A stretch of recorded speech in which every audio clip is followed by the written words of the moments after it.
When I'm traveling, get neck when I'm traveling, six pack one when I'm traveling, when I'm traveling. When I'm traveling, when I'm traveling, when I'm traveling, get neck when I'm traveling, six pack one when I'm traveling.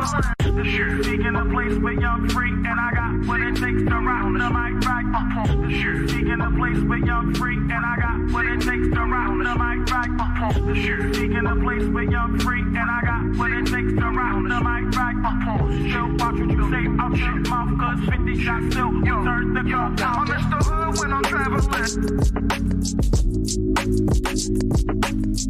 When I'm traveling. When I'm traveling. When I'm traveling. Get neck when I'm traveling. Six pack one when I'm traveling. When I'm traveling. When I'm traveling. When I'm traveling. When I'm traveling, get neck when I'm traveling, six pack one when I'm traveling. The shoe seeking a place with young freak, and I got what it takes to rock the mic right up on the shoe. Seeking a place with young freak, and I got what it takes to rock the mic right up on the shoe. Seeking a place with young freak, and I got what it takes to rock the mic right up on the shoe. Watch what you say, I'm shit mouth, cause 50 shots still, yo, turn the gun out. I'm Mr. Hood when I'm traveling. But Ish, what can't be fleeting? And then you're letting him lead you. It doesn't matter how you feel. Saying he's led by God, but you feel like God is not telling y'all that. Do you still follow him?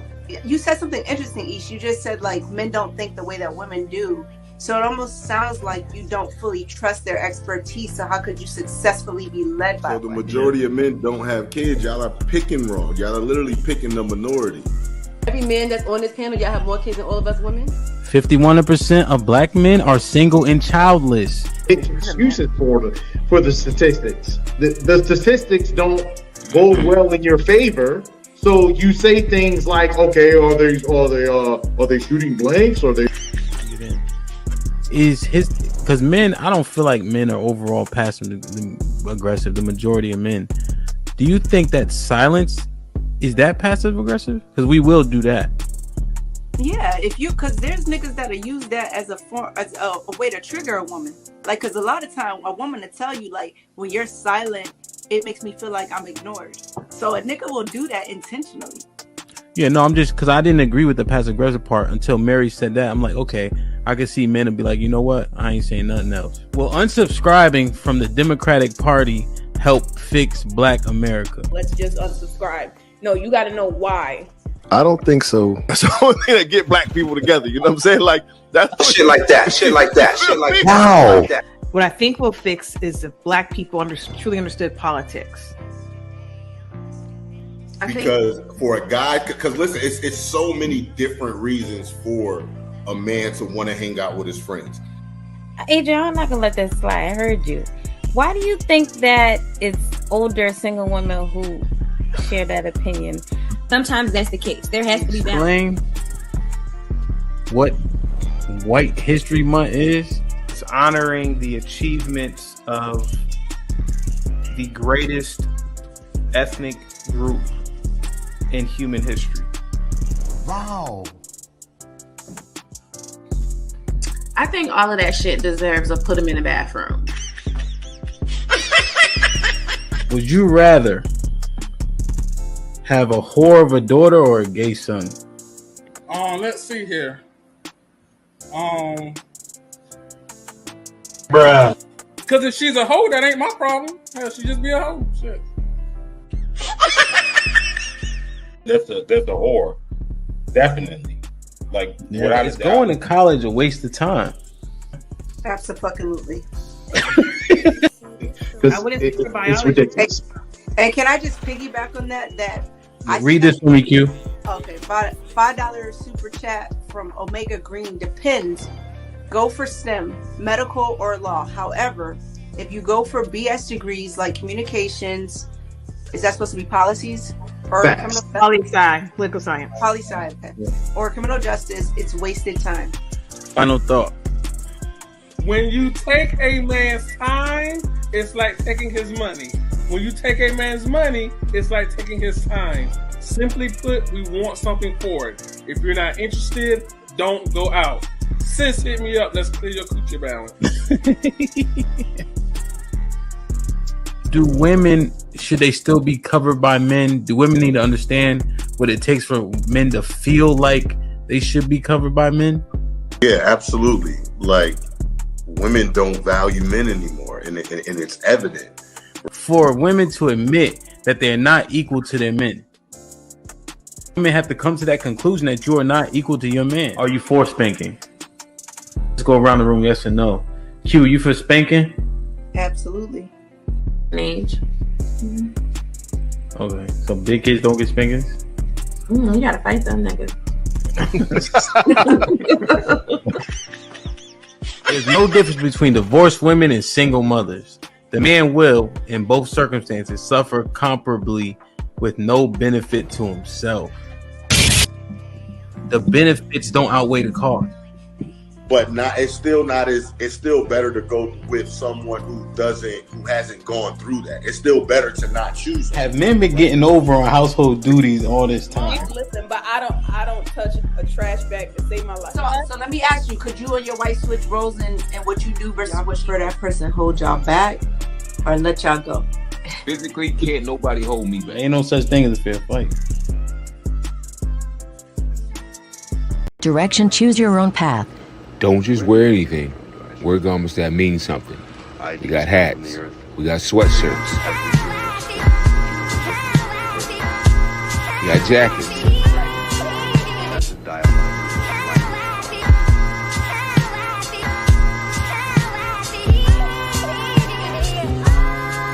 We even got hoodies.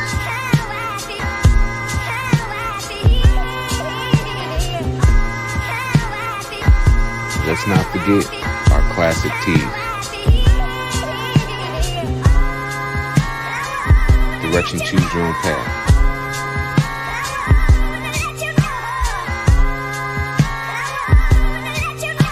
The message is always in the cloth, the colors, the designs, the fit. Basically, pay attention, stay alert, and remember, choose your own path.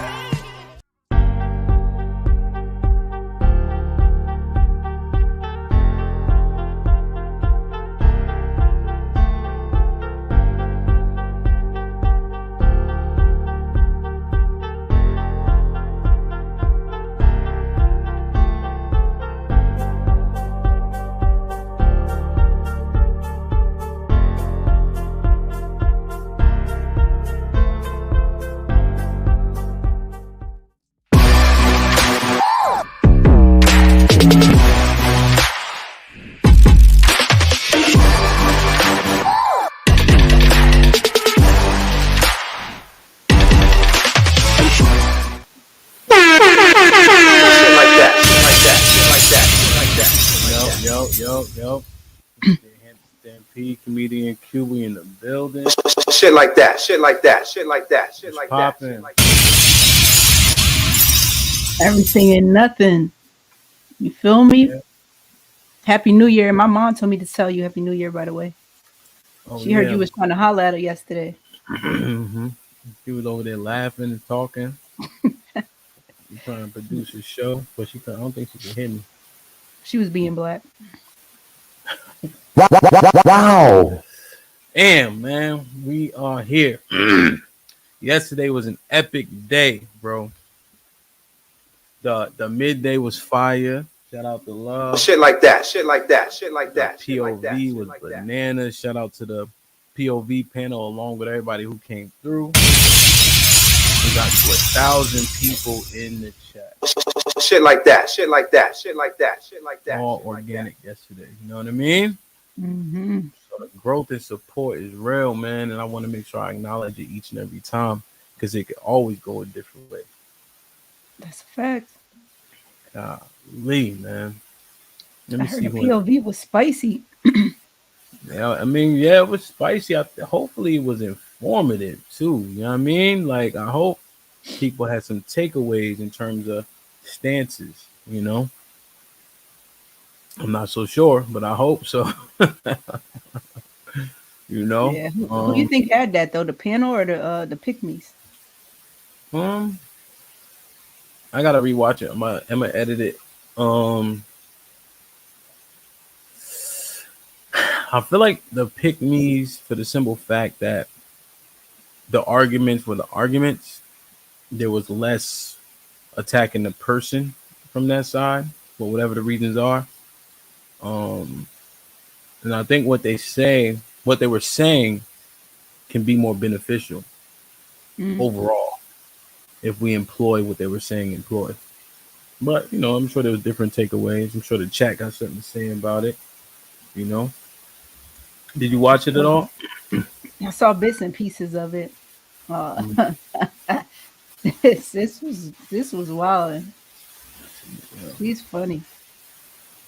She just once it's on is on. That's how her mind be working. Like Mm-hmm. it's a point where I could see it. It's like click, fuck it. You know. So there's that. You feel me? Let me For see. sure. And not trying to be biased or anything, but Nate comes with the honesty every week, so she gonna let Well, you know what it is. If she was on that pick me side and her experience there. So hopefully to your point, women can take from that type of stuff too and not just all the stuff that the pick me's was on. yeah, I mean, and they was a little quiet yesterday. Uh, there was a segment that came up. I knew she was gonna speak up on. But she was a little quiet yesterday. I think we could have maybe learned more from a few of the ladies if they would have gave us a little bit more. But I think overall the show was fantastic. For sure. For sure. You know, Daryl was popping, Jill was popping. I didn't see you yesterday. Hope everything's everything. Controversially Fresh was popping. Almond Eyes, of course.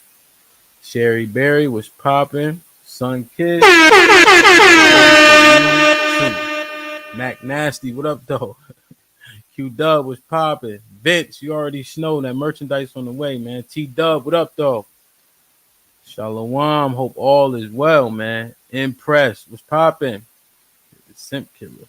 I don't know, man. I gotta rewatch it, man. You know? Quincy, what up though?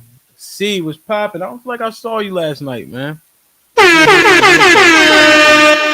Honey Bunny, hope all is well. Crown Prince was popping. You already know, man.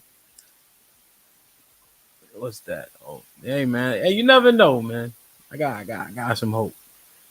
B Lap was good. Yeah, it was a good show. Steppenwolf, what up?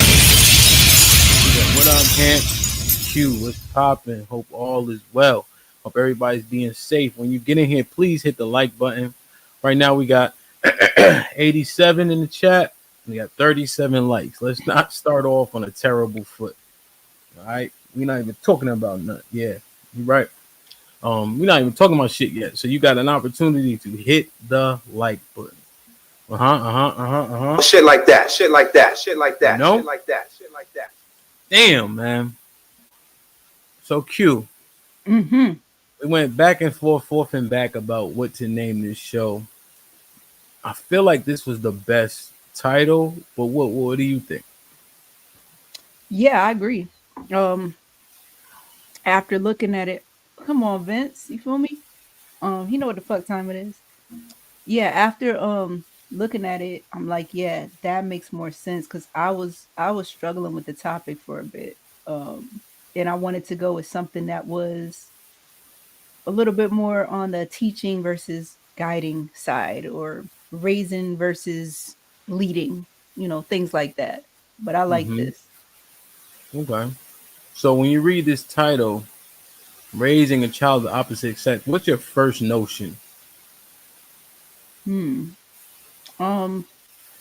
The intricacies of that, whatever the parenting would look like for those individuals, because you are not the same sex as the child that you're bringing up. Yeah. Okay. So what would be, do you see it not being the same sex as being a hindrance? If you're doing it on your own, yeah, I think there's difficulties in that. Well, I never really hear people give credit to the other side when they're doing it. You know, Hmm. people say, I'm a single father, I'm a single mother, even when the other person is involved because the child maybe primarily lives with them, right? The Yep. custody agreement may be weakened and things of that nature. So I don't hear the credit. So I'm going to kind of just go with that, Okay. because they say it. So, you know, So you that they saying do it. you feel like single fathers don't get enough credit for raising daughters? No, just like when the people that are single parents, Hmm. they say, I'm a single father, I'm a single mother, and leave it at that. Got you. So you feel like Um, they take too much pride in doing it independently. well, I don't hear them crediting anybody, so I'm Yeah. assuming they're doing it alone. Um, Hmm. when I asked sis about it way back when, she was like, if there's a woman that doesn't have a man and she has a child, she's a single mother. I was Yeah. like, no, that's a woman who's single. But the mother part, is she doing that alone or is the father involved? Because if the father's involved, she's not a single mother, Got you. Okay. you know. But sis was like, no, she's a single mother. I I guess see what because you're saying. custody or whatever the case is, Yeah. Yeah. Because he's not in the home, but the credit doesn't go to the man for what he does through. I get it. Yeah. you know. Um, so what? So what do you think the potential hangups can be? Hmm. As far as what now? Raising a child of the opposite sex. Um, well, the fact that you can't really um have them become the adult versions of their sex without the assistance of somebody of that same sex. Hmm. Do you think most And people would agree with that? no, Hmm. not. I think most people would think that the men can do it all, and that when it comes to women, that they need a man to raise a boy. Okay. So you think men think that they don't need a woman to raise a girl? Into a woman. Yes, Where'd you get that from, though? just listening to these types of platforms. Yeah, but the propaganda would actually say the opposite, right? Because women are um, the ones saying. So, like for instance, it's propagated when women say, "I'm the mother and the father." I haven't heard men say that. and they shouldn't. Yeah, but what I'm saying is, you're saying men say they could do it by themselves, but in actually what we hear is women saying they are doing it, can do it by themselves, and they should be celebrated for Father's Day. Men aren't saying the same thing, so I'm taking that and saying what you said would actually more apply to women based on what we see. Okay, yeah, I think that men are saying that now more so though, right? Like the children are better off with us. They're not talking about co-parenting or raising them kids with no woman. Oh, well, okay. What's up, Nick? What's up? I'm just saying, see what's popping. So, uh, Terrence was popping. So, what I hear is we look at the results from those children based on stats, and based Hmm. on those stats and those results, and it could be a small number of men, right? But the stats for those children is just as good as when they come from double, or what's it called, nuclear family homes.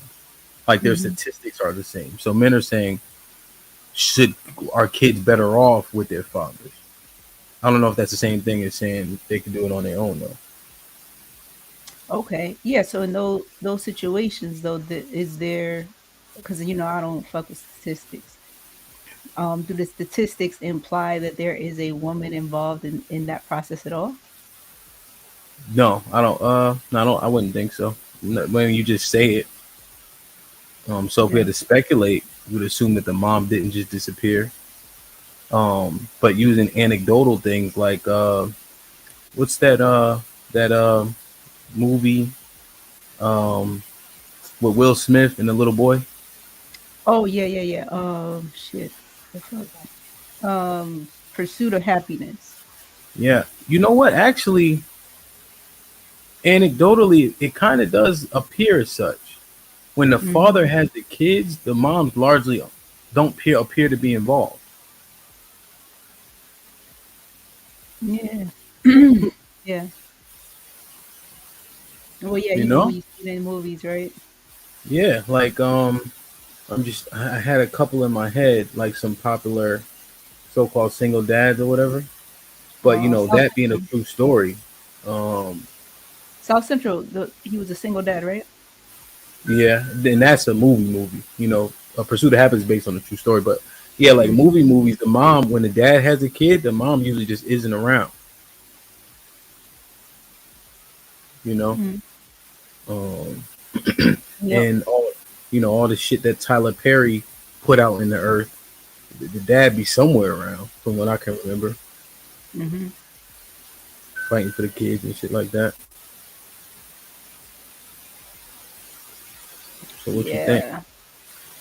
Um, I think because there are so many women who have had children out of wedlock and or have divorced after having children, I think the numbers would show that women equally that doesn't they don't have the father around in that way. Now, there could be an argument that says a lot of those women are pushing the men out, pushing them away.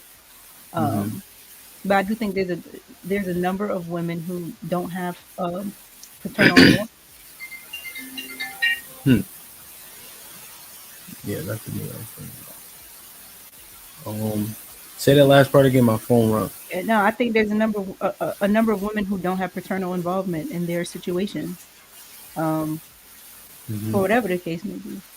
But I wouldn't necessarily say there's more single fathers who don't have the mom involved than there are single moms who don't have the father involved. Yeah, it's just speculating, but I feel like that narrative of I can do it all by myself isn't that. Mm-mm. Yeah, and I'll be posting memes about that shit on Father's Day too, letting women know not to come up on there talking about you the daddy. This ain't your day. Sit down. Yeah, Like, no, that shit is played out. yeah. Um, so in terms of success, though, let's say okay, all right. So the stats say what they say, but if you disregard those, who do you think has a better opportunity of raising the child of the opposite sex, being more successful at it? Mm.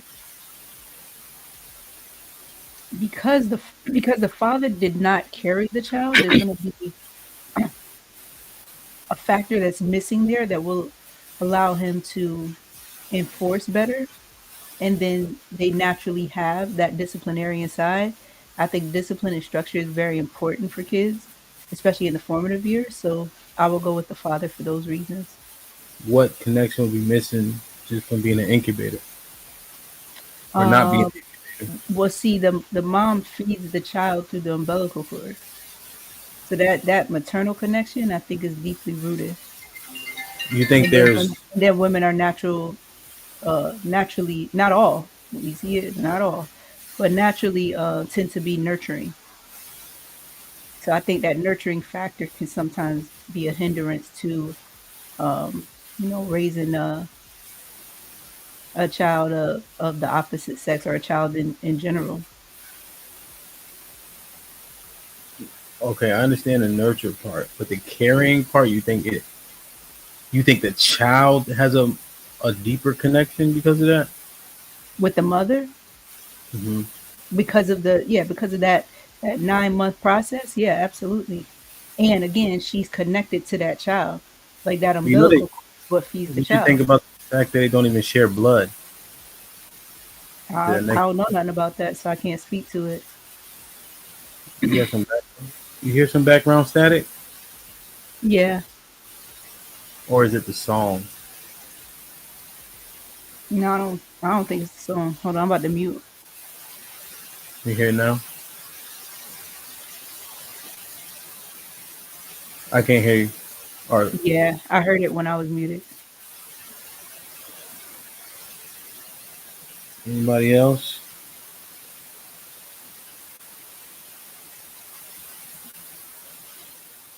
Hmm. Yeah, it's gone now. Okay. All right. Here now. Nah, it's gone now. Okay. Well, the But chat open. Go yeah, ahead. no, I think that children do have a stronger connection to their mothers and than they do their dads. I think um if Why a though? I think it's that science that I just said Well, because so they don't. the mother carries the child. Well, so they don't share blood, right? Mhm. And then the father, the sperm is the deciding factor on many things with that child. I And that agree. sperm comes from their father. I agree. And But what also if innate traits largely come from your daddy. Mhm. All those things are true, but you're not actually speaking to that connection. You're Well, just what I'm stating the saying other is, obvious facts. I disagree with you saying they got a bigger connection because of the be incubating the child. Yeah, I think they have a deeper connection to the mom than they do the father. The mother also feeds the child outside of the womb. That they build that bond, like that's an unbreakable bond that I don't think the father has necessarily, nor anybody else. That maternal bond, I think, is very, very deep, and for Okay. those reasons. Yeah, I think we give the incubator part too much credit there. I think you are who your father is. That's why that connection cannot be broken Mhm. because you are him. His sperm decides your gender.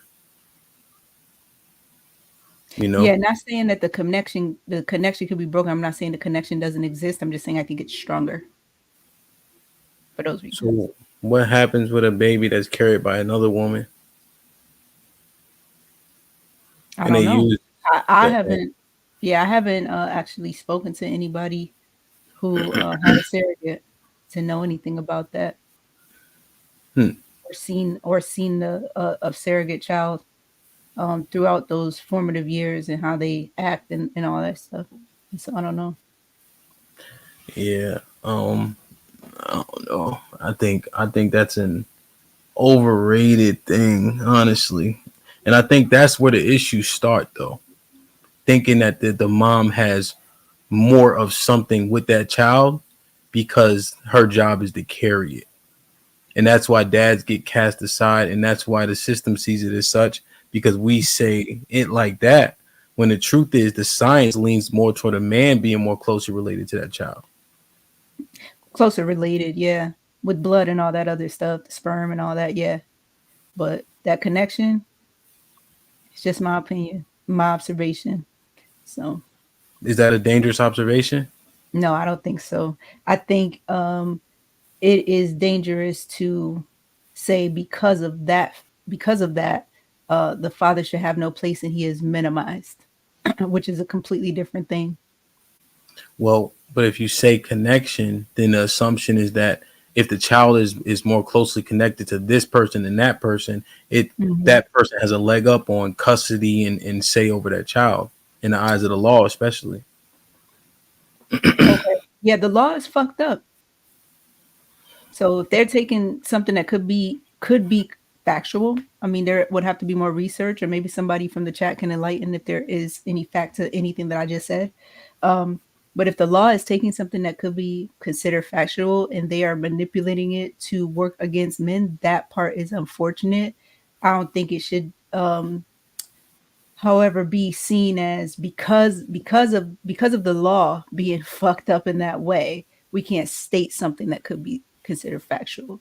We have to now strip women of this particular thing because the law has weaponized men with it. I don't think that's a fair argument either. Well, what is actually happening is men have been stripped because of things that are you can't prove, but you Mm. can't prove all the other stuff regards to men in that child. So this is Yeah. a meant. But when you put the science on it, then the men would outweigh the women in terms of being more closely related to that child. So then shouldn't this sentiment go away for the sake of what's right? Mm.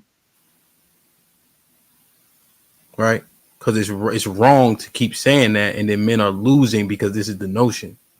Well, I don't think it should be seen as wrong just because of that, right? Like, why can't something be said and uh men also not lose? So I think the losing part is a different factor. There's a different factor in there. That's like Well, saying that's like saying don't say something is true because it affects men in this way. it's not true though. That's the problem. Right, but it's also not like if you hear what I just said, it's also not a hardcore opinion that is saying fuck the men. So if somebody took that from that, that's unfortunate. Would well if you but the results, the results though. So you have to weigh the results of what it is that you're saying. So if people Mhm. keep saying what you're saying, what is the results that have come from that? I don't know. I would doubt that people are saying exactly what I'm saying. If somebody's again trying to use that as an argument to say fuck these niggas, they are irrelevant. They have no place in this child's life because naturally, the child is more connected to the mother because the mother is the carrier, and the mother then cares for the child outside of the womb and in the early stages. That's fucked up.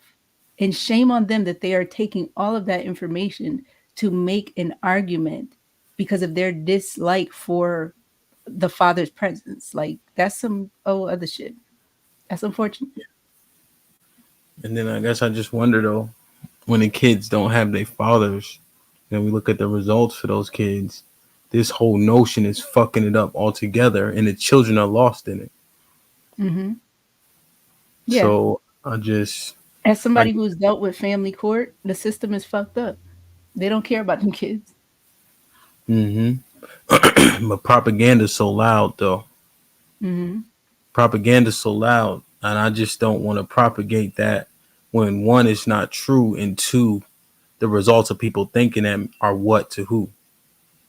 Right. So again, this is Q on the HQ. Most people don't agree with my opinion. So if today somebody decided to agree with something I said, that I'm not gonna sit here and try to prove it through fucking sending links into the chat and all that shit. This is just what I believe to be true. Um, then again, that's unfortunate that somebody would be that weak minded to believe something that's not true Hmm. and then run with it and just start going off. Okay. But if it is true, and somebody again in the chat who is a little bit more privy um, can prove it, then come forth with that information. And if that is the case, again, take with it what you take it how you want to take it, but it shouldn't be used to make men lose their value as fathers. So I'll put that disclaimer behind it. Yeah, We I too hear you. grown to be that easily influencing each other like that. But you know what it's like though? When niggas say, hey, no offense. Mm-hmm. They can say no offense all they want. What they say after is offensive. Yeah. So when you are making a disclaimer, what you said is still what you said. You're not saying it just my so you're saying just my opinion, Mm-hmm. but yo, X, Y, and Z. Mm-hmm. It's still an opinion that can be a bad opinion and be wrong. The So disclaimer is don't it matter. is it more palatable for me to reiterate the father and the child also have a connection? No, not when you say deeper connection and then children are being allocated a mom because people saying shit like that. That is not true. It's not true based on the science. Okay.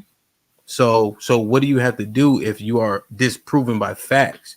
Is it sound to still hold on to that opinion? Well, if it was disproven by facts, then yeah, my opinion would probably still be my opinion based on my observations, though. Like, if I'm seeing where children gravitate more towards their mothers, even when the father is present and he's a good father, and then it's based off of the things that I just said, I might still hold on to that. Me knowing me Is for that those your reasons. observation? Is that your Yeah, that's observation? I've seen that. Yeah. You're not serious, right? I am so serious. I have not You seen a dead child. ass? I have not seen a child crave their father in the early stages more than their mom. All right. I've So not now seen that. I've you seen little girls be closer to their fathers later on. all right. So to qualify as early stages, are you saying like when they're 6 months and under, like 4 months and under? Yeah, I say like the first year and under.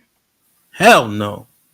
If you say in the first 3 months, I might give you a little something based on the food source, but also Don't give me skin to skin. anything. Well, I'll give you a little Remember, something, you but had the facts, so don't give me anything. well, I'll give you a little something in terms of you saying food source and the kid just sleeps.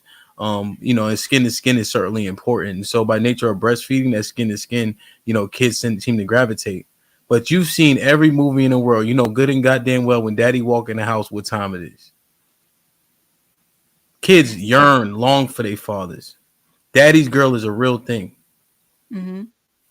Hmm. But so you're saying if the mother was not present, that wouldn't exist. What? That they would also be happy to see their moms, like in the reverse. Oh, I don't know. Like if a kid goes to daycare, now usually they might be anywhere between 1 and 2 years old, depending on how early you start them. You're saying that when mom walks away, they don't cry, but when dad walks away, they cry. I'm saying, have you saw? No, well, I'm not saying anything of the opposite. I'm saying, have you seen this to where kids long and yearn for their fathers, and when daddy come, daddy's the favorite. Um, yeah, if he's out of the home and they've been with their mom all day, but I don't equate that as a favorite thing. Hmm. I was like they come home, they run to him, like, yeah, so that mean they love both of their parents. Like, what are we talking about? Well, you saying shit that's unfounded, right? You just speculating, and what you saying is dangerous to men, Okay, and so you am I saying it's just saying that your the child has opinion. no connection to their father at all? No, what I'm saying is, you saying what are we talking about?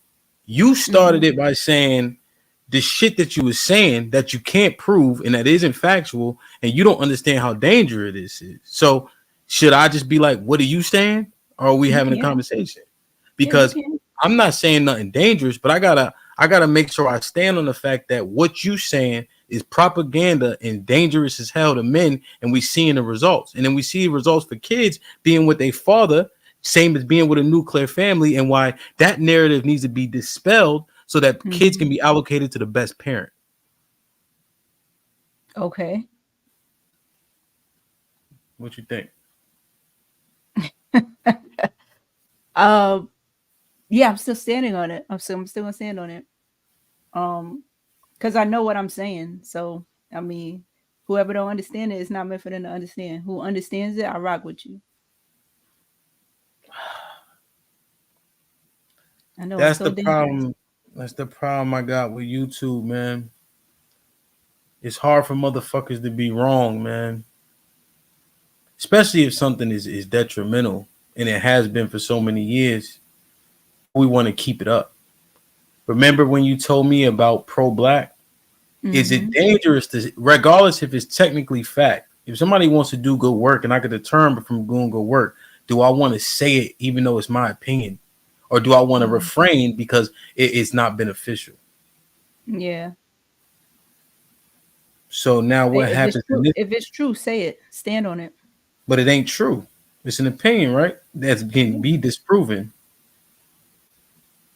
What you Then think? walk away from your opinion if that's what is resonating with you and you're inclined to. Just walk away from it. No. If my opinion isn't going to help, right? It's going to hurt more than it Mhm. helps. Do I need to refrain from saying it out loud? Oh, you're saying because I have the opinion that children have a closer bond to their moms in the early stages, that is dangerous to say that. But I'm also saying they do have a bond with their father. Like no other nigga can get that bond with that child because he made that child. And everything else that you said, I agree with it. I know, but look at the courts. So Look at what's happening to fathers. So when you have that happening and yeah, the court you've is been a fucked up though. victim, you've been a The court victim is of fucked it. up. I know. So do we not want to say that type of shit out loud? Well, You the I'm one also taught me saying that. well, I'm also saying more than just that. So that's why I said if somebody's only hearing that one part, that's unfortunate. Hmm. Oh. Come on, I'm broke, baby. I ain't got no money. Bullshit. I see you shining, nigga. I can smell a motherfucker with money. Even Ray Charles can see you got money. Nick was popping. I don't even know if y'all can hear this shit anymore.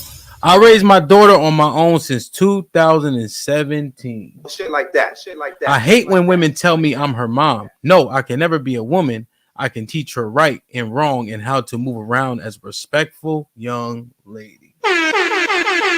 Shout out to Nick, bro. We proud of you, man. Everybody put a 1 in the chat if you proud of Nick, man. You know what I'm saying? Keep grinding. That shit ain't easy, bro. Real shit. So, yeah, that's very respectful. yeah.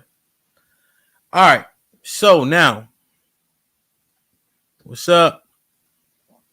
So now, who do you think? Well, let's take a look at this real quick. Like, share, subscribe, tell a friend to tell a friend. Hit that like button right now if you can. That helps the channel the most. So you got a dad here.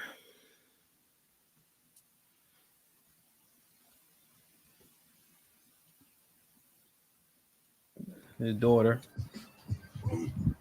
You hear this? Can you hear? I can't hear, right? Yeah.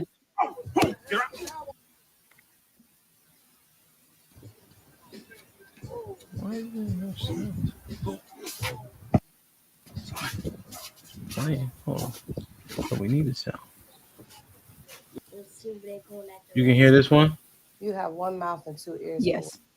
All right. I don't know why the sound isn't on this one. All right. So you have a dad here, right? I think he's a professional fighter. Mm-hmm. He got his daughter here. All right. Right. The feet matter. And he telling her step around. Now they can't turn their shoulder. They stuck. And he's saying, bring that motherfucker around the corner. Just like that. He's saying, bring that motherfucker around the corner. Mm-hmm. Just like that. Right. And he teaching her this. Right. Yep. He's saying block right, cross, step, and then bring that cross all the way through. So you asked me, should a father be teaching his daughter this? Remember? Mm-hmm. What was the basis necessarily? Well, I wasn't sure who she's supposed to use those moves on.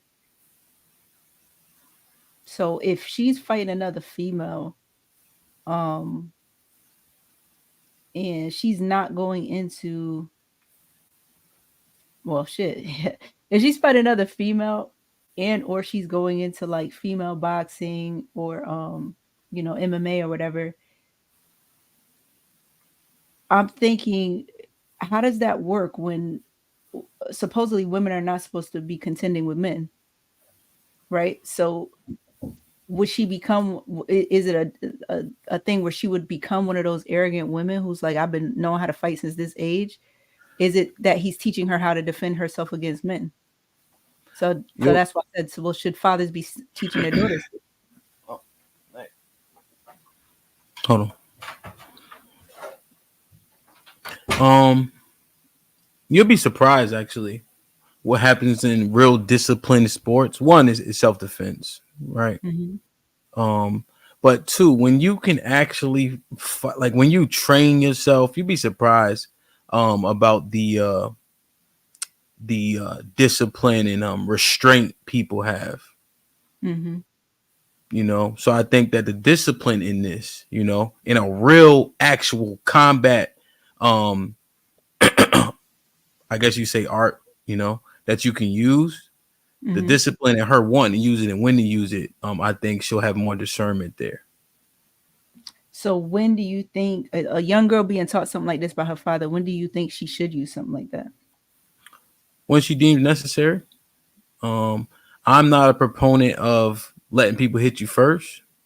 Mm-hmm. So she would understand what space is, in terms of my personal space. But generally, this doesn't define how she would deal with boys or men. This is self-defense. It's a sport. And if Mm-hmm. she needed to use it outside of that, she would be much better prepared than a little girl who uh, has not learned. So self-defense against who though? Whomever. So that would include males? You're saying Yeah. whomever, Yeah, potentially. Yeah, she would have to defend herself. Yeah. but women are not supposed to defend themselves against men. Is that correct? Oh yeah, I think this is a boy They're though. supposed to run and pull guns and all that stuff, or Oh, not run it, or well, go get a guy with a that's a gun. boy. Well, that's a boy. First off. Oh, okay. But regardless, there's plenty of fight videos out here with girls, right, being taught by Fathers their training their father. daughters, yeah. You know. So what were you saying again? So, so again, you said, but she could use that as a line of defense against men or boys. Mm-hmm. But isn't that what girls are supposed to be taught not to do? Is fight boys, fight men? Defense. Yeah. So there's times you evade, right? And there's times you may have to stand and fight to protect yourself. But of course, you know, you want to evade because you understand the strength levels and things of that nature. Also, 90% of the world can't fight. Mm-hmm. And so you ever been punched by a boxer? Have you ever sparred or anything like that? Nope, never been punched by a boxer. Yeah. So if you never sparred or been punched by boxers, getting punched by a boxer is a different ball game. Mm-hmm. You see these street fights where people are swinging like this. That shit has no power, right? And so even her movement, she can evade, right? She can get out of there. I'm not saying she got to stand and beat the Snoop Dogg shit out of him, right? But a punch square to the nose and things of that nature from a person who knows how to punch, you'd be surprised how quickly you can de-escalate. Okay, so she's not supposed to run for help, call 911, or get her brothers or her fathers, the men of her covering, to help her. She's supposed to, in that situation, if she got to defend herself, defend herself. Is that what you saying? Or are you That's trying what to say I'm what I asking. said? That's what I'm asking. Well, because the key word I used, what was the first word? I said evade, right? Mm-hmm. And so in the instance that she can't evade, her having to stand and fight, or a girl having to stand and fight that's been trained, has much more of an opportunity to be successful as opposed to a woman who is untrained to defend herself. So it makes sense to defend yourself in this earth if you don't have a gun, things of that nature. Okay. I'm a little confused, but I'll take it. Yeah, you sometimes, you know, what if you can't run? What if you evade, right? You call your brother's 20 minutes away, you know? What if there's what if the police take 5-10? I mean, what do you do in an instance where you have no choice but to stand and fight? Because that can happen. What if she's with a boy, right? And he takes it too far, and she says stop, and he says no. Mm-hmm. Well, y'all told me walk away. Y'all said walk away. No. I'm saying he says stop. She says stop. Yeah. He says he doesn't stop. Mm-hmm. Y'all Trying said to run away, walk away. No. Trying to manipulate her body is what I'm saying. Yeah. No. There's no. That's what y'all was saying. Walk away. Like during sex. Mm-hmm. Right. So no, I know walk what you away. mean. What do you mean walk away? Yeah, niggas was standing 10 toes down on just walk away. You're a woman. You should not be doing those things. You should not be defending yourself in no type of way. No. He's like grape. Yeah, no, I know what you're talking about. How's she gonna walk? What do you mean? So that's what I'm saying. That's why I'm confused. So if he's being overly aggressive with her, standing up, forcing themselves on her, it don't even have to be in a bear anywhere, right? Do you see how the boy is moving, right? Yeah. You see the movement, angles, understanding body, all of that matters, So Mhm. if a man is trying to overtake a woman, right? The fact that she knows how to defend herself, she would have a better opportunity to get out of that situation than a woman who doesn't.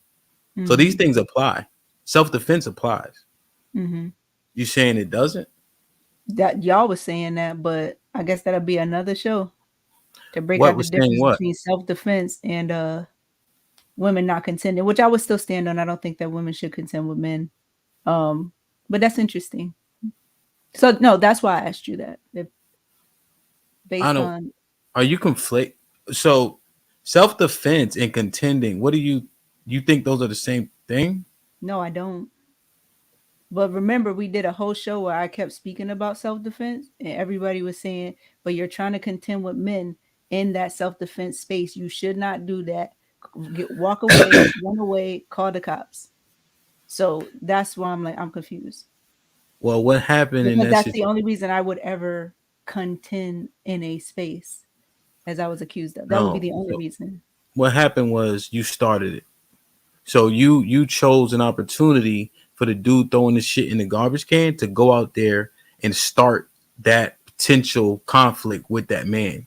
When you could have, No, when we advised, stay in the house, let him throw the shit away. That's not the same thing as somebody trying to no, overtake you and you defend yourself. nah, no, it don't work like that.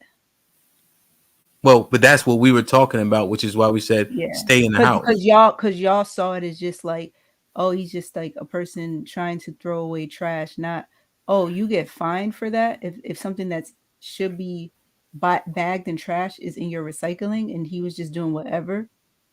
Like you see, like so, I thought you said it yeah. was. I thought you said it was a bottle. No, it wasn't a bottle. Yeah, I mean Mm-mm. No, that. he But lifted up what the seat of his motorcycle and was just putting throwing bullshit. I stuff? still don't know what it is to this day because I asked him to take it out.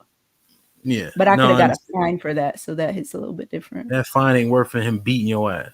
So that's what we were Yeah, saying. but you know, So hey, you put yourself in a situation. We're saying if you get put in a situation, you evade. You don't have any choices. If he's trying to grape you, and you are mhm. if you are trained, you have to defend yourself. And she's better off than somebody who isn't trained. Okay. So that we'll leave that alone. Then that would be opinion based. That I somehow bought all these supposed fights or potential fights onto myself. We can move past that. Well, I'm just talking about the trash can. Yeah, but You there were other you know scenarios. you've been talking Apparently, I about was shit I ain't been talking about. no. That's what I said. We can move past it. So you Well, asked no, me. no. Did you not ask me? You said why did you ask me if a father should be teaching their daughters that? So I went Well, to a full explanation. but what you're trying to do is act like I'm saying something I'm not. I ain't talking about nothing. I said specifically the garbage can. You went Mhm. outside, right? And you incited that. That's not the same thing. That's not the same thing as a man trying to overtake her and he knows what to do, or she knows what to do, Mhm. how to defend herself. That's not the same. But that's your opinion. Yeah. No, no, no. That's not. No, no, no, no. That's not the same. Okay, that's your See, opinion. you can't dismiss it as an opinion, Q. If you went outside to On start the trouble, No, no, no. Somebody came onto my property. That is not the same as me so the, going outside so the trash to can was in some the stranger driveway. in the middle of the fucking desert to start some shit. That's not the same. That's not the same. Okay. So I know where So it started, but that's your opinion. no, it's and that's the thing. You can't dismiss what I'm saying as an opinion.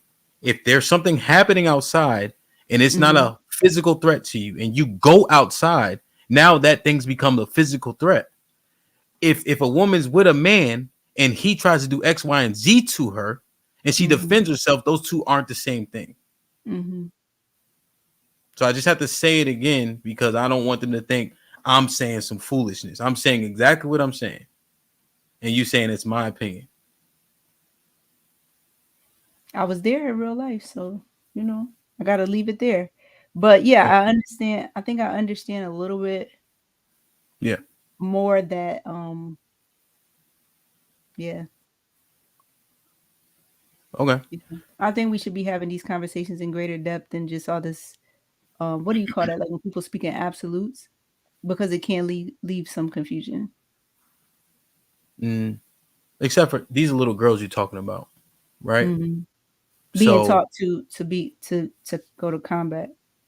Yeah. to defend themselves. Yeah. I think that you don't actually understand combat for real, and you don't know Mhm. what defense is, and you haven't been in enough like real fisticuffs to understand it. And again, that's your opinion.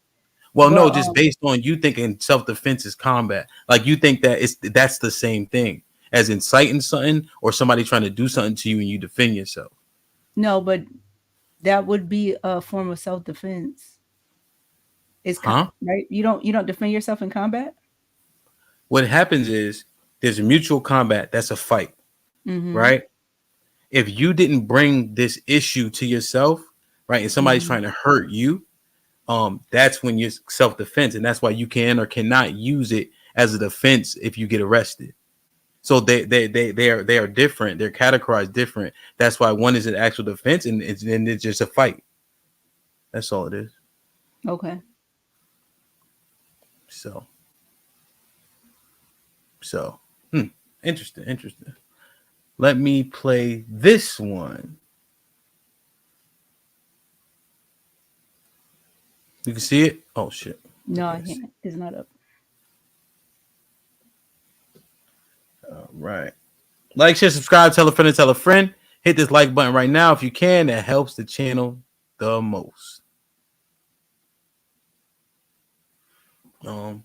Yeah, and I think also just on top of it, since he's a fighter, you often see a lot of dads kind of teach their kids, regardless of gender, what they do. You know, you got the tennis players. You know, like if their daughter can do it, they usually do it. Like a lot of the basketball players, a lot of they, you know, like God bless his dad, Kobe Bryant, you know, shit like that. You know, all right. Good morning, son. Good morning. When you wake up, who do you think first? God. A man always wear a watch, so he what? Could see what time it is and see where they're going at the right time. You have one mouth and two ears for what? Talk less and listen more. Real men do what? Real men cry. Watch what comes out your mouth because what? Manifestation is real. If someone talks about you, what do you say? So I don't care, then walk away.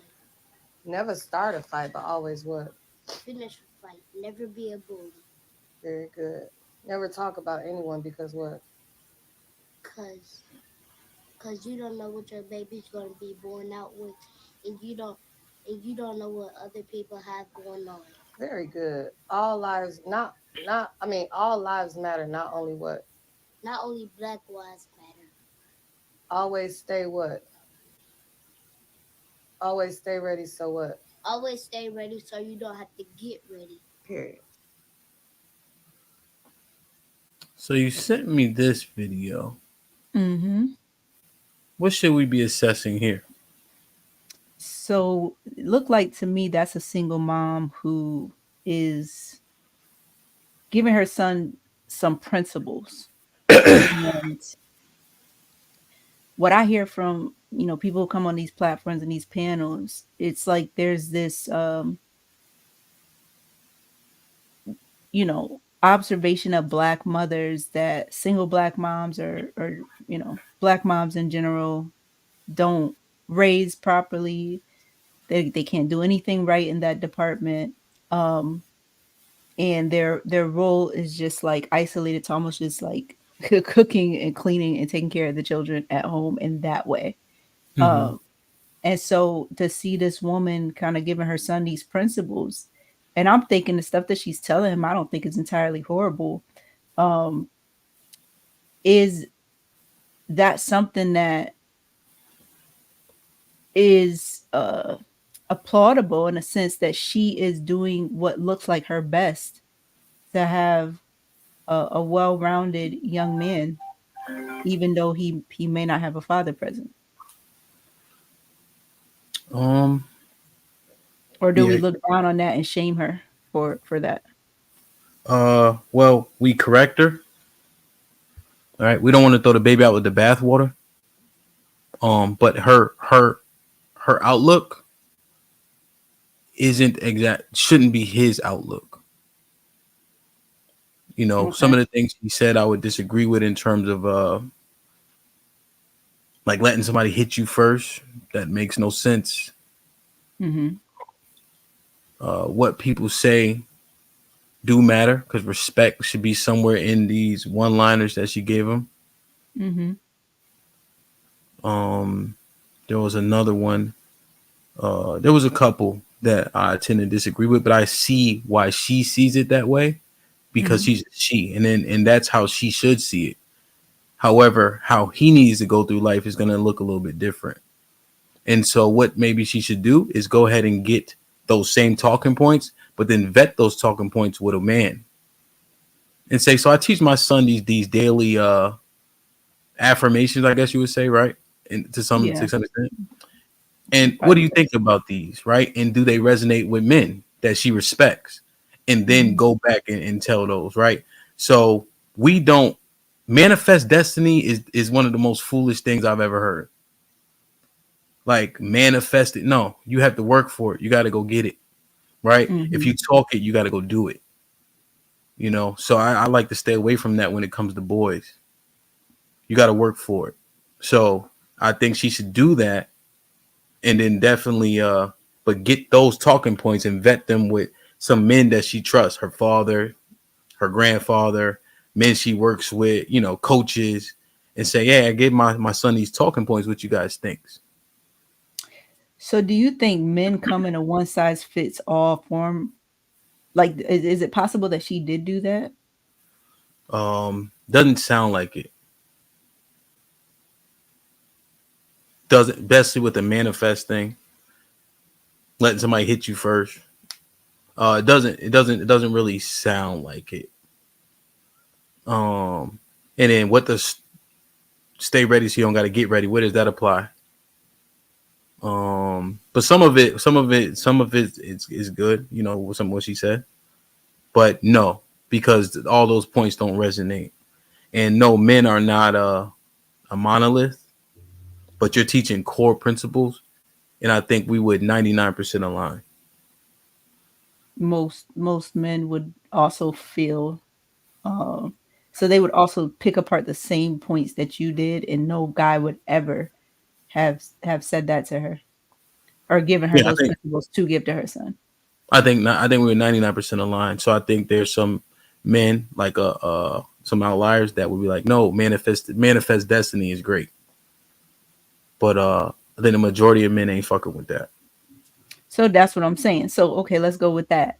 Let's say the outlier male was the one that she did go through for that.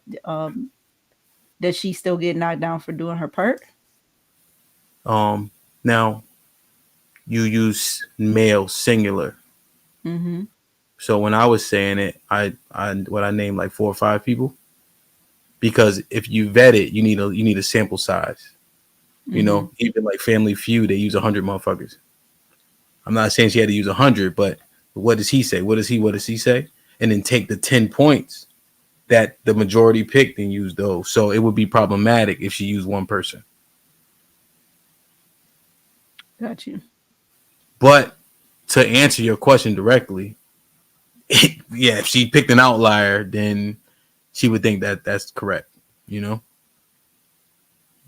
But you definitely wouldn't want to do that. And do you think she's single? Seems like it, right? Yeah, I think she is. Oh, he looks like an only child, but I'm also thinking about priorities. Now we don't know her. Um, it didn't look like a super large house. I mean, I don't know. I don't know. I do a lot of FaceTime walkthroughs in my business, so you can kind of Mhm. tell. Doesn't mean I can define how big her house was, etc. But I'm looking at what he has. How old is that boy? 8, 9, I don't 7? know. Looks about roughly between the ages of 7 and 8. And I think he had an Apple Watch. He had the Jordans. He had two necklaces on. Mm-hmm. A lot of that doesn't resonate with me. In terms of the proper guidance, you can give your kids what you want, right? But does that make sense for a 7 or 8 year old? What are the actual priorities in that house? Are we just talking Mm-hmm. and not really doing? You know, what else could she be teaching them? Is financial literacy a thing? Mm-hmm. And when I Well, see who that, to say? but huh? who's to say if that's not coming up next? Like I did look at some of her other videos, and she wasn't always giving him those principles. There was more like he had a big stack of money in one of them for his birthday and was like rapping all these rap lyrics, and then you see what looks to me to be progression, where now she's giving him these as you would call it, daily affirmations. Who's to say that she didn't see some shit happening? Like, oh, I need to change that. And now, you know, that may be the next step, financial literacy. That the next step may be her taking them chains off of him and giving him a different perspective. Well, she's doing the app. So deductive reasoning is what I'm going to employ to say she's left the chains on. He got the brand new Jordans. He got the patch sweatsuit, which costs a lot, and he has a Apple Watch on. So she might have took the stack of money, but she just put it in his clothes and his chains. So using that reasoning, that logic of hers hasn't changed. She's just now doing affirmations. And the affirmations, are they getting more views than him having a stack of money? You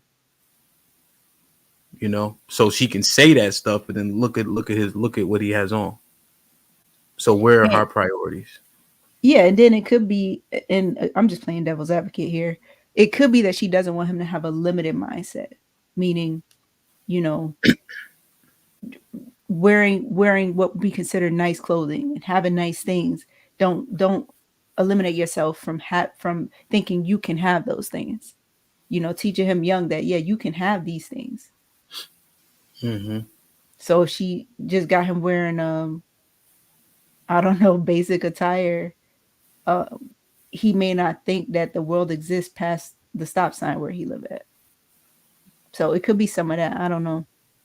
Yeah, except for he'll see Jordans and he'll see the projects too. So black people, we've always been the biggest consumers, right? And so we always buying shit, but we buy everything that depreciates, right? Oh, for so sure. I understand what she's saying. I just looking at the results, and I think maybe she's still learning. I don't want to dismiss her. Again, I don't want to throw the baby out with the bathwater, but just assessing the whole picture and plus some of the stuff she said, she don't quite know. You know? So is it bad for him to own or wear Jordans, or you just feel like there's a I don't know, like a prototype? Well, is it bad for him to wear? I wouldn't say bad. I say it doesn't make sense for him to wear Jordans. At his young age or just in general? I mean, with the cost, right? The fact that kids grow out of them so quickly. Like grown men, you make your money, you buying Jordans. You got the same size 11 foot you've been had at 17, 16. This little nappy head motherfucker is 7 years old. Them Jordans doing what for who? And how long you gonna wear them? 6 months? It just don't make it's like throwing away money. Yeah. You know? I mean, I can't really speak to that. I bought my son a pair of Jordans because they were gonna last him long, you know. So yeah, I don't wear Nike anymore. But yeah, I don't know. It just we got priorities fucked up. But when you got it, you spend it. I just wish we spend it in different places. Or if she buying, maybe every time she buy him a Jordan, she buy him a stock.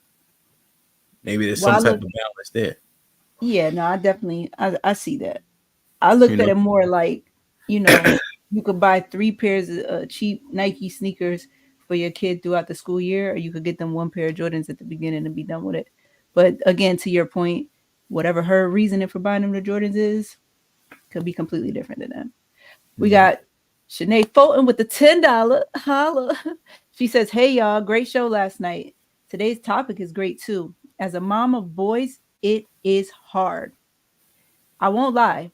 I know we need the father or positive male influence. I am not both. I celebrate Mother's Day only." Also, back again with another $10 from Shanae Fulton. "The fetus grows inside the mother. The first food is from the mother. First touch, mother. So the connection is closer. but genetics give them their character. You are who your daddy is. Hmm. Yeah. Um, every time my kids were born, I held them first. Mm. Hmm. Hmm. So that first touch part is doesn't apply to you. I got 6 kids.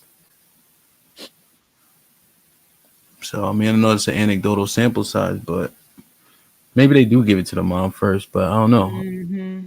Yeah, that's what I think she was referring to. Sinead, But falling why back. am I? Well, why am I 6 times? I got to hold the baby first. Hold it. She said first touch. Yeah, it's a That's what I baby. saw. Well, No, what? holding it and holding touch is two different things, ain't it? No, huh? Holding and touching is two different things, ain't it? Holding the baby and cutting the Yeah. umbilical cord. You said you held the baby first, right? What is first touch? First touch. If they put that baby up on that mama, ain't that the first touch? No, that's what I'm saying. I held the baby first. Oh, okay. Fuck it. Sinead Fulton back with another $5. Is she reinforcing what a man has already said to him? Hence why she's changed from how she had him in prior videos. She learned. She could be implementing stuff. Hmm. Omar Smith with the $5.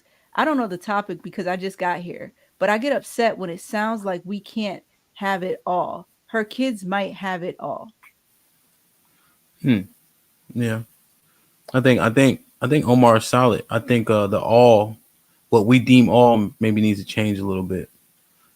Mm. Because what we prioritize, right, hasn't gotten us much. You know what I mean? Like, do we have to wear our money?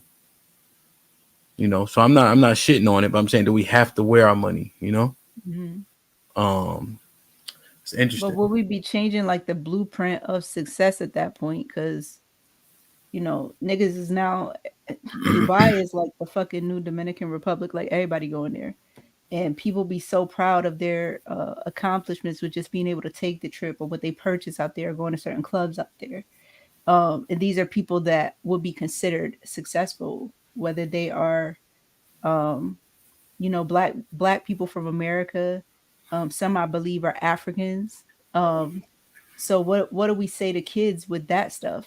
Like that they're being shown that that's what success looks like, and that's money. That's just dropping money. Hmm. Yeah, maybe it's just a cultural thing. You know, I just don't see great success in being the largest consumers. If we were our own country, I think our GDP was like $957 billion. I think it might even be at a trillion for Black Americans. Yep. When you look at some of the bigger countries in Africa, like Nigeria's is 490 billion. You know, Ghana's like 49 billion. Sierra Leone's like 30 billion or something crazy. So it just all this money, and I think we're doing better than people assume. Mm-hmm. But how much better? Where would we could allocate our money if we weren't allocated into sneakers? And people trade sneakers, but just stuff that doesn't appreciate, because when you bust down your Rolly, it loses its value. Mm-hmm.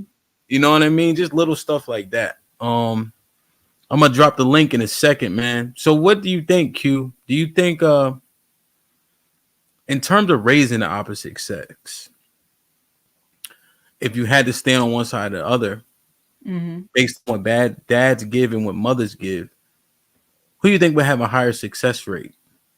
Mm-hmm. Yeah, I'll say it again. I would go with the fathers for the simple fact that he doesn't have that maternal connection that the mom has.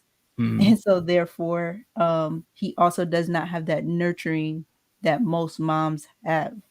And I think that makes a difference in when you have to enforce and you have to be the disciplinarian. I also think that fathers are naturally more of the disciplinarian.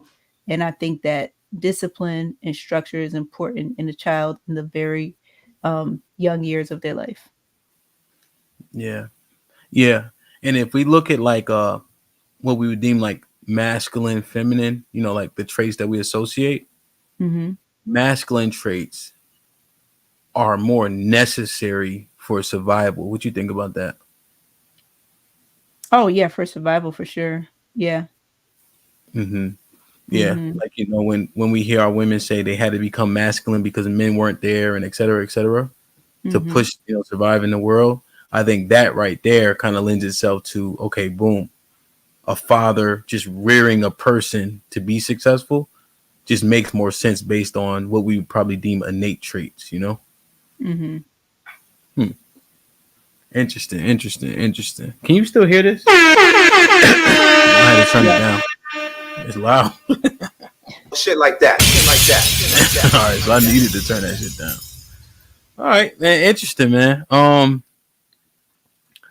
I dropped the link if anybody wants to get in on this topic.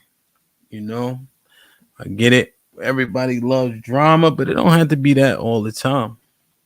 But rearing children is foolish, and just to be clear, having both, I think, even if the stats say what they say, having your mom and dad makes the most sense for the success of any child. I agree. Because this shit is not easy at all. Damn, man. Yeah. Yeah, I agree. I think you need both of them. I think though, if a father is raising a girl, I've said this before, or even boys for this matter, he is going to need a woman. Or even boys for I this think matter. children need both. He is going to need a woman. Mandrell, you got the screen playing? Need both. There we go. What's up, Mandrell? What's going on here? I'm sorry about that.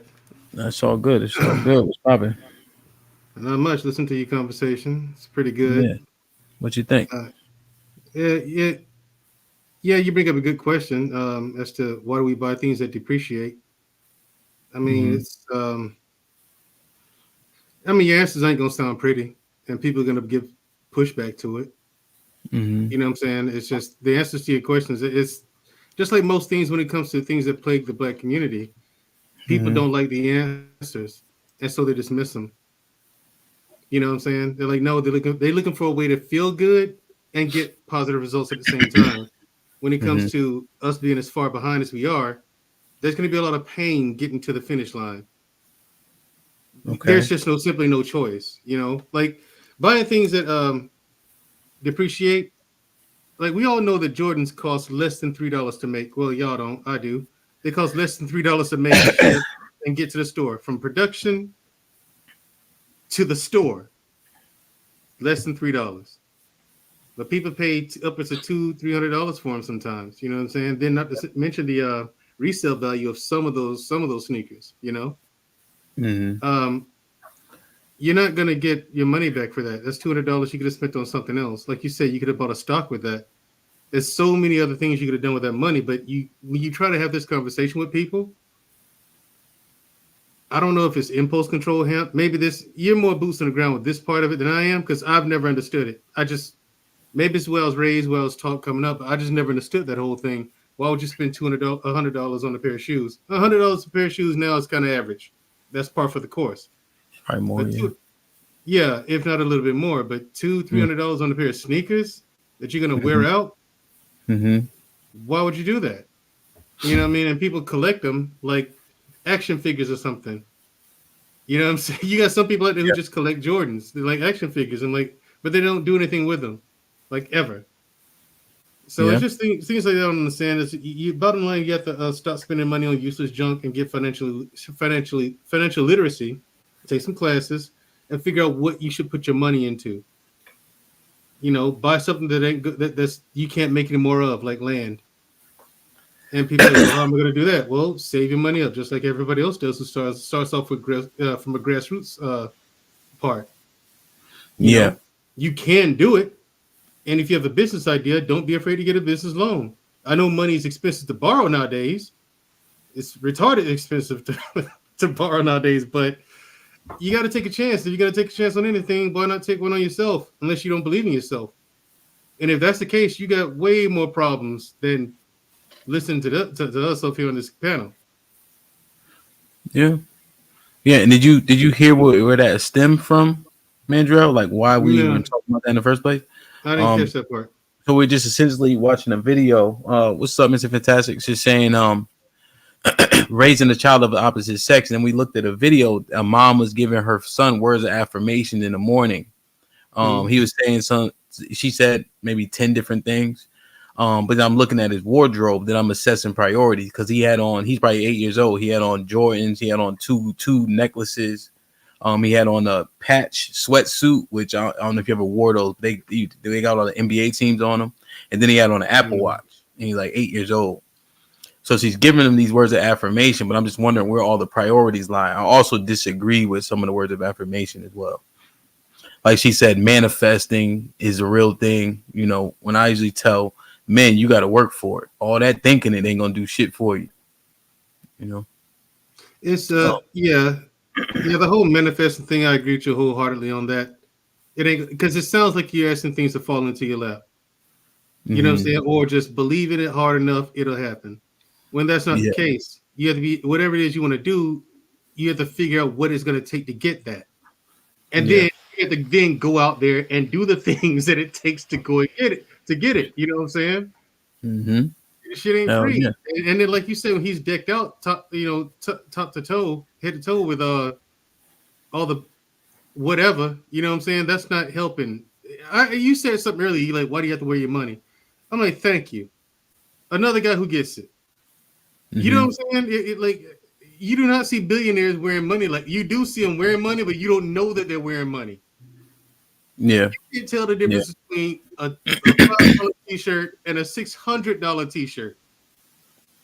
You know what I'm saying? Like the billionaires, like check Zuckerberg. He looks like he's wearing a regular t-shirt and pants, right? I heard this conversation too. They don't wear all this expensive stuff. They just wear a t-shirt, a pair of jeans, and some sneakers. I'm like, no, I have shit like that in my closet. That t-shirt probably costs between $600 and $650.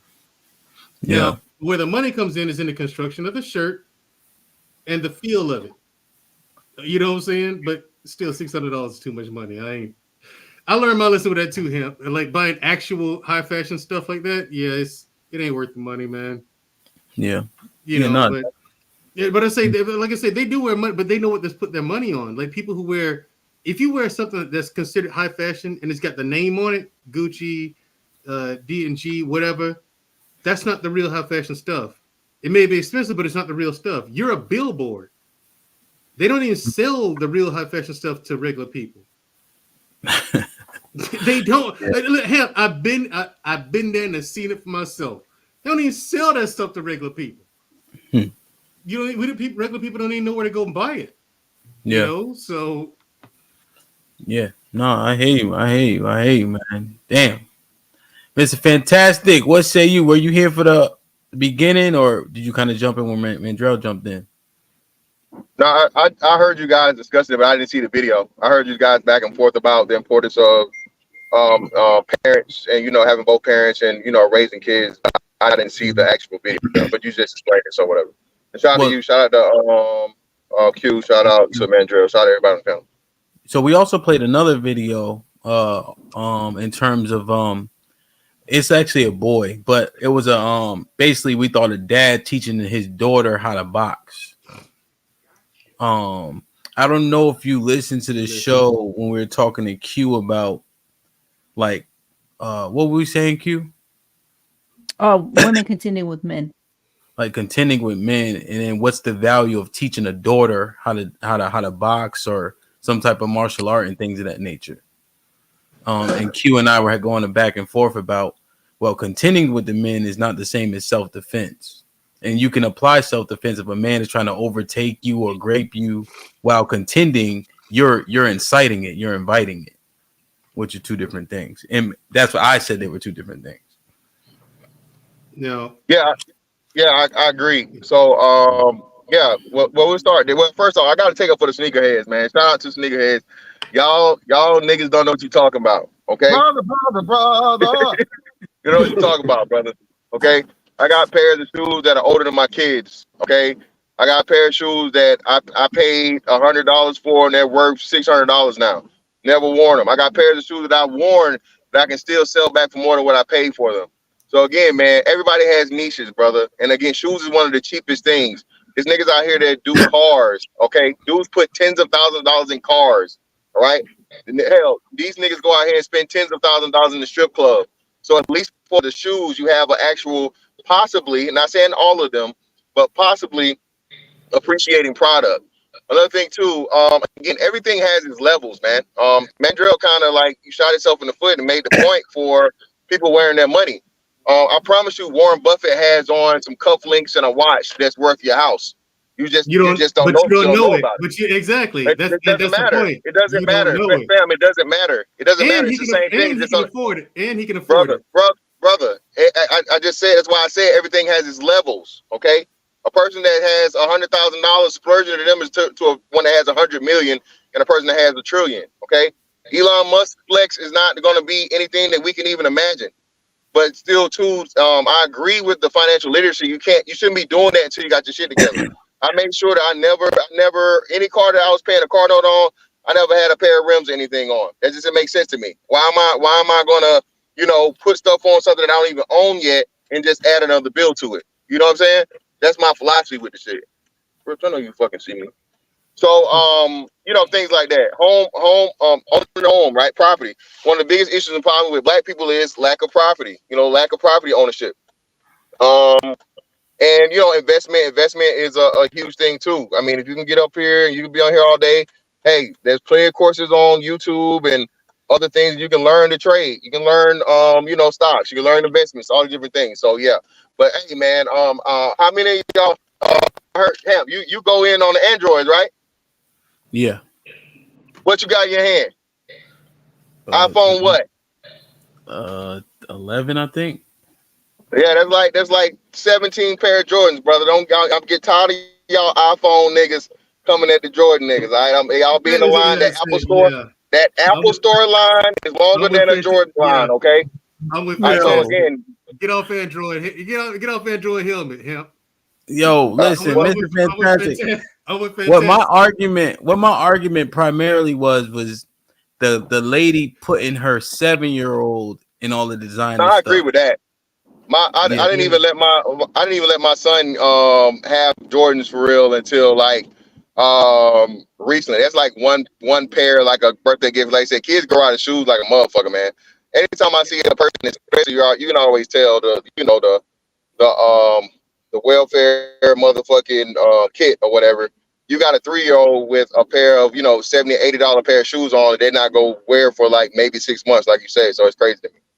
But moving to the point of the contending thing, yeah, that's two totally different things. You want your daughter to be able to defend herself in any type of emergency situation or something where she's being attacked, but you definitely don't want her to be out here on some Clarissa Shields type shit, talking about she can whoop dudes of the same, caliber, size, and whatever. Yeah, you don't want that. You don't want a woman finding out the hard way that she's not built to be trying to contend with men. Yeah.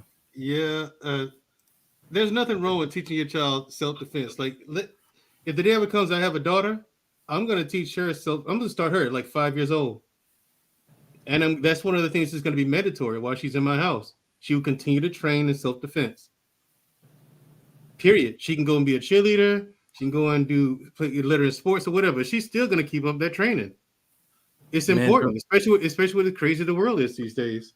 Q brought up a point saying potentially if she's well trained, will she have the appetite like a Clarissa Shields to say, yo, I could start whooping niggas' asses? No, here's the thing. If you're Clarissa Shields, that's showmanship. She can't beat she knows she can't beat him. I mean, come on. She knows that. She that's just showmanship, and they're just trying to promote a possible exhibition. Okay, that's all that is. She knows that. Come on. Well, let me ask you a question, man. Let me ask you a question though. Do you think when you see women in the earth these days, do they seem delusional? Some of them do, man. A lot of them do, especially when you're talking to them in person. Well, you know what I'm gonna ask you, right, Mandrell? Majority or minority? Minority. I still say it's a loud minority who are delusional like that.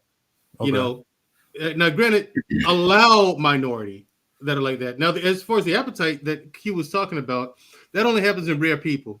You know what I mean? That's not as big as people would think it is. Mm-hmm. You know, just because you're in something doesn't mean you have the taste for it. A lot of people get into martial arts and things like that. They don't really like it, but their parents make them stay in it. Just number one, make sure they finish something. Number two, make sure they can defend themselves if the occasion calls for it. So it doesn't mean she's going to get the appetite. Like, look at how very few female boxers there are there. I mean, you got, to me, the best one in the world is Alicia Baumgartner. Y'all don't even know who she is. She whooped. Oh no, she did not. Did she didn't fight her yet, right? Yeah, we know who she is, and she just popped for roids. We know who she is. She just popped for roids, brother. Light skin, yeah. Yeah, but here's the thing: most people don't know who that is. Thank you, boxing fans, and it's good to see that. It's good to see I have a couple of more boxing fans. Okay, very few. Hey, come on, Hemp. How many people you talk to and they watch boxing these days? It's hard to find. They may not know. She just they don't know. Brother, we the same. I think we probably around somewhere around the same age. Come on now, don't offend me now. Fair enough, fantastic. Fair enough. You got that one. Let me ask you guys. The women's division of boxing is not that big. The women's division of MMA is not that big. You know, so it's going to be very. Even those women, a lot of those women there, they do it for the money and not for the love of it, the appetite that you spoke of. So, no, 100%. Let me read these. Nothing to worry about. Steppenwolf with the $5 says, "No, we don't. Wait, no, we don't. The right stocks at 7. Okay, no, we don't. The right stocks at 7 would be better for him by the time he growing managed properly. Let me make sure. Omar was popping. Oh, I'm broke, baby. I ain't got no money. Bullshit. I see you shining, nigga. I can smell a motherfucker with money. Even Ray Charles can see you got money.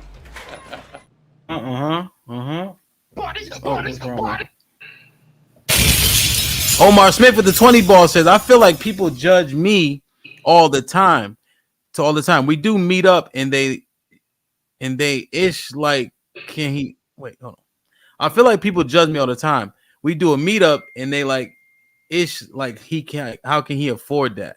If I couldn't, I would not have it. Examples: they won't approve you for a car or house you can't afford.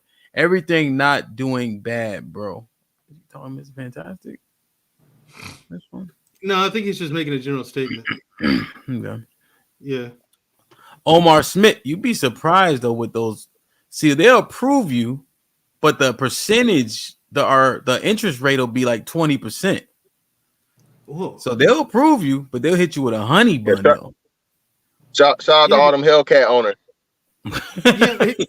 Right. They get repo left and right. Oh, let me get through these real quick. Omar Smith with $5 says, "Don't mind me, y'all. This is my trigger.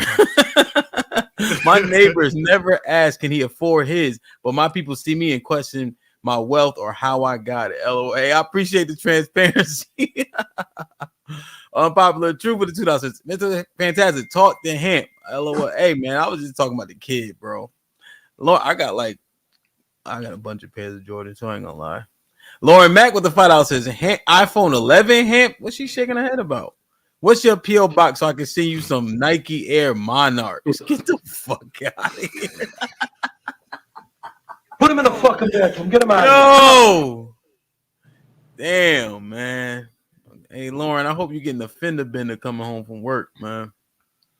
Hey, first of all, good afternoon to everybody, but don't be talking about the Mopar crew, man. I got one. Don't be talking about us, man. We straight. Well, How we doing? Just make sure you pay that bill, brother. Right. And Mopar. Hey, I ain't gonna lie to you. Probably in like the next 3-4 months, it'll be a year since I had it, man. That thing getting traded in ASAP, man. See, Mopar ain't what it used to be. No, it ain't the fact of the price, man. It's the trouble of it, bro. Everybody. Yeah, that's what I'm talking about. Mopar ain't what it used to be, but you spending all that money on it. Bro, I didn't replace like 6 windows on my car. I know it's a Chrysler product. Like these are the cars that they steal. You know what I'm saying? They want to break into. Yeah, it's a Chrysler. Why would you steal a Chrysler?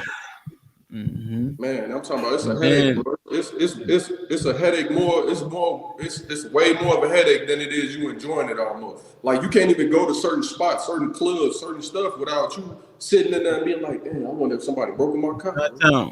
And the next thing, once you trade that car in, take them lights down, then you really be on to something.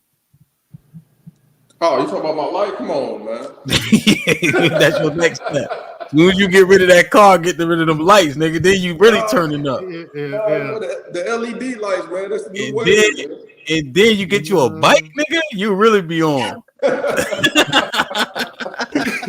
Like that. Okay. Yeah. Check this out.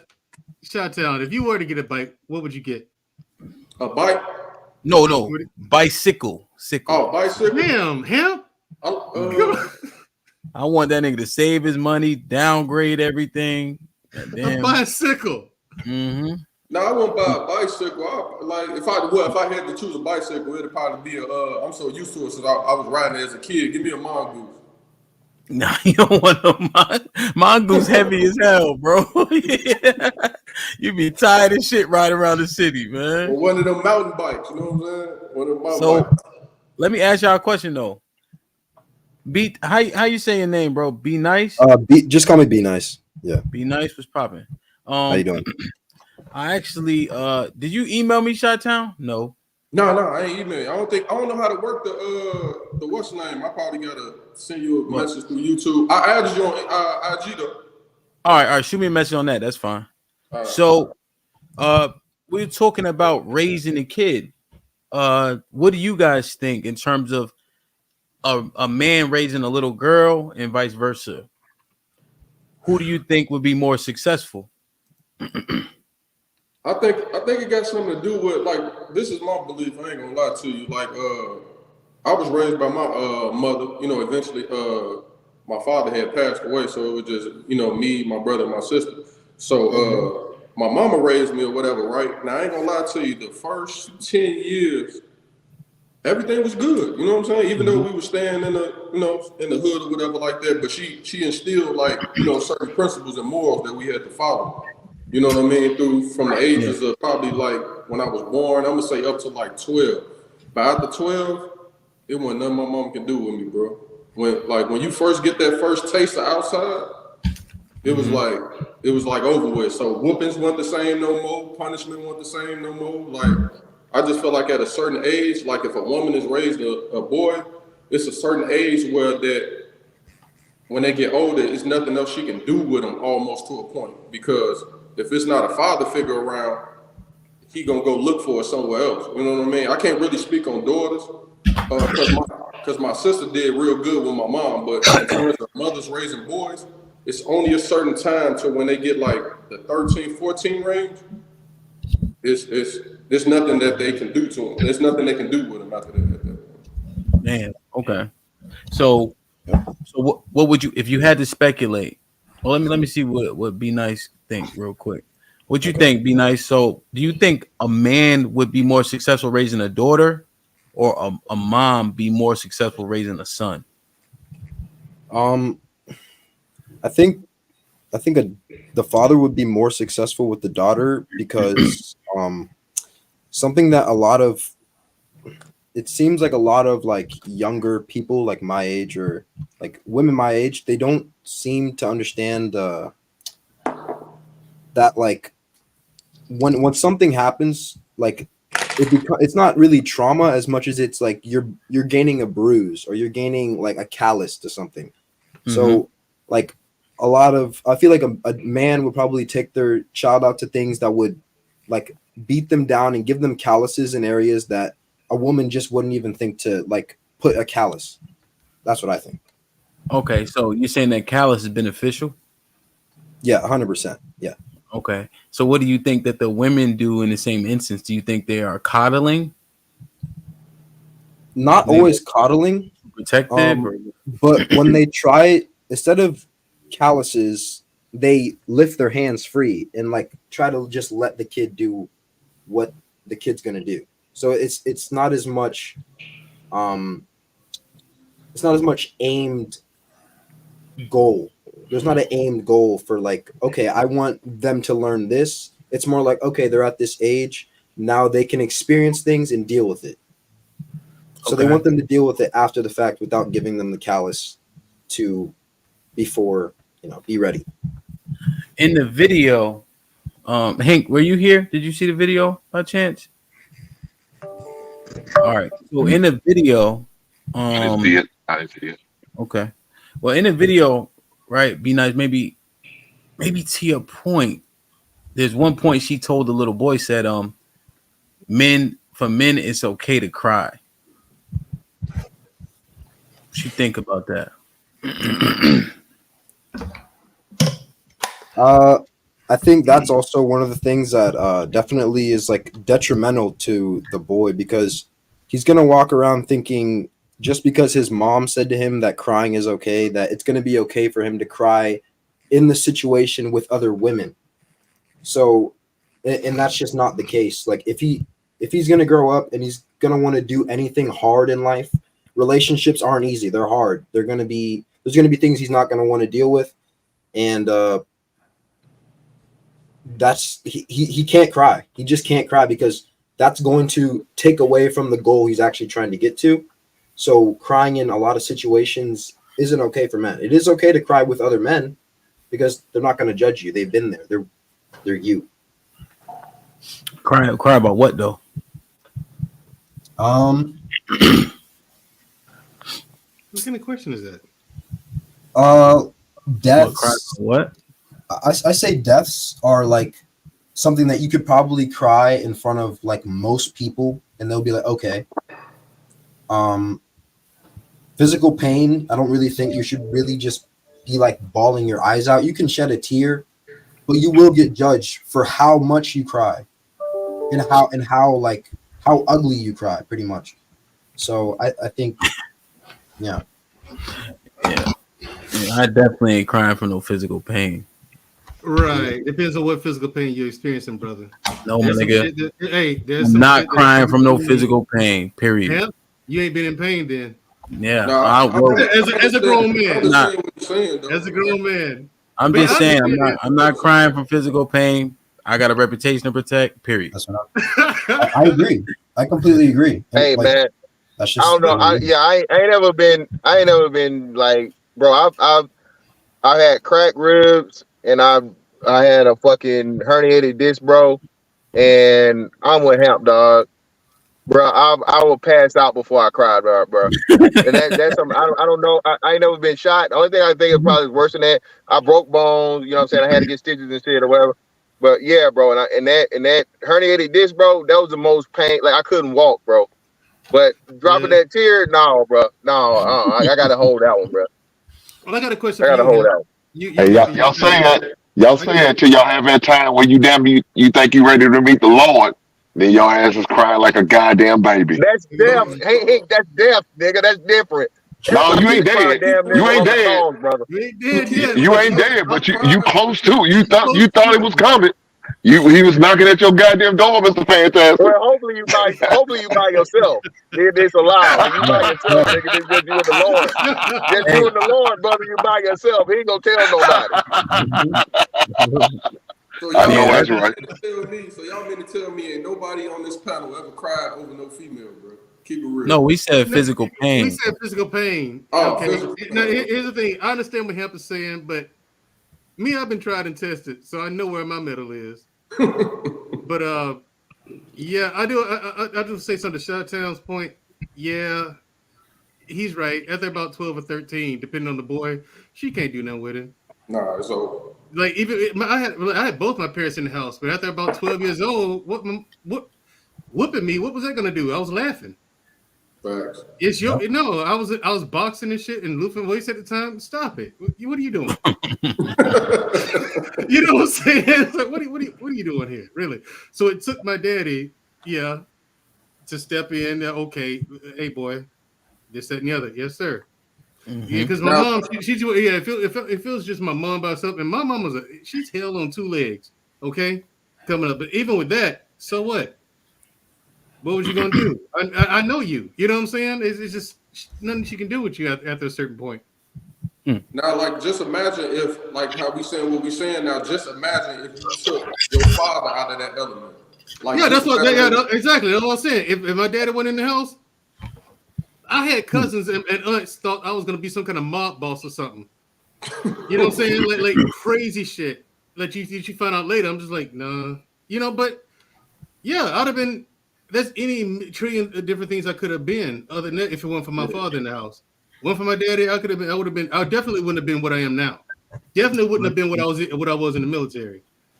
Yeah, I'm a completely different person. Well, let me ask real quick. Let me get Hank and I see and I don't know who was up here first. Did y'all hear the conversation or when did you guys get in so I can understand what part you on?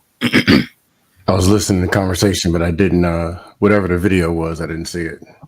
Okay, so you guys missed a decent part of it, but we were just going back and forth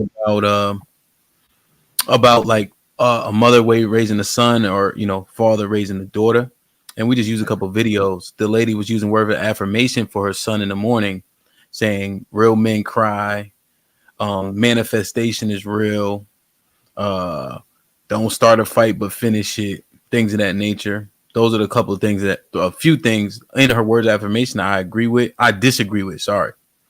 And I was saying her words of affirmation for her son should be vetted through men around her that she respects. Men plural. Because you're leaving context out. With the crying part. Like, if you cry, even if you cry over a female, don't let nobody see it. Like that's the part. Like sometimes men cry, over deaths in the family. Like my daddy died. Nobody saw me cry. Like ever. No one said ever. Like my but it's just you don't let nobody see you do that.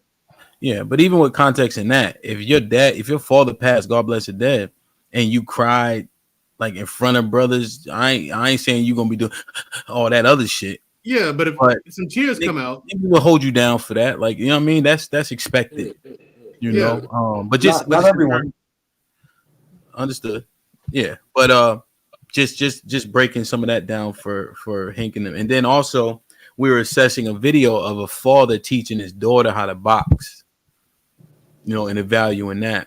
And then so now we were assessing who would be more effective in raising the other sex. One of the points Q had made was also the reason why a dad would be more successful was because he has less of a connection to the child, which I disagree with. I disagree. That's ridiculous. Come on, man. Well, let me explain it out so that come on. So that I want you guys to get the full context because she's not here right now, but she'll come back. Where she was just saying because the child is carried by the mother, and because the child is being fed through the umbilical cord. No, yeah. Then the umbilical cord. The child has more of a connection to the father. I'm like, well, no, right? The child, right? The sperm dictates everything, right? They say you get innate traits from your father. The mom and the fetus don't even share blood in the womb. So to just dismiss it because you carrying a baby, dismiss the father's connection to the baby, or saying it's more or less because they're carrying. I don't know if the science backs that. So just giving you guys like a back story of the entire conversation. But this has been studied and proven, though. Men are more successful at raising children. Well, hold on, man, Joe. Can everybody else talk, or you want? Go ahead. Yeah, you got to pass that motherfucking mic, man, Joel. Look, as a man who had custody of his daughter, that was tough. You know what I'm saying? Because when I got her, she was in 5th grade, and I kept her all the way up till she got to high school. And that was probably one of the toughest things I had to do. You know what I'm saying? I called her right before, she got on start having her periods, and that was tough. As a man, so I had to go to the store, and get pads and all of that. It's embarrassing at the same time. It's kind of tough because I don't know what to say. I don't know what conversations I need to have with her. I just didn't know. I didn't. I understood, but I didn't understand. So now, she's going through the emotions of going through a menstrual and all that, and I got to figure out what to say to her without, being some barbarian, and to be somewhat sensitive to her. Thank God at the time, I was married, and my wife at the time helped me out with that conversation where I had to say very little, but I still was sitting on them conversations because I needed to know just for learning purposes. Because if I mess around, I have another child and it's a daughter, I need to know what to say just in case. So, Could you imagine Hank having that conversation? no, it wasn't. Once I learned about it, it wasn't hard. It wasn't nothing hard about it. Once I learned, it's not like I didn't feel uncomfortable. You know what I'm saying? Like that. It wasn't that like that. It's just, what do I need to say? What should I say? What am I supposed to say? How's that conversation need to go without me being insensitive? You know what I'm saying? That was my concern. Gotcha. But the thing about, I guess, talking about kids, my son cried his senior year, just last year, his last game in the playoffs, and they lost. He cried on my shoulder. You know what I'm saying? And I told him it's going to be all right, dog. I said, the fortune for you, you have an opportunity to play college ball, so you're going to have another opportunity to play in a game like this again. So it's going to be all right. You know what I'm saying? But I make sure to let him know he good. You fine. Don't worry about it. Ain't nothing wrong. It's just me and you. Ain't nobody else seeing you looking like this. We good. I'm not going to go tell nobody if you ain't. But, you just gotta reassure your kids and make them, don't make them feel bad because, their emotions get to that point of where they want to, they upset, angry, frustrated, or sad, whatever the case might be. Just make sure you have that conversation with them. Let them know, hey, it's all right now. It's just me and you. Ain't nobody seeing nothing. You good. Just let it go. And once you let it go, let's move on. Hank, would I be? So here's how I see it. Right, you lose a game, things of that nature. Once you cry, that crying phase is over with.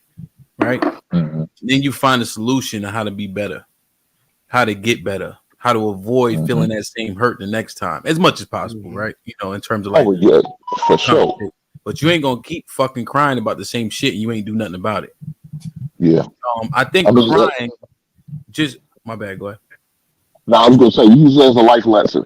You know what I'm saying? There's gonna be times in life you don't things ain't gonna happen the way you're gonna happen. Yeah. Well, this is what we can't do all the time. This ain't gonna be one of the moments you're gonna be crying. No, it's not what we're doing. But at this moment, I understand what you're going through. I feel your pain. Yeah. Yeah. You know what I mean? And even like crying, there is no reason for it. Right? Like, what does it do? What does it improve? How does it help? And so when I see a cry for help, I'm thinking that, do we have that luxury in life? Men, generally speaking. Since we don't, I'd rather stop crying and find a solution. And I'm saying it very directly. There's nuance a little bit, right? But just when I see it, and I think that's why men are a little bit more emotionally intelligent, because when we cry, people told us to stop crying, use your words, and what's wrong. If you see ladies, and I'm not, no shade to them, right? Just how we were reared. They get to kind of just live in that a little bit longer than us. They can afford to. We can't. And well, again, like you said, once the crying phase is over, It's time to find solutions. Yeah, to make sure that doesn't happen again. I was just gonna say that. That's one of my pet peeves. I hate when somebody call me and they talking about a problem and they crying about a problem. And then after I let it on out, I'll be like, okay, that's over with. We can't do nothing about what just happened. Like, what's the next phase? What's the solution to the problem that we can solve? Yeah, and but I'm not stepping on Hank's point. I think that what he said resonated with me in terms of there got to be a period like where if it's something, if I lost a championship game, that emotion may overcome you, right? But then get that shit the fuck out and go to the weight room. Don't go home. Yeah. Right? I don't give a damn if it's right after the game. If you lost because you couldn't get off a block, go to the weight room. You know what I'm saying? I had this one game real quick, and I'm gonna get IC in. It was like the second game of the season, right? And it was 4th and 1, and I seen it off tackle, and I could have dove through and made the tackle, but instead I took on the fullback trying to do the right thing, and that shit haunts me to this day, bro. And it was only the second game of the season. It was 4th and 1 in the first quarter, but I knew I could dive through and make a tackle. I didn't do it. Like, it just bothers the shit out of me. You know what I mean? I second guess myself. And I don't even like live like that. That story had nothing to do with nothing, but it just bothered the shit out of me. Scam, what's popping? What's going on? What's good? I guess the first part, I guess it was some competition between men and women who can raise daughters the best. The better parent can raise the best children. I'm a favor to fathers because they're the more important child. They're the more important parent during the later years in life.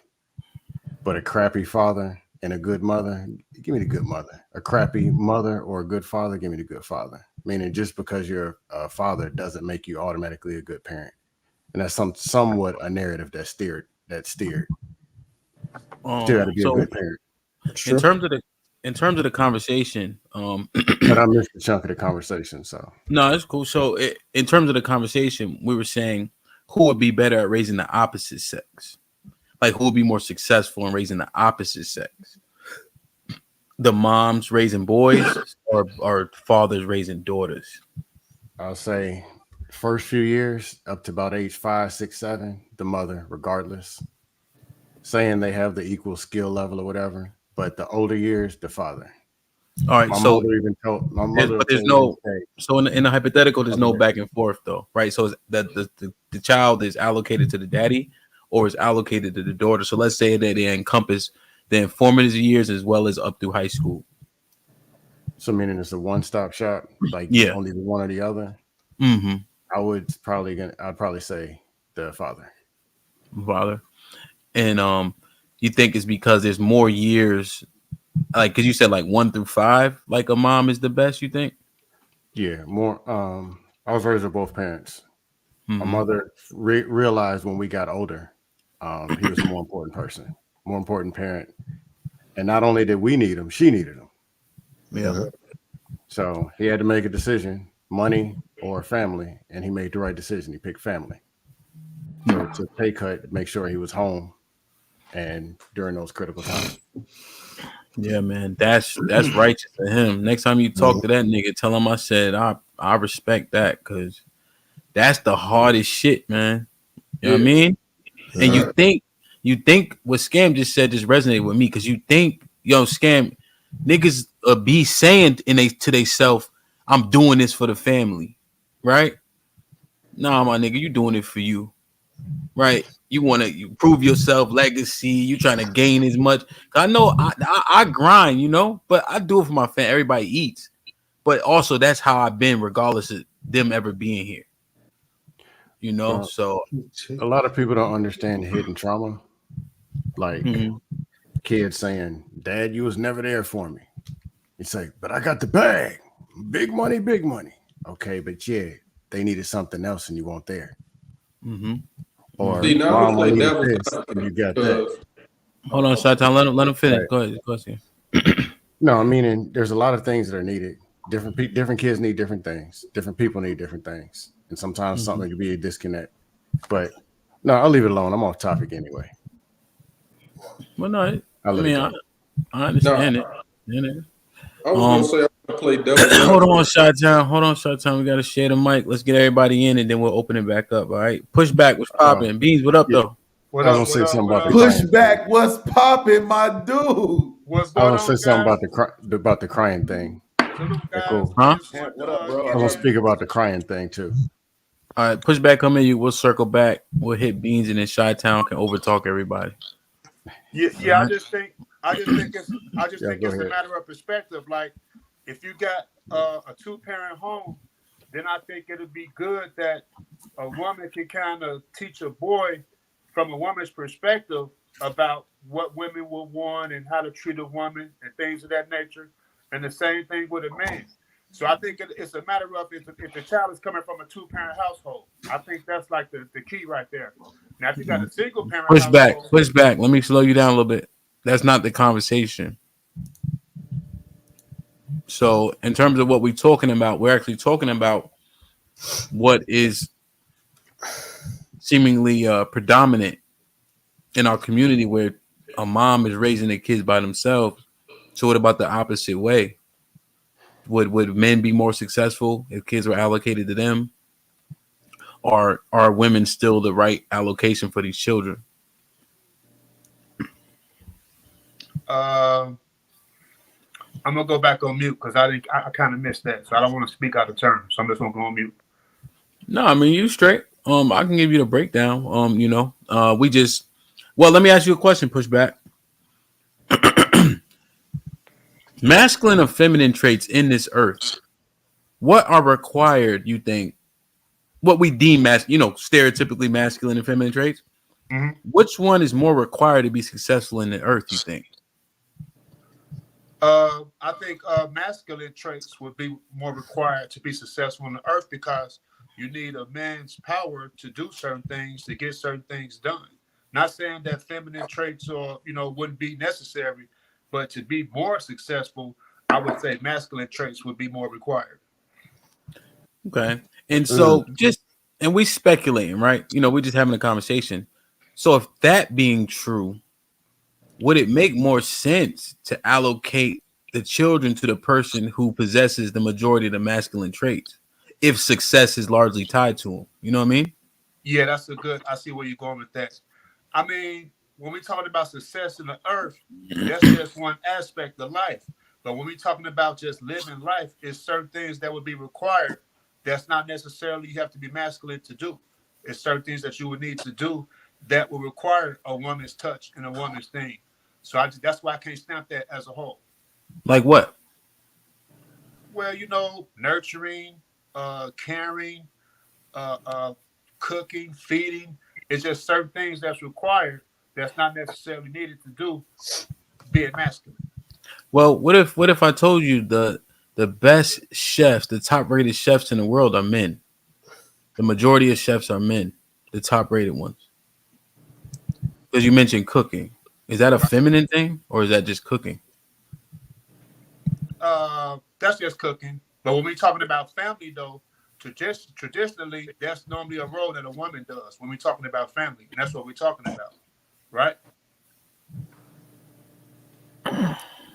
Yeah. I understand what you're saying. I just wondering because you said feminine traits are required. I'm just wondering where I would. I mean, a nurture. I understand that because you can see, like, I know one woman who is she was raised predominantly by her father, and you can tell. Right. Usually, can. Yeah, and she's missing a little bit of something. You know what I mean? Right. Right. And she says it. I'm not just saying. She said it too. So she thinks more like directly, and and you would think that we complain about women's communication style, how it's all over the place and shit like that. But then when she's direct and like talking like niggas, now it's like, oh, you masculine. But you just told me these hoes can't communicate. And I think it's a balance. It's a fine balance. But when we're talking about being successful overall, we got to kind of break down what the overall is, because it's a lot of things in between the overall.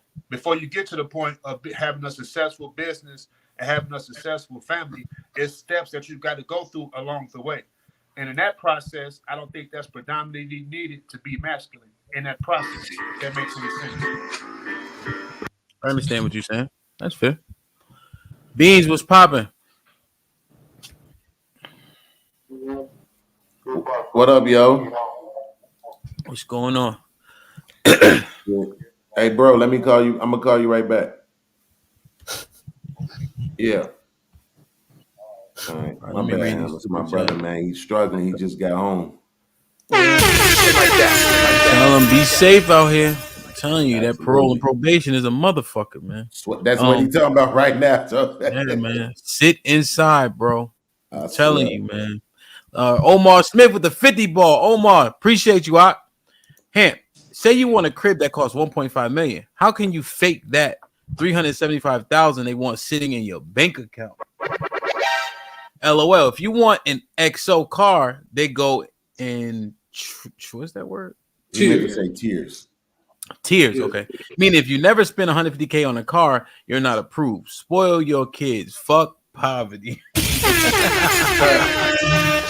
Shit like that. Hey, good point, bro. Good point. Good point. I guess I'm thinking of the one where you can drive off the same day. You pay 150 a week for 20 years for a Sentra. So I think maybe that's what I was leaning towards. So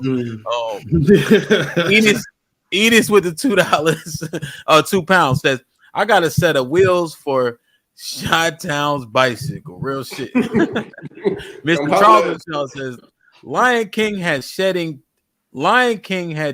tears. R.I.P. to Mufasa. Okay, yeah.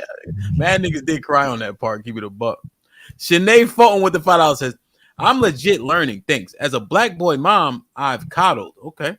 I'm in a space of pullback and more male reinforcement. Me and Q know that though. Omar Smith with the $5 says, every long-term inmate I know took a moment of silence to shed a tear. An unwritten rule is to act like you ain't see it. I'm soft, so don't mind me. Shit like that. Shit like that. Hey man, I don't know about that, bro. Hey, Hemp, I got something to add. To the woman who left the comment, she's a single mother raising a boy. Real quick, is Beans gonna let you get in because it is his turn, so you gotta ask him. Okay, I just wanted to add something to that, but Beans, you gonna let him add in real quick, or you can say fuck what Mandrell got to say? Absolutely the latter.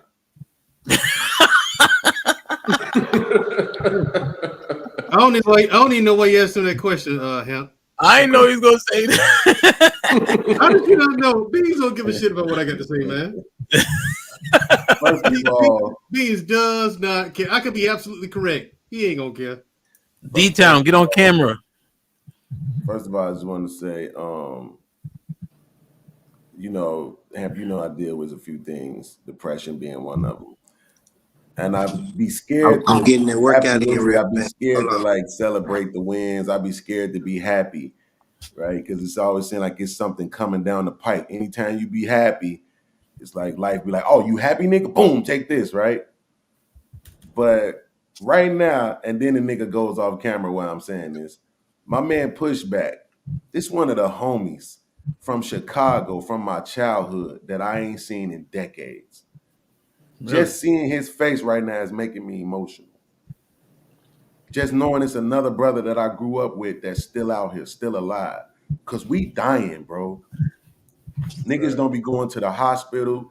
Niggas don't be eating right, taking care of themselves. They smoke weed, they drinking, they smoking cigarettes, doing all kind of drugs, popping pills, snorting and shit. And that ain't even including the gang banging and the shooting that we do to each other. And this dude was one of them ones who pretty much from what I know when we was shorties, he kept his nose clean. He stayed out of trouble. He thought he could hoop better than he could, right? Like most of us. But just seeing him right now, I just want to say to you, I don't remember your name, but as soon as I saw your face, I knew who you was, dog. I love you. I'm glad you still alive. You made my childhood better, dog. And man, salute to you straight up just like that, man. And salute to Hemp because my man showing up right now and the youngin' at the top, Be Nice Shorts, just shows the kind of energy that Hemp has, that he has people flock around him. He's a better version of me. He just don't look as good. So salute to you, Hemp, as well. Q is good to see you. My man Hank, Scam, I hate you. Mandrell, fuck you. Chi-Town, what up, though? Let's get it. This and for no reason. Bring the dust. Drop the stars in the chat. Drop the stars in the chat. Bring the dust. I need some practice anyway. I've done nothing to him. So to respectfully answer the question that you asked, though, Hemp, I don't know. I think the numbers would be better, right? So I'm not gonna try to pretend like I know the exact numbers as far as it pertains to single moms, but let's just say, out of 100% of single moms, let's say 60% of them do a good job at raising productive citizens who pretty much stay out of trouble, keep their nose clean, things like that. Mm-hmm. Mm-hmm. If you switch that to the fathers, I think you'd probably, at a minimum, get a bump up to about 75%. At a minimum. Okay. I could probably go as high as 85. Okay. But to be fair, I would probably just stay at 80. Because the problem is that if it's in mass, I think that changes things. Right? The reason why the numbers will look better now because it's not in mass. It's not a whole bunch of single dads. And one of the statistics that I looked up was the percentage of like single fathers who have custody of their children I can't remember exactly what it was, and I don't like making up stuff, but let's just say it was high. Like 60, 70% of them have at least a woman in their lives who live in the house with them or are remarried.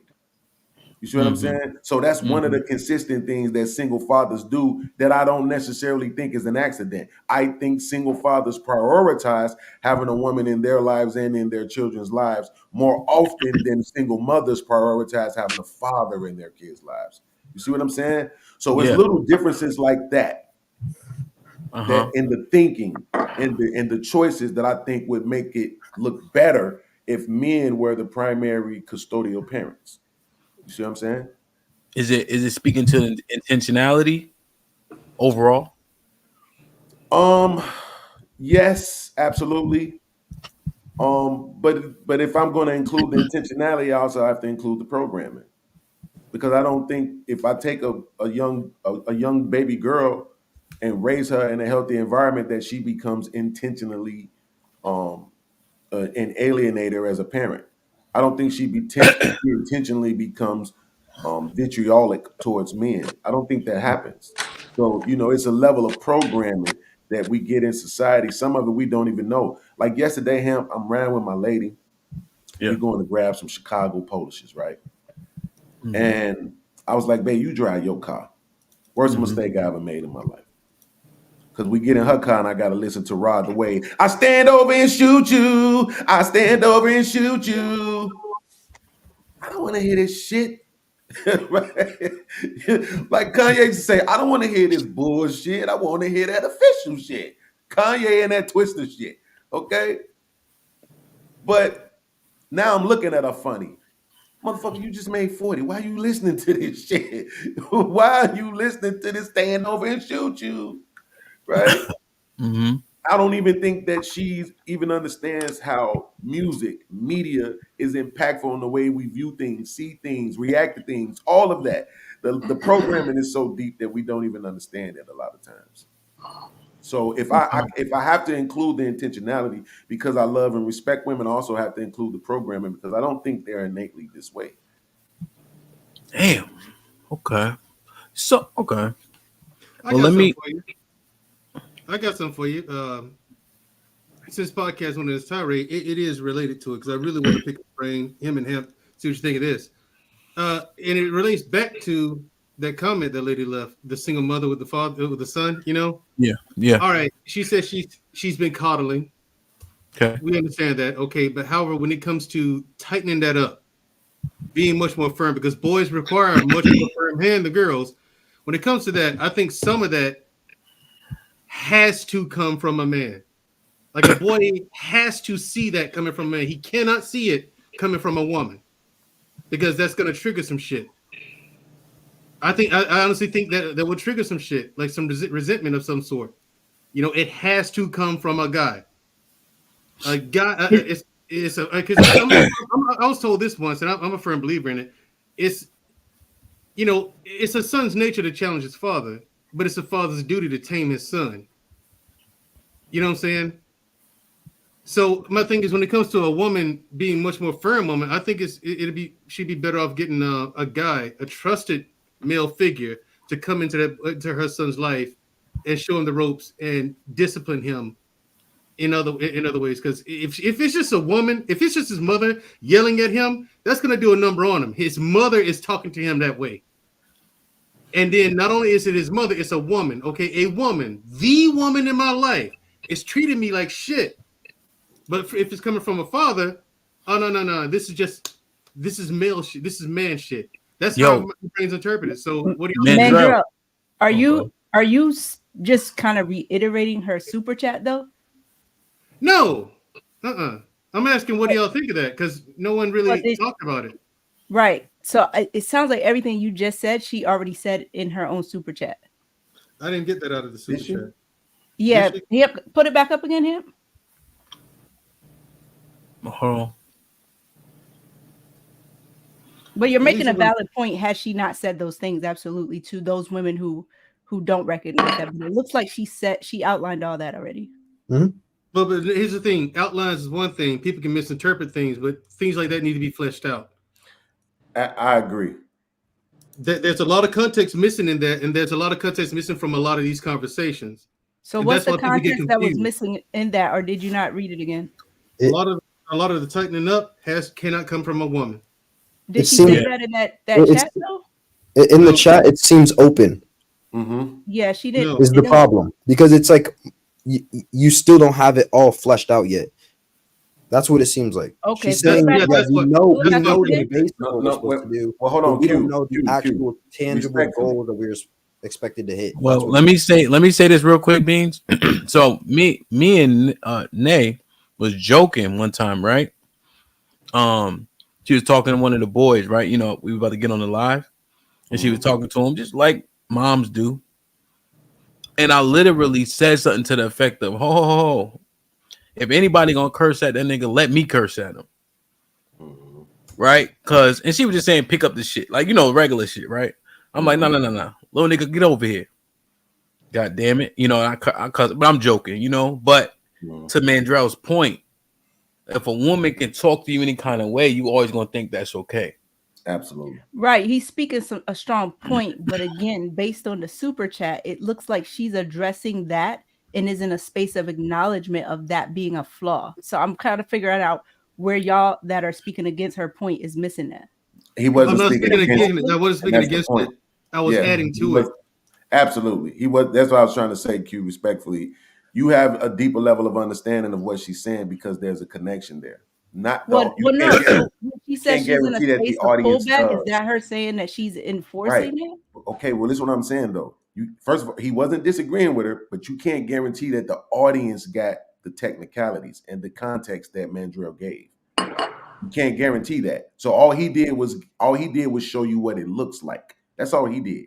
He didn't disagree with it. He just showed you what she's saying, what that action looks like. As a mom, don't talk to my child this way, and make sure I got a man in his life that's providing that discipline for him. That's all he did. Right. So that's what I said. So basically, he was just highlighting her super chat. If you take it that way, yes, but don't make it seem like the information that he provided in his context was superior because it No, I'm absolutely not, and I was. didn't. Right? I said it's very because I said that's very important information. But Yeah, it sounded like you had already highlighted. it had to be, that kind of thing has to be fleshed out, and that's a conversation that's not being. I don't see that conversation being had. Yeah, I just think I don't No. know. It just didn't. It seemed like she had already addressed those things, and then you were trying to speak against it to make a second valid point. But No, more or not less, against I was it. saying the same thing. Yeah, I was just fleshing it out, Yeah. and that's what I said even before. Like even before Beans, what I said that's something I wanted to add to her comment. Okay, I wanted got to you. add to it. Yeah, I wasn't speaking out against it. Let's get this. Omar Smith's $5 super chat. I love that Beans. You know I love the brotherhood. None of the petty ish should stop us building a tight brotherhood. Allah Akbar.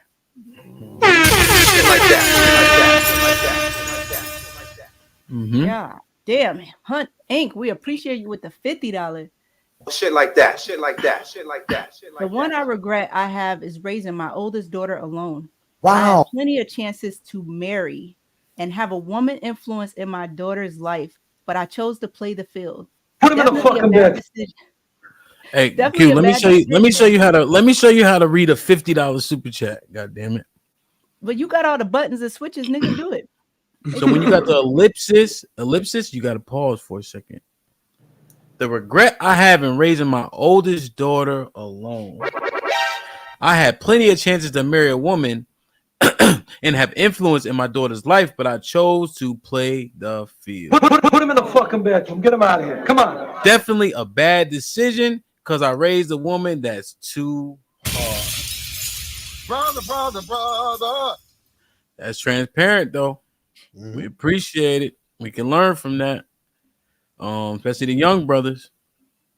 UT with the $5 says every time they say something, Q gotta try to defend it. Yeah, Q is mentioning that too. So of course I would be the person to give more context if there was a misunderstanding. UT, relax.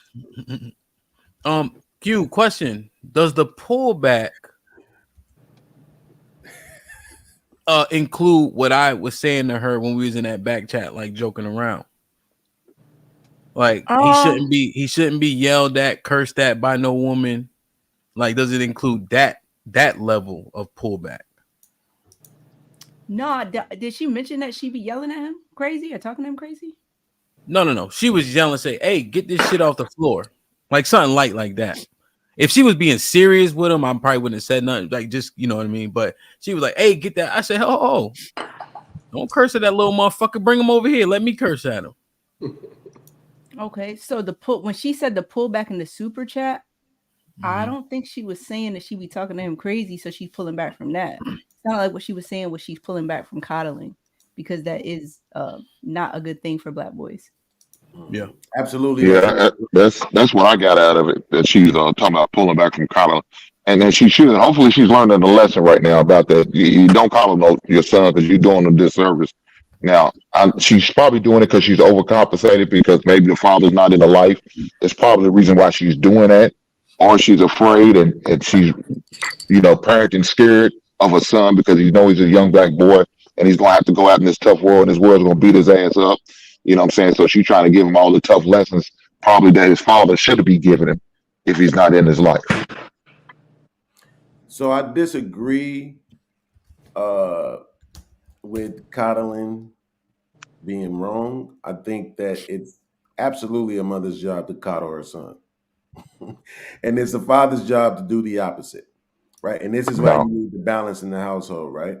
So the example that I always use is a mother and a father is outside trying to teach their son how to ride a bike.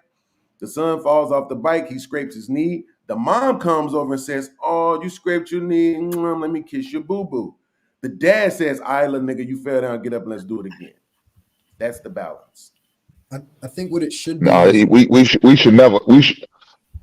You should never promote coddling your son like that. Not especially he's a teen. I don't know how old the boy is, but if he's a teenage boy, mothers should never coddle their son once he get to a certain age. Now, Beans, I can agree if he's say 8 and under, but once he gets over in double digits, there's no way she should be coddling like that. Because guess what? He's going to continue to think that even all the way up to his adult years because you did it all his life. That's all he knew.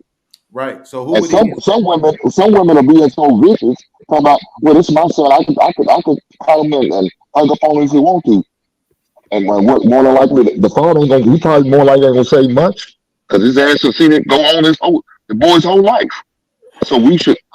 I don't agree with that coddling shit. I never will. But I understand what you're saying. So let me ask you this. Let's say the mom does. Let's say it's a 2-parent household. So before anybody responds to a single-parent household, a 2-parent household. The dad is the disciplinarian as he should be, and everything else he should be, and the mom is coddling. What does the son look like when he get older? Beans. The son gonna look. Hold on. We ain't talking about that though.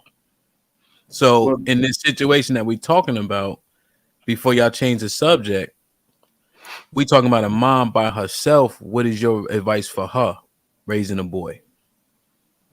Absolutely, we gave that already. No, when he falls down on the bike. Oh, when he falls on the bike. Without the dad being, you know what I mean, there to do the opposite or do the balance. Yeah, you scraped your knee, you got a boo-boo. Now let's do it again. Jesus don't. But say it like her. Okay, so who can act? Chi-Town. You can act, B? I can kind of act, yeah. All right, so act like you fell down, you got a fake cry and all that. Beans is your mom's. Okay. I fell, right? Beans can act now. Hold on, be nice. Let me tell you something. Beans can act, my nigga. So don't come with a weak ass performance. Okay. I hope Beans can act. Mom, I hurt myself. Oh, that hurts so bad. Oh, you hurt? You fell? Let me see. Let me see. Oh, it's your knee. Oh, yeah, it's my knee. You scraped the skin off of it too. Okay, let me kiss it, make it better. Let me kiss it and make it better. You all right? No, it still hurts. Okay, well, get up. Get back on the bike. Let's try this again because I ain't finna be out here all day. You know I gotta go cook. Your sister and brother is hungry. Your daddy done left. And I need my lottery tickets. What are we talking about? Shit like that. Yo, Beans, those lottery Hell tickets no. gonna pay. Those lottery tickets gonna take precedent, boy. You gonna get Absolutely. up. Hey, not only the lottery tickets, that them pack of Newports you're gonna have to buy for too. Oh, You know what I'm that's talking funny, about? bro. So That's yeah, funny. I did so, No, a but good job, man. I can see. No. Hink, let me just say, Hink. I'm gonna concede because after looking at the definition of coddle, it says overprotect.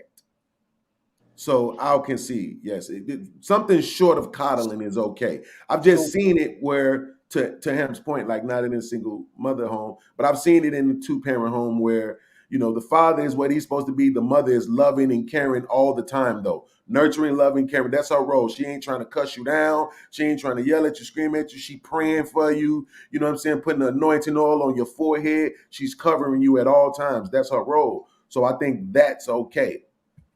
That's what I meant to say. So I concede to the coddling argument. So I don't know if you could pull a message she put up in the chat too as well. It's talking about how the father takes a passive role. That's a problem you have to run into situations like that. If a father's taking a passive role and the mother's coddling, that's a recipe for disaster for a boy. That is a recipe for disaster. Hink, let's address that though. See, Okay. I saw this I don't know if y'all saw it, right? So the wife was like, "Hey, can you feed the baby?" Right? And the father was like, "Oh, give me a second." And then so she go give the baby the whole gallon of milk to like feed itself. Or she like, "Can you take out the trash?" All right, give me a second, I'll take out the trash. Then she go take out the trash 30 seconds after asking him. Right? And then those same women will be like, "Oh, this nigga don't be doing." No, my nigga, I'm just not doing it on your time. And then they be hating. My wife be hating too. Babe, she be hating. The kids be wilding. I just yell, "Hey, everybody sit the fuck down and watch TV." She think I gotta get up for the 49ers losing to the Ravens to tell everybody to sit down. No, I'm not getting up. You shit me? This is more important than them sitting down. But I can yell from the couch. They sit down.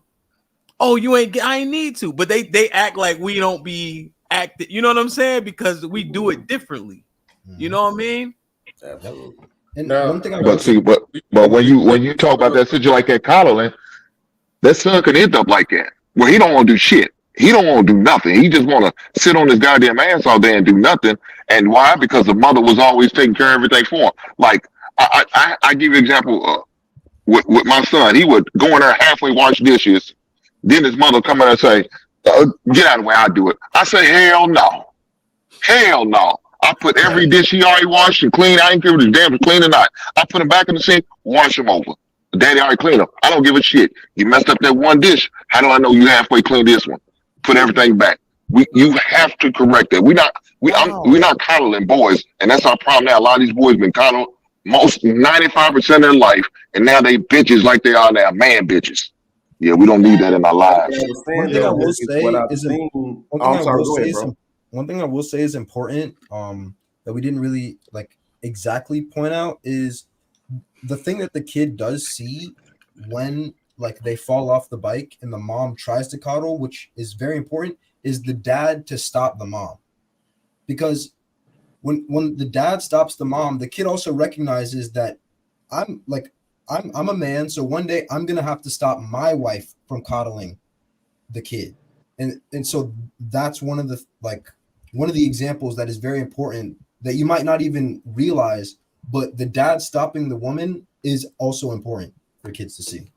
Yeah, that's something that I can absolutely disagree on, right? And because I don't think it's stopped. You let her do her job and then you do yours. That's the balance, right? But again, what I've seen from the guys who was coddled is that they didn't accept bullshit from women. That ain't no accepting no disrespect, ain't no accepting no hard times, no attitude, no all this old extra shit. I move around because my mama, my aunties, my grandmamas loved on me. They loved on me. So I know what love feels like. I know what it's supposed to look like. This thing that you doing ain't love. And then of course the woman be like, you can't say what love is. Love don't come in the same forms all the time. Well, your love is toxic. And I'm not accepting that because I was loved on. You understand what I'm saying? So that's what I mean when one real quick story. This girl spit in my son's mouth. My son was like 3. We at the park. They playing. And she just pushing him. He pushed her back. She said, "Tour, spit in his face." Yo, I ran up on the 3-year-old girl like, "What's up, shorty? What we doing? What's up, shorty?" Like, I was ready to box this 3-year-old. You know, spit on my fucking son, right? So his mom was like, "No, you know, that's a little girl, whatever, whatever." I'm saying if his mama wasn't there, I probably would have been out there fighting all them kids that came with that little girl, right? But his mom was there to kind of soothe the beast, right? That's their role. Their role is to be emotional. Their role is to be caring and nurturing and loving and all this other stuff and make you feel better about your situation. Your dad is the one that's supposed to come behind that and be like, "All right, nigga, you through whining? Let's So go." Beans, I got a follow up question to that. Then let me just read these real quick. Angry Man, what's pop? Where my book at? I got that book too. I gotta get it.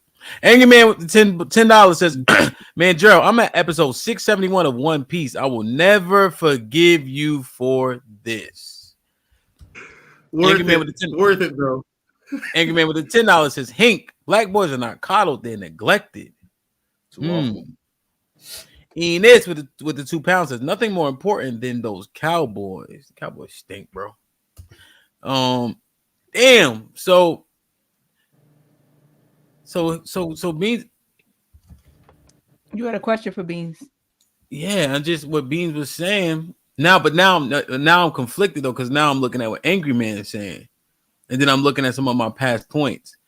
I was arguing with a single mom about something, and they were saying how all these cats in the NFL come from single parent homes, and I'm like, well, they make it in spite of their mom, not because of their mom. And from coaching football, I realized that the mom don't do a lot. They don't know enough. They drop them off, I guess. But even in high school, they bring themselves.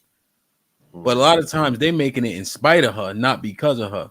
But then I'm thinking about what Beans just said. I'm like, are we fucking these single moms up by not being there to play that role? And they try to play it, and it end up being neglect or too heavy-handed or not enough, like, because they out of bounds anyway. Yeah, like they can't do both. That's a conversation I had with Sinead very early on, knowing, her situation with her kid's father. Like, you can't be both. you know, there has to be what the father does in community and what you're able to do. And so even with that, just being with her, I've never stood in the way of the fathers of her children being a part of their lives. One of her baby fathers I'm super cool with, but his decisions are his decisions. So, but with that being said, yeah, I think that's the obvious. Like, if a woman's trying to take on all roles, you gonna fuck something up in there, because there's things that don't even come to you naturally. Scam was trying to say something earlier, and I forgot. And I want to get Chief finished. Shout out to Chief. What was it you were saying, Scam? You trying to talk about, but I forget what it was. I don't remember. It was something. I was gonna say, in terms of what Q said, Shot. Oh, I remember what it was. It was talking about crying. Hold on a second, Scam. I remember what it was. Shy, you trolling me? No. This nigga ain't shit. Why do we go through this every 32 minutes? No, I was just trying to back up what Q was saying. I was just gonna ask the panel, is it fair for a woman to be Can I ask Scam, please, Shy, please? Yeah. You ain't send me no email. You treat me like shit. At least let me ask Scam. I'm gonna say it to you right now. No, you know I'm sensitive. Go ahead, Scam. That nigga got off and everything to send the email. No, that was talking about boys or men not crying. Boys don't cry, men don't That's cry. what it was. And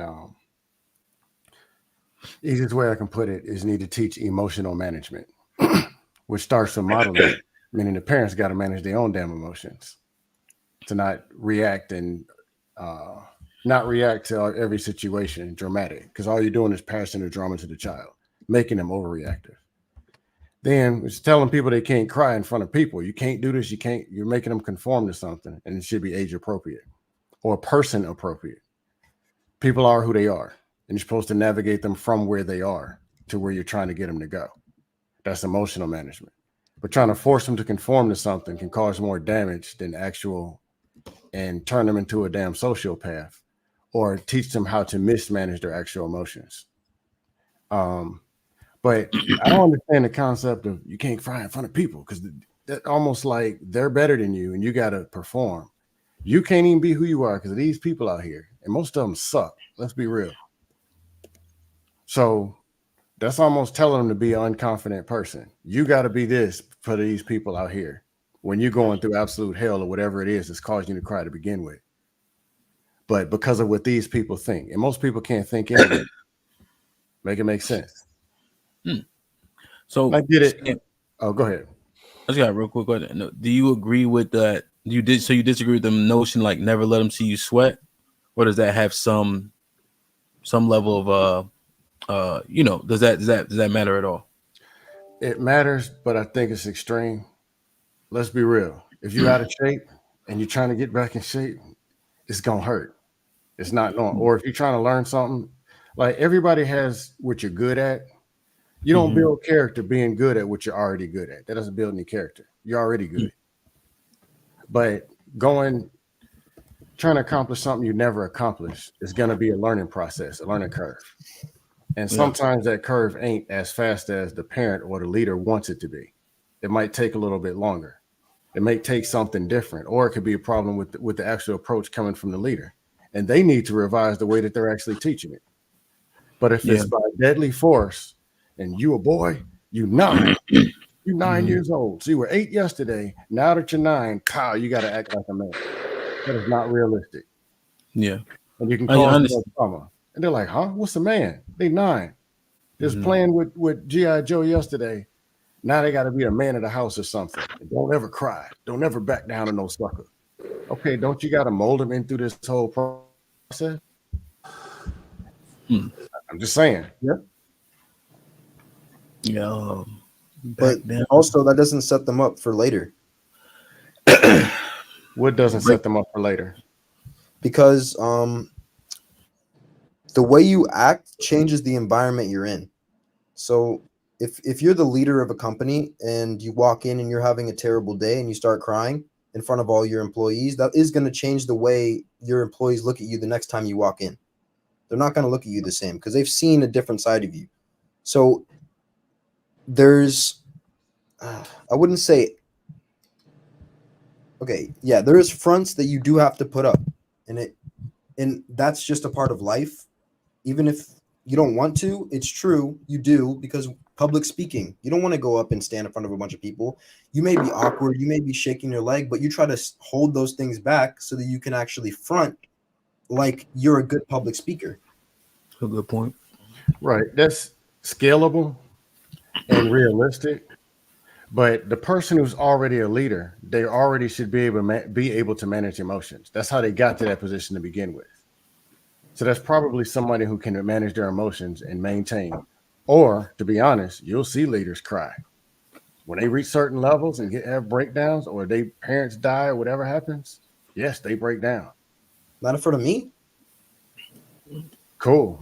But the other 3,000, 5,000 employees that are standing up clapping for them, it's for them. And they still even build a more genuine connection when they do it. But that's after an accomplishment. Or a failure. If it's a press conference. I'm just telling you, I've seen it. It is very effective. So you're saying what we're saying is if the leader shows that kind of emotion, it shows that they're human. Now everyone else out there can connect to him. Yeah. So that's what it means by manage your emotions. You can't do it at the most inappropriate time. Like if things are tough, you got a task to accomplish. That ain't the time to cry. No, you know what I'm saying? You know what I'm saying? But if something, hey, let's say you failed at something. Hey, fellas, hey, people, we tried. We didn't get it done this time. Hey, what we're gonna do is regroup. Take a couple of days off. We're gonna come back, regroup, come back at this thing. You know what I'm saying? If it's a moment like that where you're addressing everybody like that and things will work out, and then he drops a tear or two, then yeah. Yeah, I get your side of it. I'm just trying to make it. Here's the thing, Hemp. That shit works. I would say that for some things, but let's say it's like a sales business, right? Mm-hmm. And you're trying to sell a bunch of, for instance, boxes, right? You're just trying to sell all these boxes, and the goal that you're trying to hit for the month was 127 boxes, but our team only did 110. So we're under what we need to be. If he starts crying, no one's gonna be like, "Oh yeah, let's get it next time." Like, No, they're gonna be like, "Why the hell is this guy crying? We did, but let's get it next time." Like, the goal is still to achieve, but you crying is like making everyone ask, "Why the hell are we crying right now?" We have another goal to accomplish. No, be nice. I agree. Like I I was said, talking about it's situational. Yeah, it's situational. It can't It's be at situational and time. That ain't the it's time also for it. scalable. Then how do you teach that to a kid? If it's so situational, then why not teach them something that's actually going to help them, which is cry on your own time and don't bring it in front of everyone else, because that's going to keep them out of the most problems and the most situations where people You are looking can't at teach them a 3-year-old. How do you teach a 3-year-old not to cry? Oh, no, yeah. that's so You much can, harm. you can teach a 3-year-old. Well, the I think- level of harm you'll do won't be worth it. What 100% Be Nice you is could speaking 3-year-old. to is, I think what It's Be like Nice teaching is somebody speaking not to to is that breathe. future, right? That future child, right? Somebody said something a long time ago that resonated with me. He said, "We don't raise our children to be children; we raise them to be adults." So, if you go through those stages of their life properly, they might be okay. But if you're because there is an importance of teaching them those things young, but also making sure they don't miss out on those years. What I've observed over the time I've been living is when people miss out on those years, they end up repeating it. So that's always been very important to me. When you 5, you 5. When you're 10, you're 10. You're not 10 going on 15. You're not 10 going on 25. Are you talking about When boys you or reach girls? that age, both. Both of them. But Every- When it you don't- reach that age, you end up reverting because you don't get to bypass those years. You got to live that out. That's part of this Well, journey. And so how do you process. bring that back to crying for a boy? Oh, when it first happens, it has to be addressed a certain way. Well, what I'm saying is what. Oh, go ahead. But you, because Well, see, no, you're I just not, wanna because get clarity. along the journey here, you're not going to tell them on day one, don't cry in this manner, because when you become a CEO at 25, your employees aren't going to take you serious. You're not going to give him that at that time. You're gonna tell him that crying is not a solution. Facts. And that applies for that. That At applies. 3? That applies with him being a CEO. So yeah, you might not say CEO, but you're saying what has this got done for you? Age So appropriate. you say that at 3 years old. What do you say Yeah. at 5? The same thing. I'm just saying age And they appropriate. can it's the whole eat that up process. and interpret that crying Mhm. is not And a then- solution. Yeah, and then what happens is, and then And what there's no happens is, questioning in that. no, and then what happened is when they start playing sports and things of that nature, now you have tangibles, you know, when they start competing.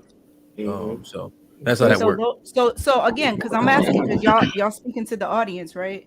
So if this is a single mom taking this in, at 3 years old, she's supposed to use the exact words verbatim. Crying is not a solution to her child, but nothing else. It's okay to cry right now, but crying but is it's not a not solution. You right shouldn't for a be boy. crying. You shouldn't be crying with your head on a swivel, looking for people to help you. Right.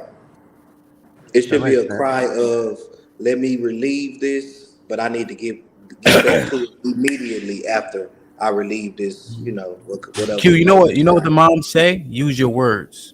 Right. So, but that's also something I would do, man. Like I would have a conversation and see if they can explain to me why they're crying. And now we have a reason behind it, and now we can figure out the plan moving forward. Right. Because if you're just saying at 3, crying is not a solution, and you walk off, that's effective? Well, I'm sure he's not saying. Yeah, that's not what we're saying. You try to I'm just silence. bringing clarity to that. What yeah. it's saying, what we're saying is crying is for nothing, right?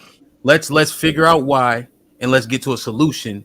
And based on, because you guys were trying to dismiss Be Nice's point by saying that doesn't apply to CEO, but that does conceptually apply to a CEO. That's why I said No, I that. didn't. I'm just saying you can't to give them the CEO speech at 3. But he's onto something, in which I was actually. But we both. That's my point. His point also. Yeah, but right now we both right though. Go ahead, Everybody Dion. is right. Go ahead. So I'll give you a what's the anecdotal experience. My son's probably 4 or 5 at the time. They playing musical chairs at a kid's party, and he loses the game, and Money starts crying, and he's wilding right now. And I'm just like, "What you crying for?" He's like, "Cause I lost." I'm like, "So is that going to help you win?" We have this conversation. Like, no. It's like, "So what? What now?" And he's like, and then I'm like, why are you crying? Because he said, because I lost. I'm like, okay, so I got to help you win. He goes, no, but everybody's going to think I'm weak. And I said, or are they going to think you're a competitor and don't like to lose? So we kind of like flipped it on him real quick. And now I'm like, so if you want to win, you got to do it again. So now he goes back in and he comes like in second place. I'm like, okay, did you do better last time? And we have that conversation. Right. When he had lost, he looked at it as a 9. When you gave him that new perspective, that same 9 went to a 6. So that's how you do it. You get what I'm saying? And, what I hear is that's a way to teach boys how to handle a loss. That way he don't take that feeling later on. He gets rejected by a girl or doesn't get a job. He gets a flat tire on his car and just rages out. Right. What he did was teach his son how to manage that emotion of loss. Right. That pain, yeah. And that's important. Right. Very important. Which as a man, you won't have to. Emotional management is a whole process. It's not a But I think even more so, fellas, like we talked, you guys talked about it earlier, just teaching them to communicate and be able to express why they're crying. Because oftentimes, like at that age, it's still a physical pain crying and whatnot. You know what I'm saying? So like he was getting a shot one day and he got all nervous and started crying. Like, you didn't get the shot. So I pinched his ass. I pinched one arm. I'm like, did that hurt? He's like, yeah. I'm like, did you cry? Like, no, all right. The needle ain't gonna hurt as much as that did. And now he's like, needle comes, he just looked the other way and just and bite it. But it was, it was a social experiment at the time, but like I got him to understand the difference between, crying for no reason and crying for an act like pain. You don't wait, Chief, let me ask you a question since you used that. When my son got the shot, man, what's up? I wanted to punch the nurse. You wanted to punch the nurse? Absolutely. I never like wanted anything that bothered my son, anything that hurt him or affected him, I wanted to destroy it, right? But for some reason, you were saying, nah, son, deal with it, take it. Like, do you think that makes me a worse father? No, but I think in this situation, you couldn't avoid that. Like he needed them shots for whatever reason, right? So now you got to prepare him for that moment. And you still let him go through that situation, even though you didn't like it and you wanted to do something about it. You still made him go through the situation. So that's teaching him that you just got to overcome emotional control. You may have the emotion to want to do all these things, but you understand that the goal is that he has to get his shots, and that's what it is. So even though I may hate the nurse for hurting my son, that doesn't give me reason to hurt the nurse because she's doing what she needs to do. Right. But so the first time my son's mom took and she had to like hold him down to get his joint. And I'm like, no, I'm not about to do that with you, bro. I'm not holding you down. This is gonna be a part of your life, and I gotta prepare you for it. So what you need to do is sit there like a G or like a big boy and take this. And he put out, but I'm scared. And that's when I pinched him. Like, did that hurt? He's like, yeah. Like, did it make you cry? He's like, no, it's okay. The needle ain't gonna hurt as much as that. Well, just to that nurse, I'm still looking for you. First round bye. I feel you, bro. Especially with my daughter. Can I read that for you, Hemp? Sure. What's like Lauren Mack with the $5 ball. Hemp, you wearing an XL? Because clearly you love them boys. Send in the Lambs jersey. Play with your money, not them boys. Man, hold this. Shout out Cowboys, man. First round bow. You know what I mean? First round bye. You hear me? I hope Lauren, hey, somebody's shuffling.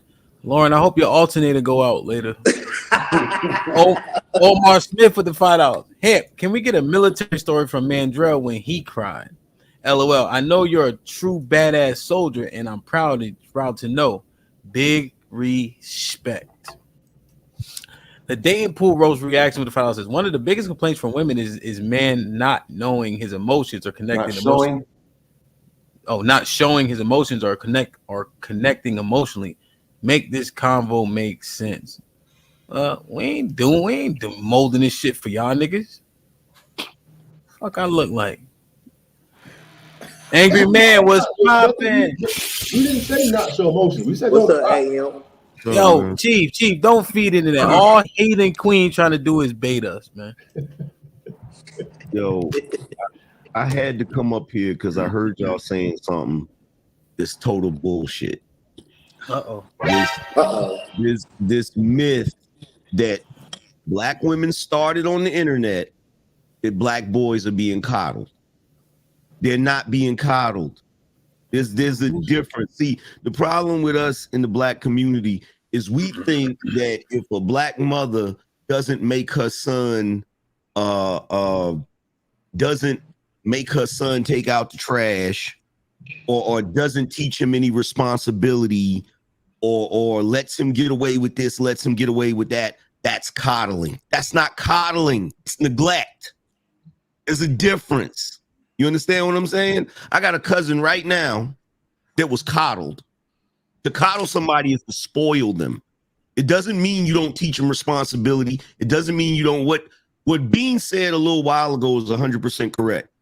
When you spoil somebody or coddle somebody, oftentimes they grow up expecting more out of life, expecting people to treat them right because they're used to people treating them a certain way, right? So I have a cousin right now who was coddled growing up, right?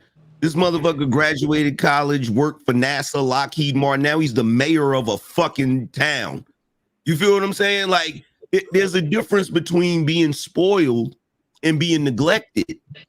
And what's going on with black boys is they're being neglected. They're not being taught certain things. That's not coddling. That's not what coddling is. Coddling is when you're, every little thing, you're just so particular about it with the child and you're trying to make sure that they have everything they want and all of it. That's coddling. You feel what I'm saying? It's spoiling a child. But when you mean by neglect?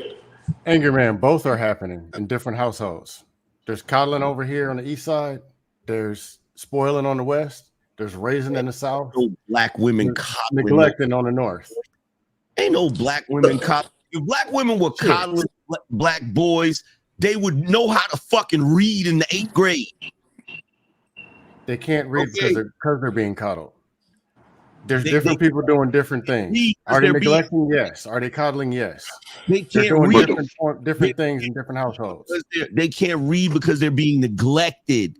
Not teaching your kid they're how being to neglected also. I'm just saying that I'm saying all of them are happening in different I don't think they're mutually exclusive. Some of them. Hold on, hey, man, you just sit there and said you had family members that did coddle, so it's got to be happening if it happened in your family, right? Yeah.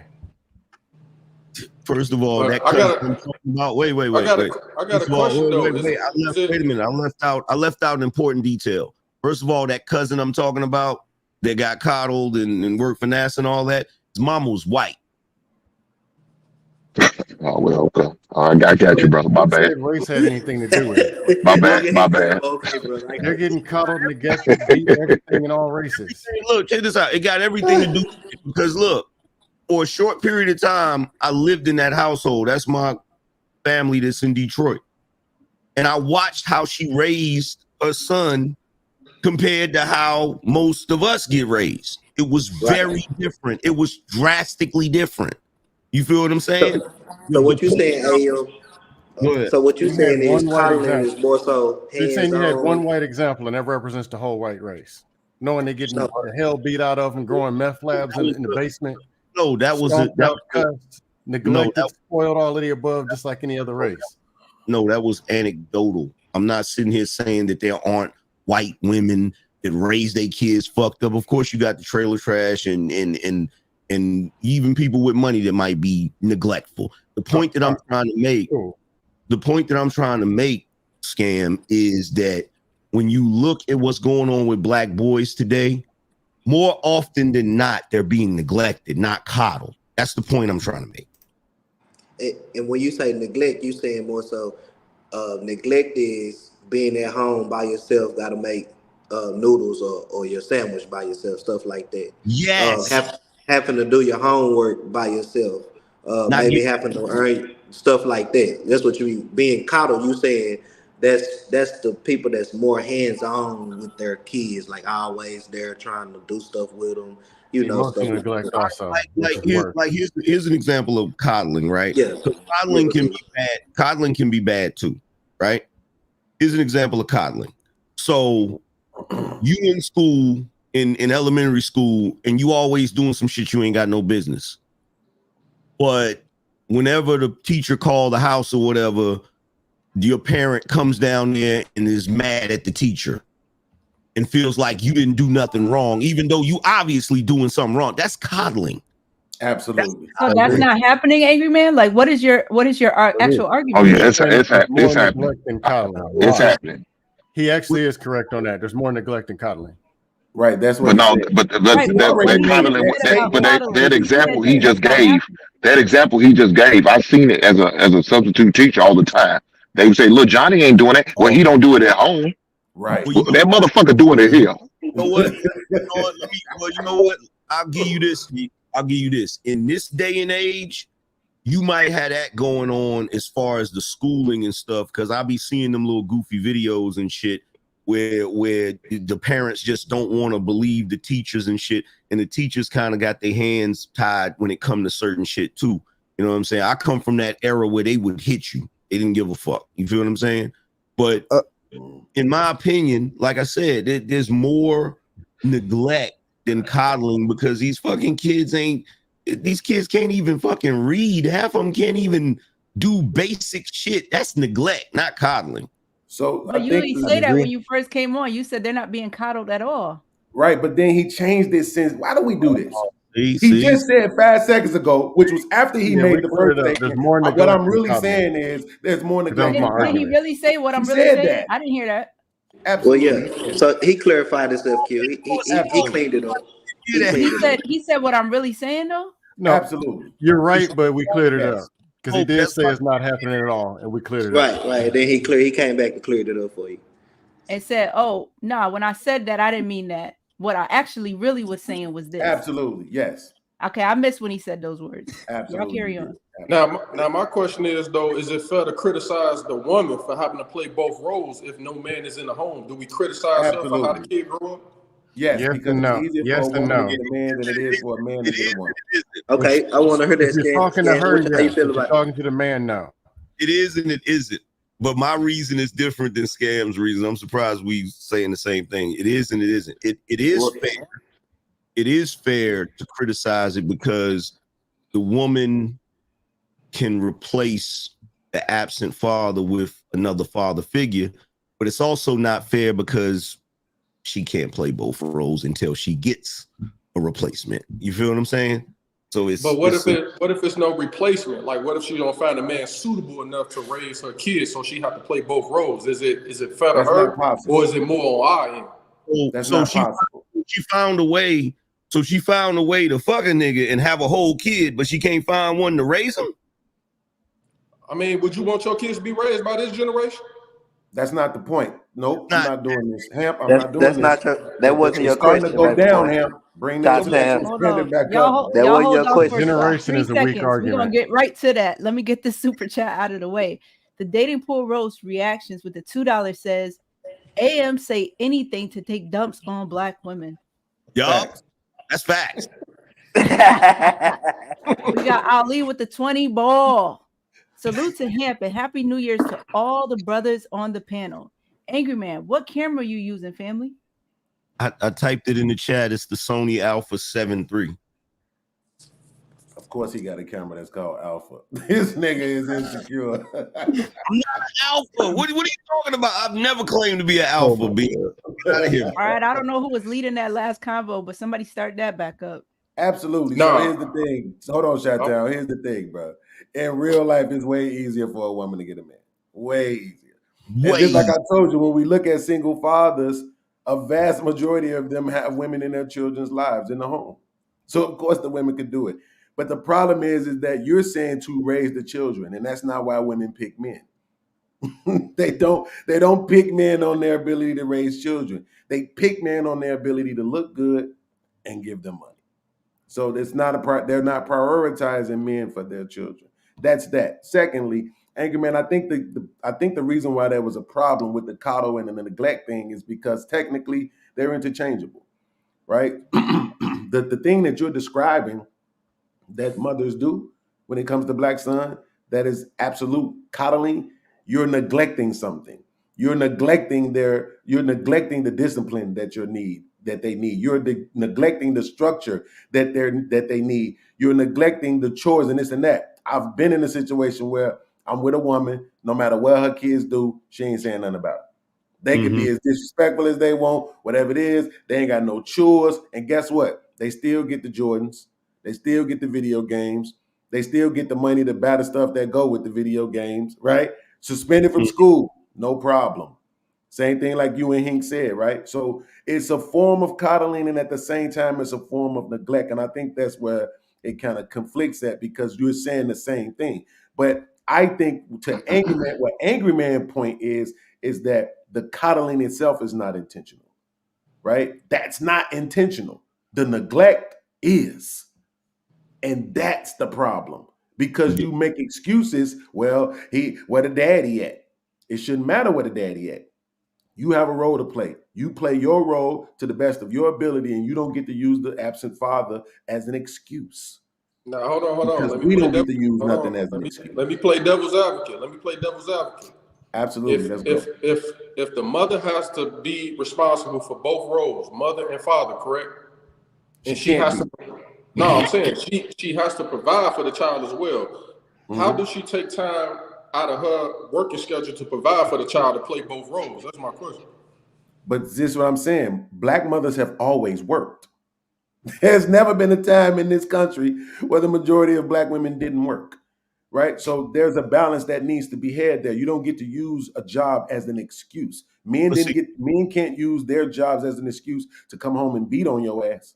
Right, so you don't get to use your job as an excuse to not be a nurturer, not be a comforter, a carer in the nature that you're supposed to be in. Right? No. The fact of the matter is, what we're saying is playing both roles, masculinity and absolutely feminine. She can't. That's the point. She can't. This is why people get upset when we're around Father's Day and we're hearing people say, Happy Father's Day to the moms that's being dads too. You can't. There's something that comes along with masculinity and testosterone and being a male figure that you cannot possess. My son right now is 18 years old, is about 1.5 inches taller than me. He don't want no smoke. When he turned 18 and I went to his graduation in May, I said, okay, man, you graduated. You ready to step out here with me? Nah, Dad, I don't want no trouble with you. I know the fuck you don't. I'm still dad, right? He'll beat his mama ass though. If he really wanted to. You understand? People don't think that dynamic matters, but it does. That's why we're saying that as a woman, you shouldn't be verbally vulgar to your son. You shouldn't be physically abusive to your son, because you are internally emasculating him, because he knows if he really wanted to, he could fuck you up. So he's allowing you to beat down on him. Then when he gets into as an adult and he's picking women who are doing that same thing to him, you're wondering why. And you calling him a simp and all this other shit when he was trained to be that very thing. I understand that. That. What I was just saying, is it 100% fair to just blame the mother for having to play both roles, even if the father's not there? He should bear some blame too. Absolutely. Because it's not fair for a woman to have to play a masculine role and be able to play a feminine role at the same time. That's not fair to the mother. So let me get you this right real quick. I swear, real quick, Angry Man, I swear. I get what you're saying, but this is where, and Hamp won't like this, but you have to look at it, I don't know if I'm using this word right, from a very utilitarian point of view. Every situation ain't the same. So let's say my mom intentionally kept me away from my father. Thank you, Beans. Kept me away from my grandmother, which kept me away from my grandfather, my uncles, my aunts, my brothers, my sisters, my cousins. Hold on, because I want to let Angry Man get in. So just hold on.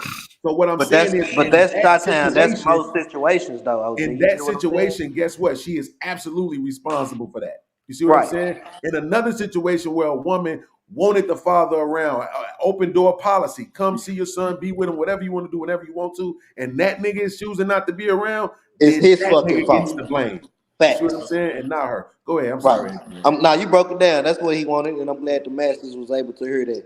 And that's what I stand on there too. You know what I'm saying? That's all right. I got a love you, mom. Though I love my mom. We got a question for Chi-Town. Chi-Town. Let's say you work for UPS. And it's your day off, like Craig on Friday, and somebody stole some bottles, and you're fired for some shit that happened when you wasn't there. Is you responsible for some shit that happened when you wasn't there? I get where you're getting at, but he said the point. But to answer your question, that's rigged as hell. Don't answer it. But I get what you're saying. He said my point. We don't want to. We don't want to apply that shit to the fucking relationship situation, I get what y'all are saying, but y'all put too much importance. Really, angry man? Really? No, hold on. You put too much importance on the development of the child as it pertains to a nigga that ain't there. He ain't there. Really, So angry then man? that means you can't blame 100% of the problem on the mother. That's how bad you gonna rig this argument? She can get another nigga. There's an army of simps out here that can't wait. She can get another nigga. Would you want to simp raising your son? Call them simps. You ain't got nothing. That ain't got nothing to do with you. Really, if she ain't in your I'm if she ain't saying in your y'all house. talking about masculinity, and then y'all say something about being feminine. Would you want a simp nigga raising your son? Let's be clear about something. But the thing is, it's better than no man at all. Wait, we're not talking about that. At least you got. We're not talking. Absolutely. Hit that I can't believe he just skated that dust in here. Let's be clear about something, right? I'm not even gonna respond. I'm gonna let it just slide. See how long it passes. Hold on. Let's be clear about something, okay? Let's cut the bullshit. All right. As it pertains to men and their utility to women, men are always interchangeable. They're always interchangeable, okay? In every aspect, except when it comes to the biological father. You want to know why? Because they want to make that nigga pay. Period. Nah, nigga, you gonna do this. Nah, nigga, you gonna pay this. Nah, nigga, you gonna. That's why they do that shit. But everything else, every other aspect, guess what? Nigga, if you ain't able to take her out to dinner on Friday and you just kicking it, trust and believe you'll find another nigga to take her out on Friday.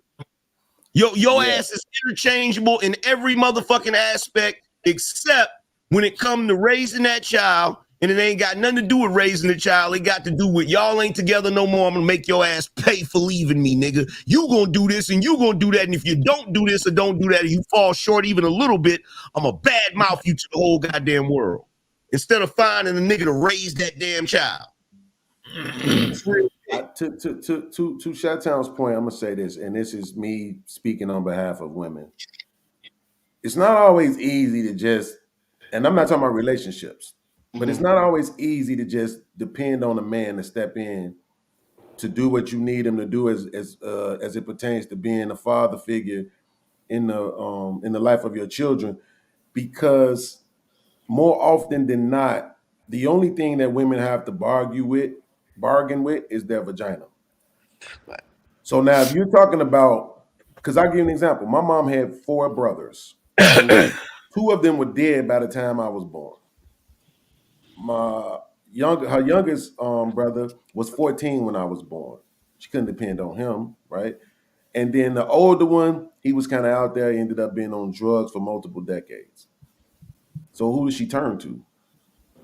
Right? So the thing about my mom is my mom absolutely always prioritized having a husband. Her whole thing was husband, wife, children, right? God, religion, all this other stuff.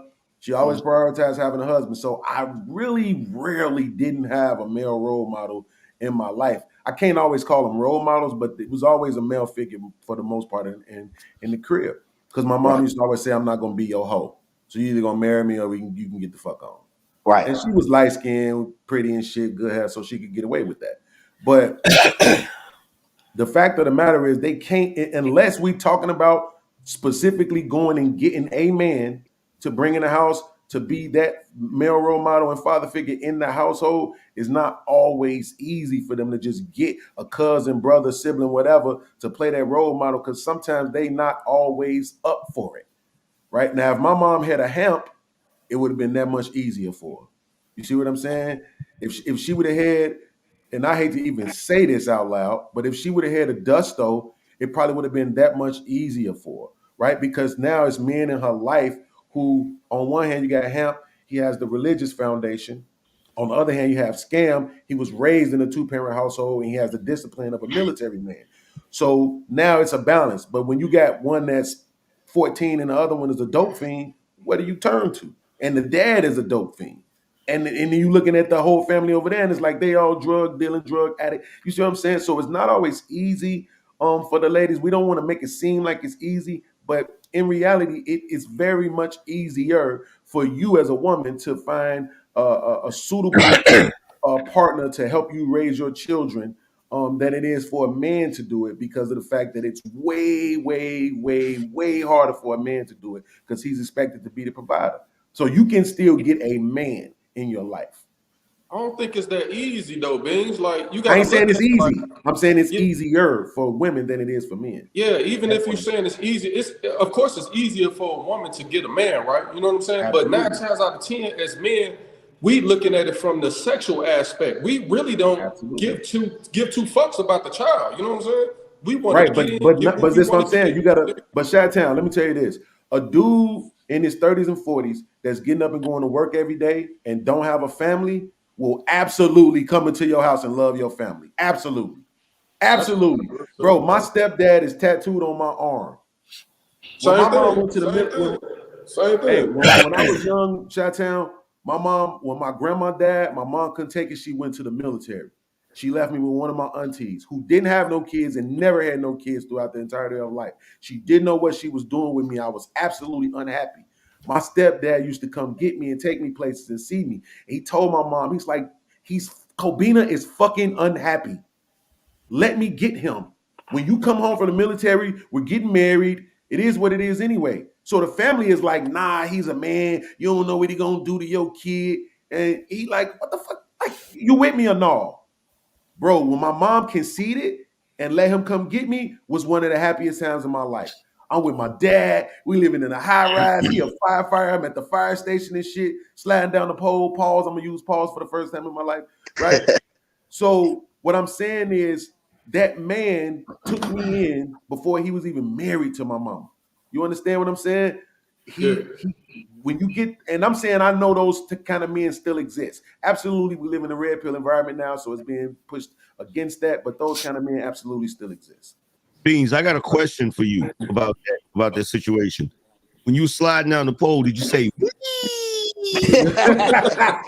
I absolutely said we. You know he did. You know he did. Absolutely said we. You know he Absolutely. did. Every You time. know he did. Every time. Shout out to stepdads though, man, for real. Yeah. I just didn't want to make it seem like we was bashing or putting all the weight on the mother if she's not able to find a suitable man to help raise her child. I'm just saying, like, if she laid down, had sex with a man, they was together, they was intimate, and then out of the blue, this nigga just was like, I don't want the baby, and he leave. I feel like we shouldn't put all the emphasis and blame on the mother for having to be masculine and to be, you know what I mean, in her feminine Well, role. Shot, let me ask this question. Let me ask this question. Hey man, you can go first. I want everybody to kind of chime in. And we talking this shit about dads being better fathers, niggas leaving, etc., etc. But there's an argument out there to say, do men even really want these kids? Do we want to be single father locked down with a kid? We always talk this shit about being pro-life, etc., etc. Yeah, we are until your ugly bitch get pregnant. How many niggas having a conversation about when she call you? Damn, I'm what's it called when they miss I'm late. I'm late. Yeah, I'm late.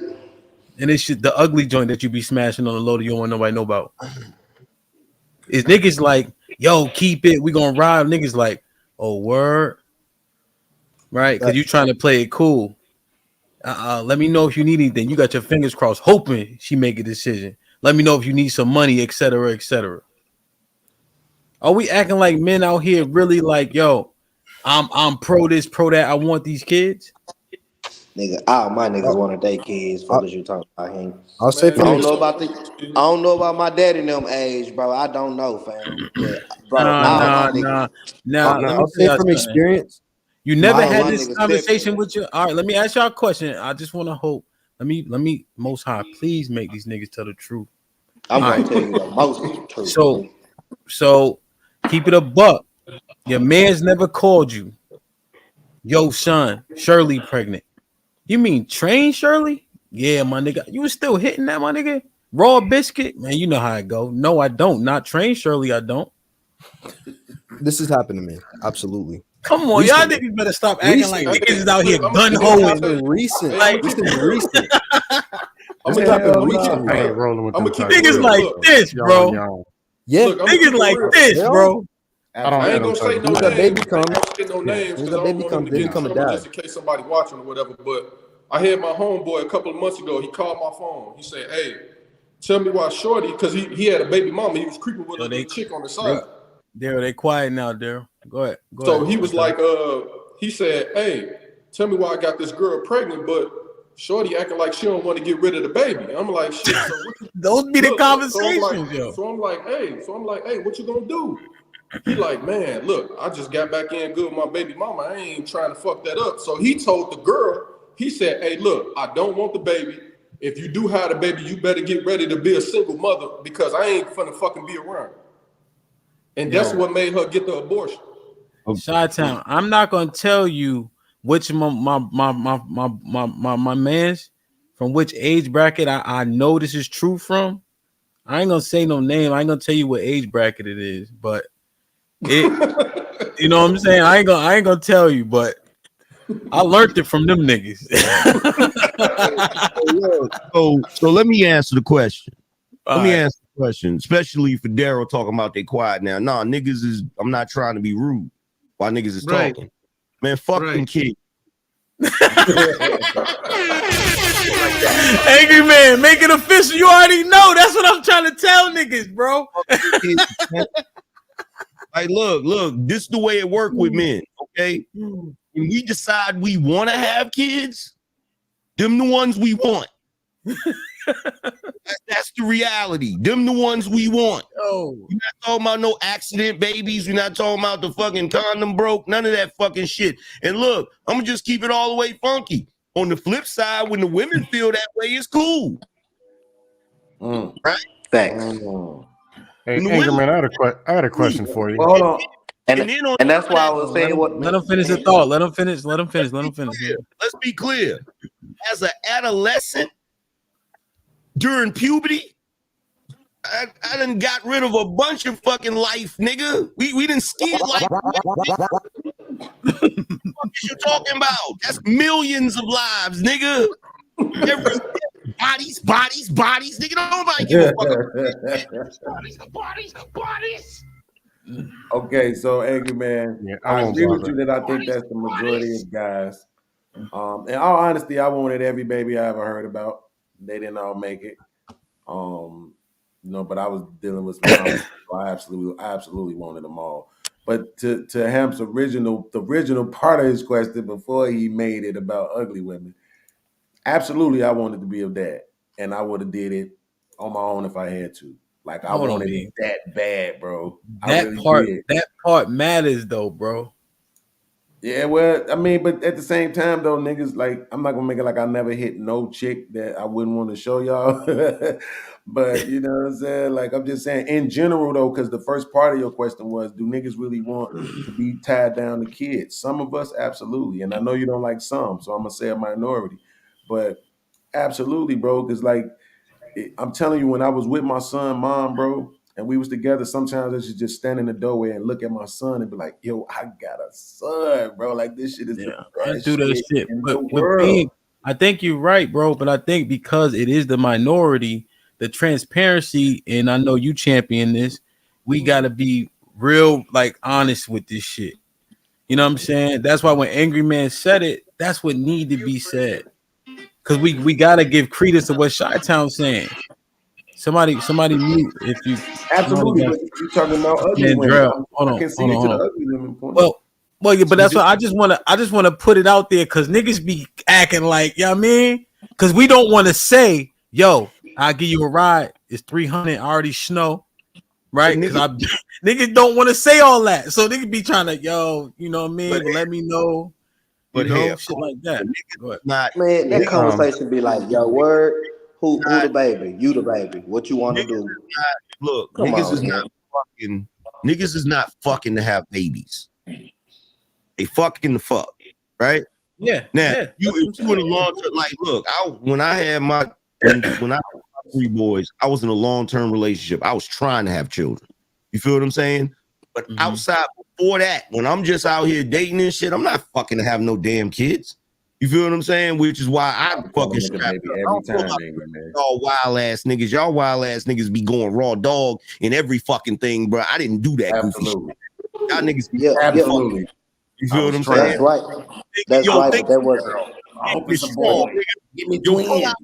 But him, that wasn't your question, though, him. I said, but that wasn't your question. You know what I'm saying? Make my point. You say, yeah, we out here fucking, but we saying if we find out a girl get pregnant, do we want our child? And I'm saying majority of the men want their child. Oh no. No, fuck hell no. What else? Yeah, bro. What I'll say is this, because I've dealt with this recently, because one of my homeboys actually just got like one. So he was homeschooled, right? He wasn't in our school, and then we all left school, and then all of a sudden he comes to us and he's like, "Yo, I got this girl pregnant," and it's the ugly bitch from school. So it's like now it's like we're all looking at him like, bro, like really? But he did it was a drunk night, just something. I don't know what happened, and he's dealing with it. It seems like he's happy. Dealing with it as in what? Dealing with it as in what? He did everything he should do, and he's the dad, and he's taking care of things. So my point is I can't say I've seen anything other than that. Bro, thank you, my brother. Hold on. Stop trying to make logic out of that shit. The nigga was drunk. He was horny. You feel me? That's right. That's all it is. That's why I always say, bro, it's a difference between our daddies, bro, and then now, fam. That's why I always say, bro. Let me tell you something. Let me tell y'all something. Bro. Be nice doesn't know what the fuck he's talking about, nigga. Because that's Be Nice man. So what did we learn from Be Nice earlier? Go cry in the car, nigga. Don't cry in front of everybody. So we just learned that about this nigga. So now what you think his man's doing? You shit me? What I'm saying Train is, Shirley, bro, you got tears in your eyes, huh? But he accepted the baby. That was the whole premise. But that's what he accepted the baby. That's what Hemp was saying, that men would not accept the baby. I'm not That's saying what he was trying to all. say. It's the majority, bro. It's the majority. Trust me. He didn't say they wouldn't accept it. He said they wouldn't want them. They don't want it. Right. And that's what but look, bro, saying disagree. It's the ugly girl and he wanted the baby. He wants the baby. He doesn't care about anything else. Check this out. Okay. How many times No, my bad. Go ahead. Y'all like having babies with ugly chicks. Okay, we get it. Look. That is not the case. How many times? Gaslighting. How many times has a dude, one of your friends, came up to you and the rest of the fellas, with that look on his face, like, God damn, like, yo, what's wrong, bro? Man, Shorty pregnant, fam. Y'all niggas was like, oh shit, congratulations. That's what y'all said. No, hell no. This was it was like word. Well, what you trying to do? And 9 times out of 10, bro, most of the times the dude be like, man, Shorty ain't really trying to have it, and I ain't trying to have it either. So shit, that's what we gonna do. That's a fact. That's a fact, bro. You said niggas is quiet. There's a word for that. It's called somber. Niggas is sitting around like they at a funeral. It don't be that long. It don't be that long. So wait a minute, y'all. This is the deal, though, right? But it's basically. So hold on, Angry Man. Basically, what I'm hearing is that niggas spend a lot of time going raw in bitches that they don't actually like. Yeah.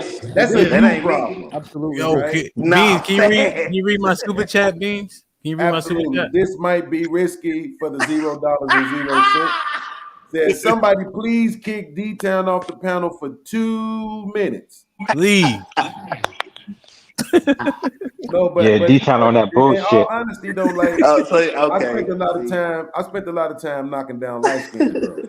So I felt like every time I was going in the chick, I was trying to make a baby. Absolutely, every time. He said absolutely. Hey, wait. But Angry Man, look, Ham, this was so crazy. The niggas who wasn't trying to have kids end up with 10. The nigga who was end up with 2.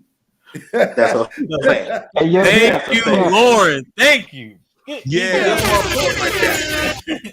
You keep So talking, basically, man. everybody proved my point. Shut the fuck up. Yeah.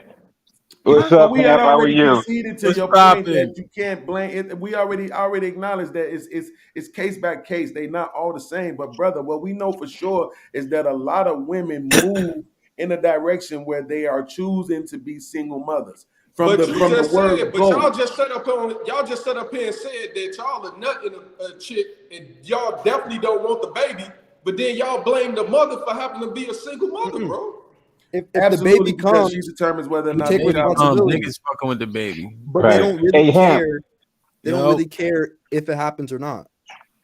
Hap, let me ask you this. Bro, in Go my ahead. life, two times Chi-Town, I wanted a baby and they got rid of it. So Go ahead, Yeah. Kasim. on them. If you didn't have a partner that was riding like that was rolling like that, if you did not have a friend or a dude like that, can you really say that you live in life or you live life? If you don't know a nigga that been through that, Yeah, can you really Nah. say that you live life if you don't know a nigga that been like that? you was definitely in the house before the street lights came on for 100% fact. Let me read these super chats real quick. D-Town, take a break. Hey, Lauren, man, I take back what I said about your alternator. I hope it's your battery instead, man.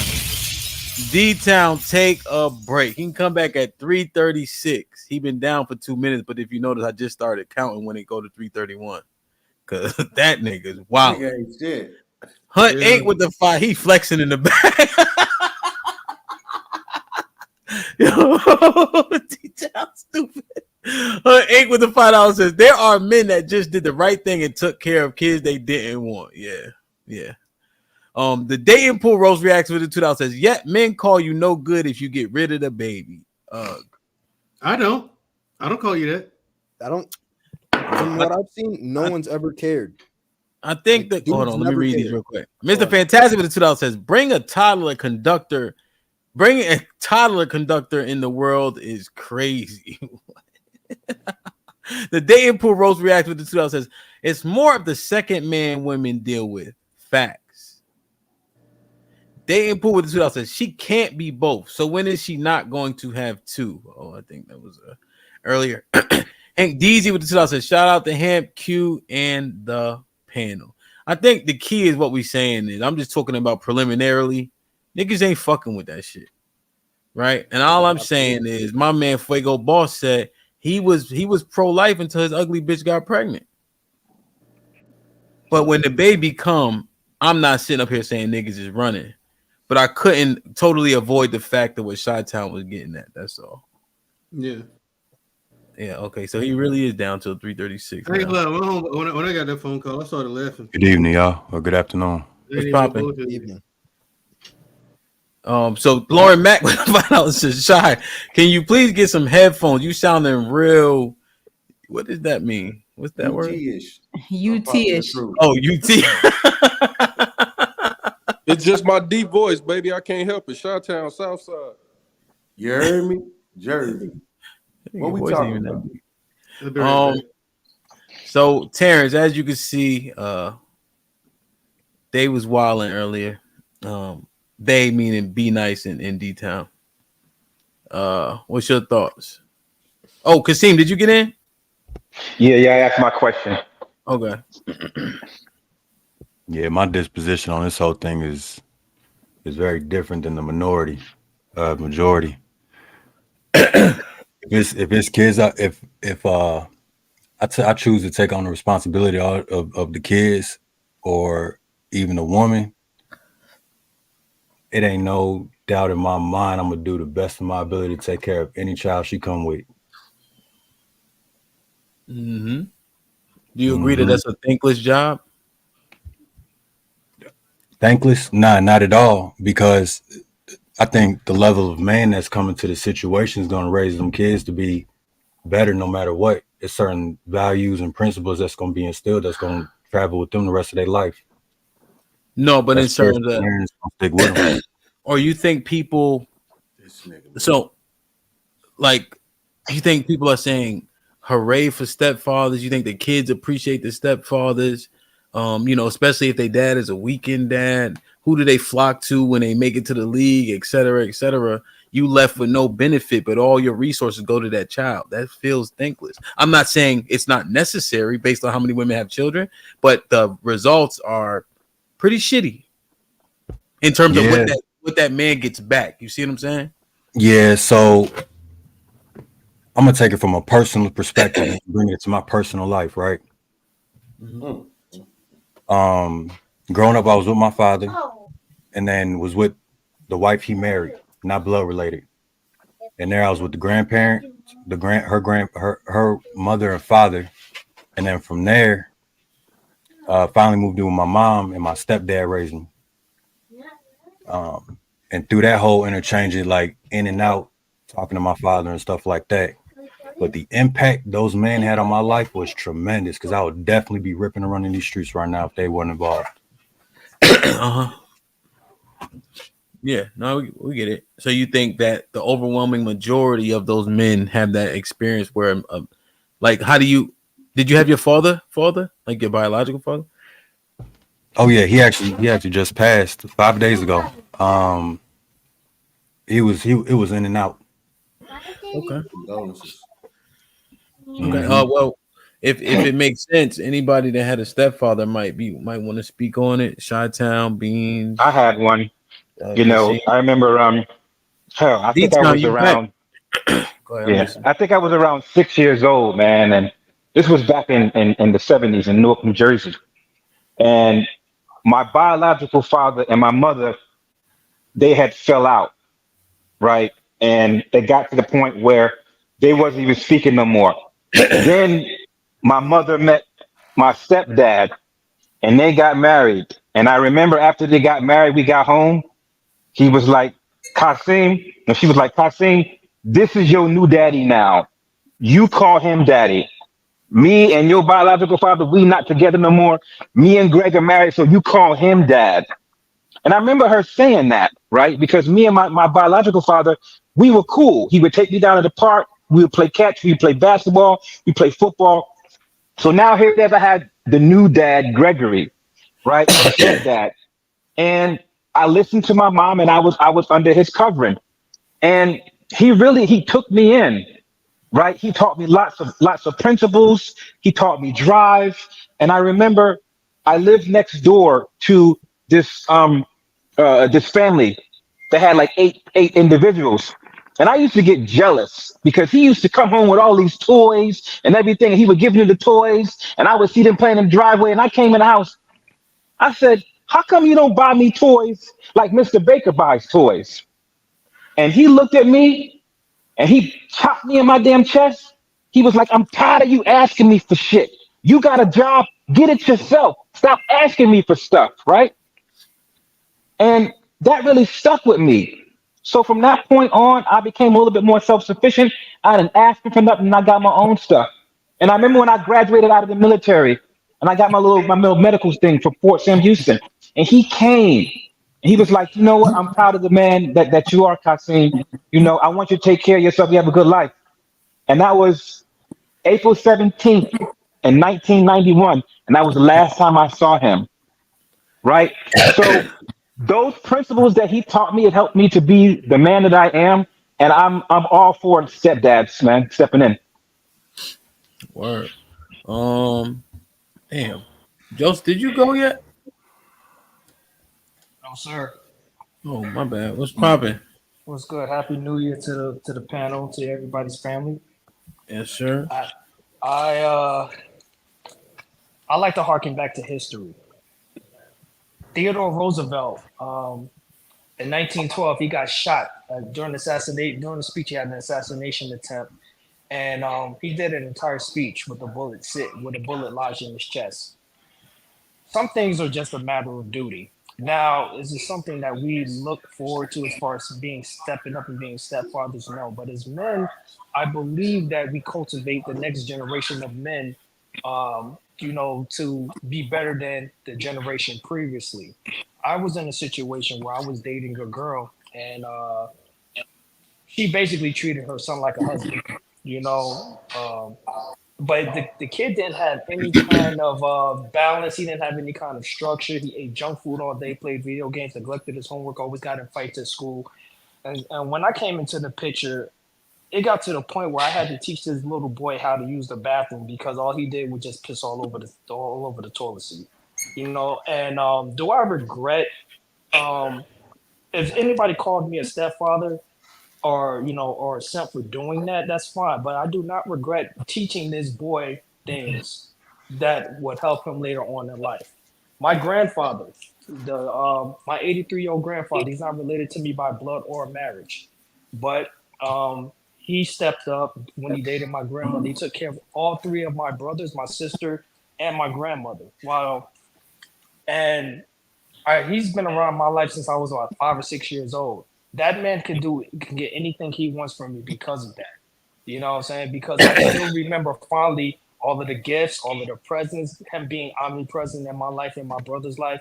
This is something that that stuck with me. So I believe that, as just us as men, I think that we should be able, because we're men, we should be able to cultivate the next generation of boys and teach them certain things. That's all I have to say. I have to go. Take care, y'all. No doubt. Same for me, Hamp. I got to go. Thank you for having me. I appreciate it. Sure. Everyone on the platform, Happy New Year. Be safe. Have a good one. Be safe, bro. You know, I'll say this real quick, Hamp. I've been dealing with women with children since I was 16 years old. Mm-hmm. All of my relationships, the women had children except for the two that had children by me. Mm-hmm. And stop it. Stop telling the world this lie. Okay? I got on my Christmas pants. Shout out to Mom Dukes. But to your point, it is a thankless job. All right. I've been with my lady for 14 years, been knowing her for 20. And the impact that I've had on her kid's life, nobody's gonna notice that until I'm dead and gone. And then it'll be like, you know what, he was this, he was that, he did do this, he did show us that. Now, my lady, she tries. More often than not, when she realized stuff, she be like, man, you said this and you said that. And I realized you was right about this and you right about that. You know, and I think because I'm broke, I think her recognizing the impact that I've had on her and her children is the reason why she stayed with me. Because she realized I'm more valuable than the money. So, but it is a thankless job. I mean, when my stepdad and my mom left, when my stepdad and my mom separated, he got on them drugs. And by the time I realized how important he was to me, he was dead and gone.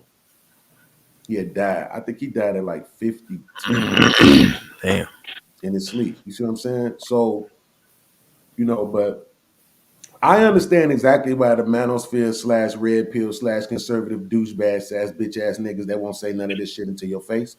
I understand exactly why they push against marrying or, partnering with single mothers and being stepdads, and they push the narrative about it being a thankless job. And why they do it. I don't try to push back on them specifically. But I will say to a lot of men out here, you know exactly that that's the role you should be playing. You know exactly that your age, your wisdom, your experience, and everything else qualifies you the most to be in that position. Don't let these niggas talk you out of stepping into your role that may be a benefit to a young mother and some young children when you probably ain't doing nothing else with your life but going to work and shooting pool with the homies. You might as well be of service to a family. What does that man look like, Beans? Oh, Beans on it, boy. Yes, sir. Go ahead. What does that man look like, Beans? Turn your mic down, Hemp. Oh, Terrence mic. No, yours. My mic? And Terrence. Yeah, both of you and Terrence. No, nigga. Your headphones, probably. I big mic got niggas on purpose. That shit is loud, man. You think it's my headphones, Beans? Yeah, the Marshalls boys, man. They always get you every time you walk down that aisle, don't you? You be getting popcorn, headphones, all types of shit, underwear. Cologne. Walk alone. Marshall turned into a $200 trip for you when you go down that aisle, Nah, boy. for real. Be No, waiting, be grabbing this? everything in this house. Christmas candy from last year. You be getting all types of shit down that Marshall aisle, boy. Olive water. What is that? Is that store still around for real? Yeah, you know, Yes. nigga, them headphones. You left the tag on the back. No, I didn't. You in Texas, huh? Hemp? Yeah. Yeah. So yeah, we got the Marshalls down here. So, So Beans, Beans, what do is you that? really believe that the man's role should be a stepdad? He said certain. What I'm saying is, there are men who are absolutely qualified for that position. That's what I want to know. What do they look? What does that look like? Yeah. Expound on that. So let's go with the guy that already got kids, don't want to have any more, right? His kids or a kid, right? Live outside his household, whatever. And but he's had his experiences. He's the type of cat who can sit outside on his porch and see Miss Bailey kids, and hey, don't do that. Get down off that tree. Get down off that cot. Don't do this. Don't do that. Right? Young man fall, hurt himself on the bike. He can go, yo, get up and try it again. Coaches, teachers, in those kind of professions. It's not limited to anything as far as looks and all of that stuff. It's just where you are in your life. Like me personally, if you take away the money element, right? I've been super dope as it pertains to my woman and her kids. I was a horrible stepdad. If I grade myself, I give myself a D. But that's because I was dealing with some internal turmoil. I feel guilty about throwing a football with y'all, and I got a son back in Chicago that I'm not throwing a football with. Yeah, I got So you. I fucked up a lot. You know what I'm saying? But as far as the information that I was providing my lady to trickle down to them, it's good. They stopped getting suspended in school. They started getting good grades. They graduated on time. They working, right? So, and all of that is because when I saw something was wrong, I would say something.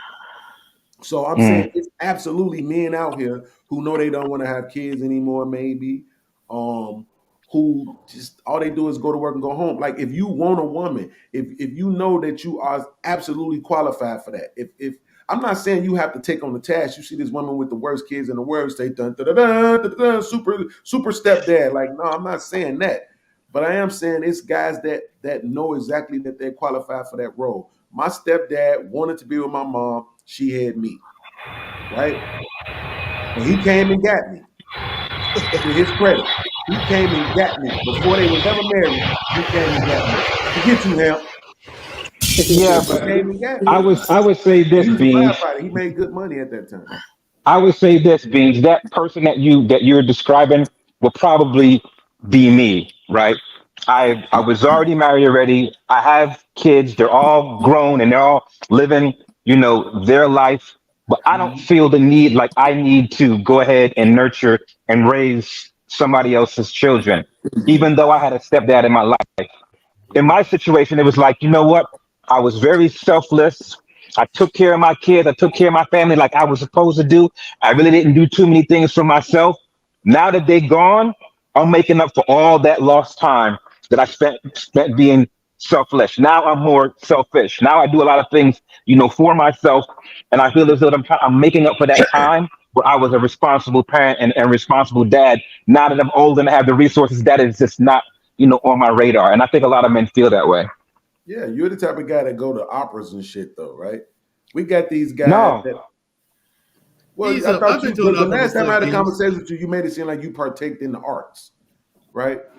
What's wrong with the He'll go to arts? Miami. I'm not though. saying there's nothing wrong with it. So before anybody, right? I'm saying he's the type of guy. It seems like that has the kind of lifestyle where he would be moving around a lot and doing a lot of cultural things and enjoying his life like that. We're talking about guys that get up, go to work, and come home. Fuck that. And they got no hobbies or anything like that. Right. None? Fuck that. The least you could do is sit in the house, be the male presence in a household with some children. That's the least you can do. Yeah, but you know what I'm saying? Damn. I get it. Hold on. I heard of this condition in women. Is this really in men too? Like they don't have any hobbies and nothing to do with their spare time? Yes. Nothing? Yes, Yeah. there's a lot of men like that. Yeah, a lot. Yeah, Go to yeah. work and What go did I wait? home. Yeah. So what do Go you? straight They home. punch. Wait, these are people who punch clocks, right? Yeah. Who? So Like what are you we doing? this what man, Wait, this hold on, what I'm talking. Kasim. We talk Kasim. we So what are these talking guys doing Yeah. with the rest of their time? They I don't got understand. they go kids. You They know home. what punch though? clocks. Honestly, They a go to lot their of them have kids. bad relationships with their wives, and they don't want to go home. There's a pizza shop down the street. After I get off work, sometime I walk down there, I grab the little spot from the Jamaican spot, and it's the same guys that's there. And you hear them talking, and they're like, "Oh man, I got to go home to my wife, and all she do is bicker and bicker." So they Right. intentionally don't want to go home because back at home is bad. Right. Nah, bro. Yeah, But if you got your average 9 to 5, probably work 12 hours, and the house is cool, baby girl, your kids good, baby girl mess with you, nigga, you going home, nigga. Nigga, These it niggas be not doing tired nothing as else. Yeah, tired as a they motherfucker, going G. to the crib. I mean, my thing is this, and I know that what they're gonna say I sound like, but you fucking her anyway. So if you screwing up the chick anyway and she got kids, why not, nigga? Just be the. Ain't nobody saying you got to be super damn. Just saying you just being in the house makes a difference, bro. It just Our does. our I Yeah, got a yeah. question now that we I got a question now that we got a full panel. Going back to the original topic.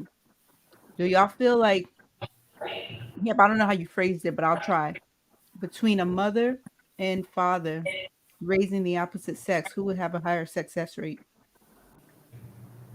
I would say the men, the father would.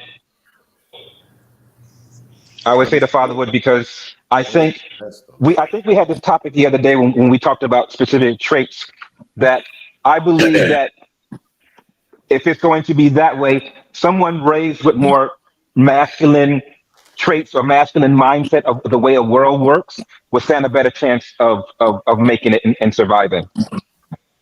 Yeah, Hmm. So pretty much everybody agrees with that. yeah. To me, my point earlier was that this has already been researched and studied and proven that the children who come out of single parent households who are married, who are raised by just the father, they do have better results as far as success rate than the kids who come from the single parent households that were raised by mothers. The fathers do a better job of raising stable children raising children into a stable adult. Yeah. So I have a more detailed question. Like I know we did a show previously where we talked about women raising boys to be men.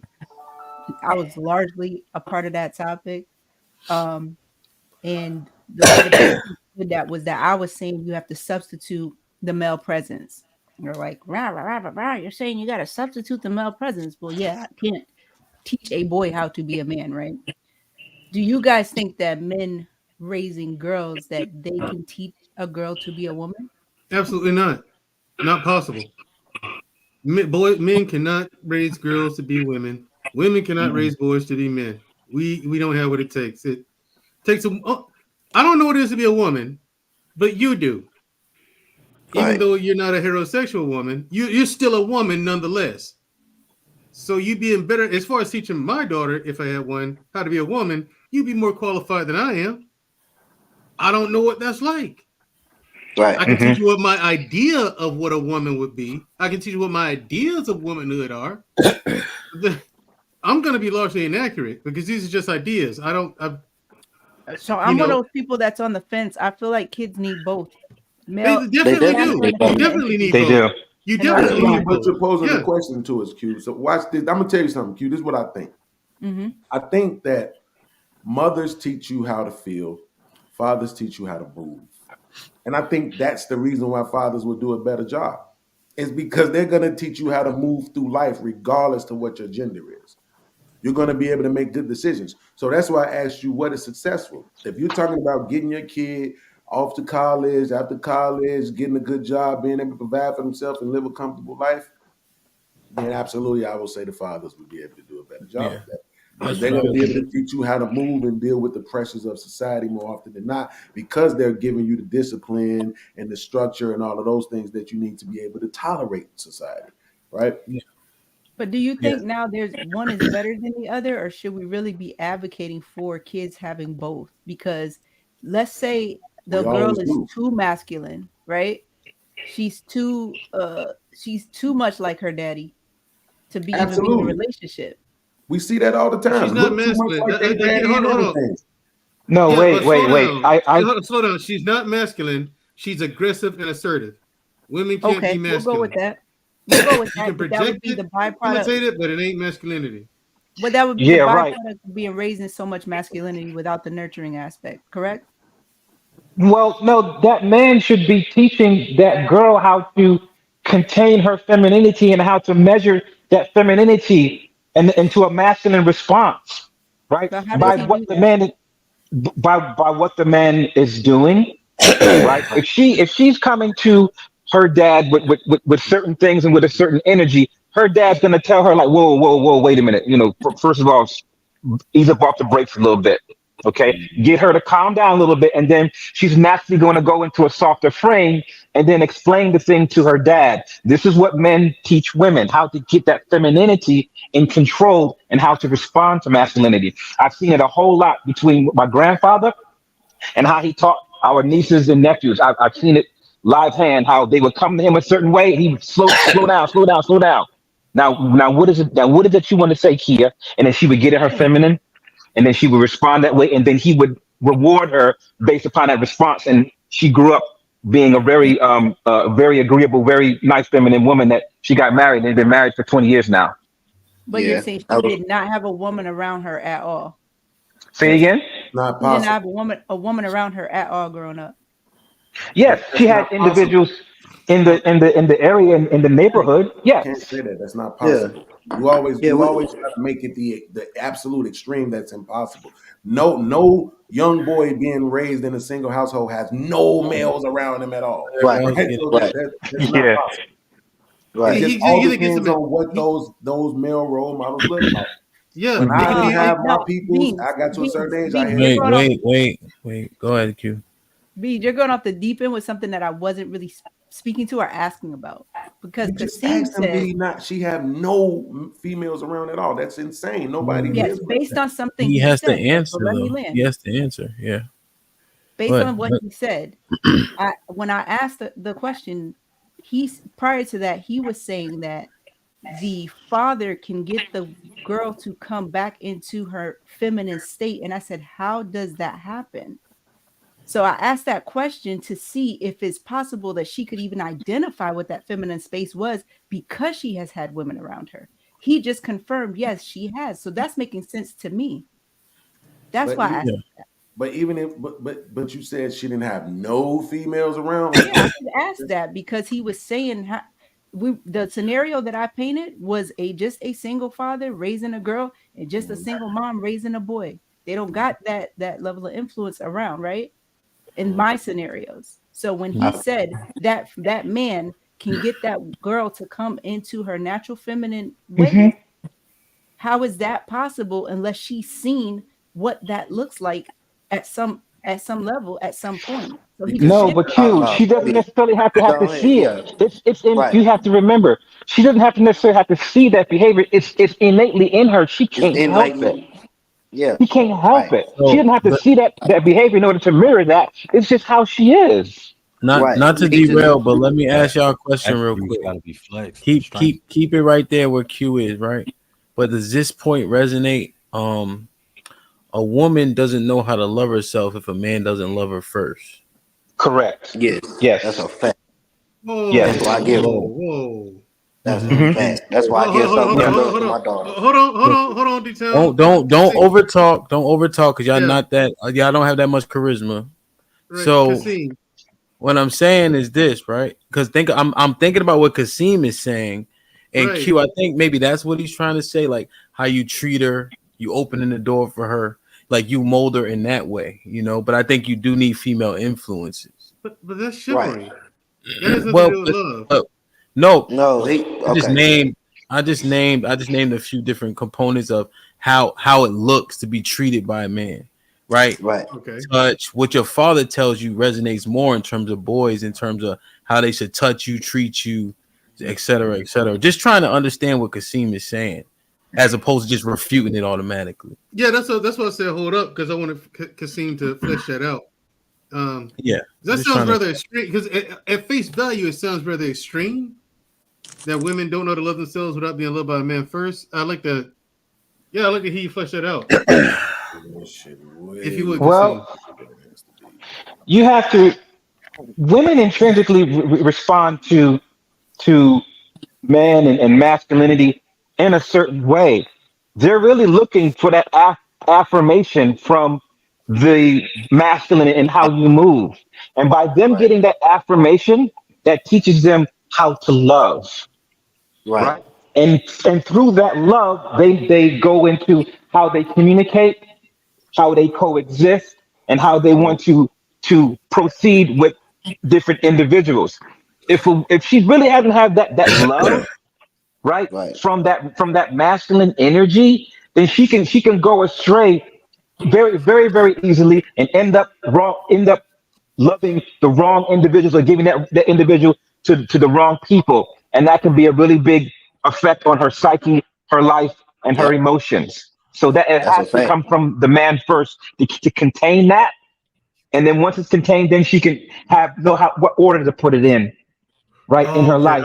okay. Yes. Right. If I'm following, Because if look, I'm following, it's the saying like you say, um, you loving this person without even having anything from this person. You get what I'm saying? Because when most men meet my daughter, they gonna think about sex. You get what I'm saying? But I love her throughout that. You get what I'm saying? I want the best for her because that's my baby. So I give her that love to show her that this gorilla can also be very gentle and love you in a way so you can express your emotions and things like that too, if that makes sense.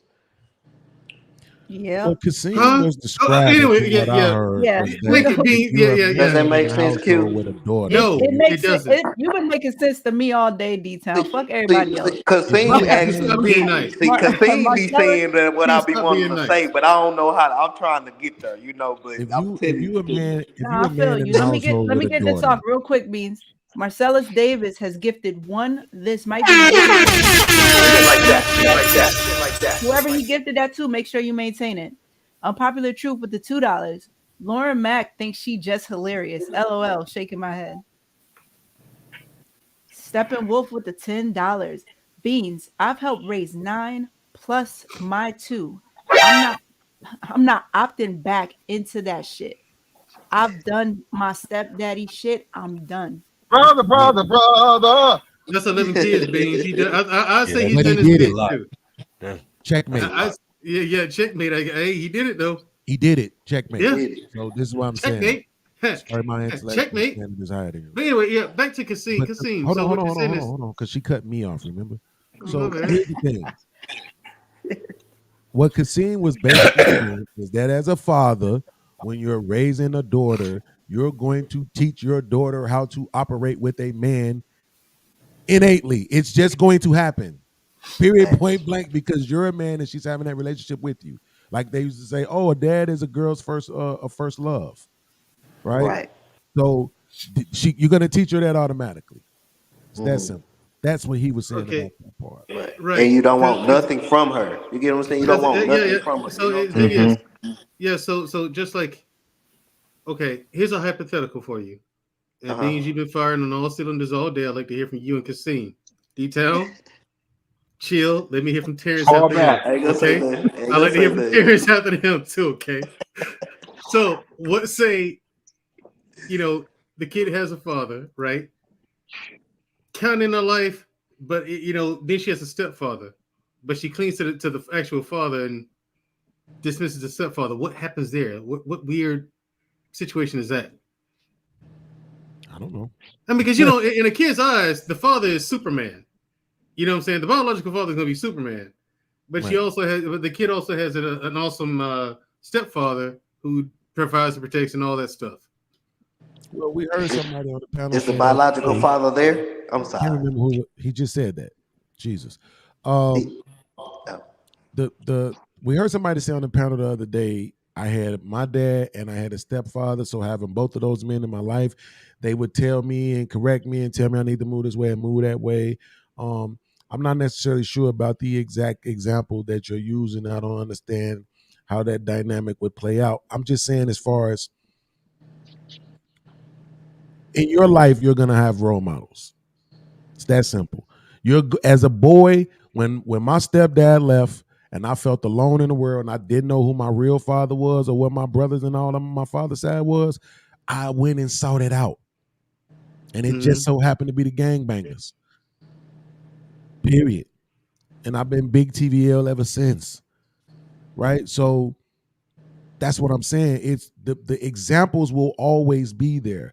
As a parent, it is your job to make sure that the other examples aren't impeding your example, your internal household example.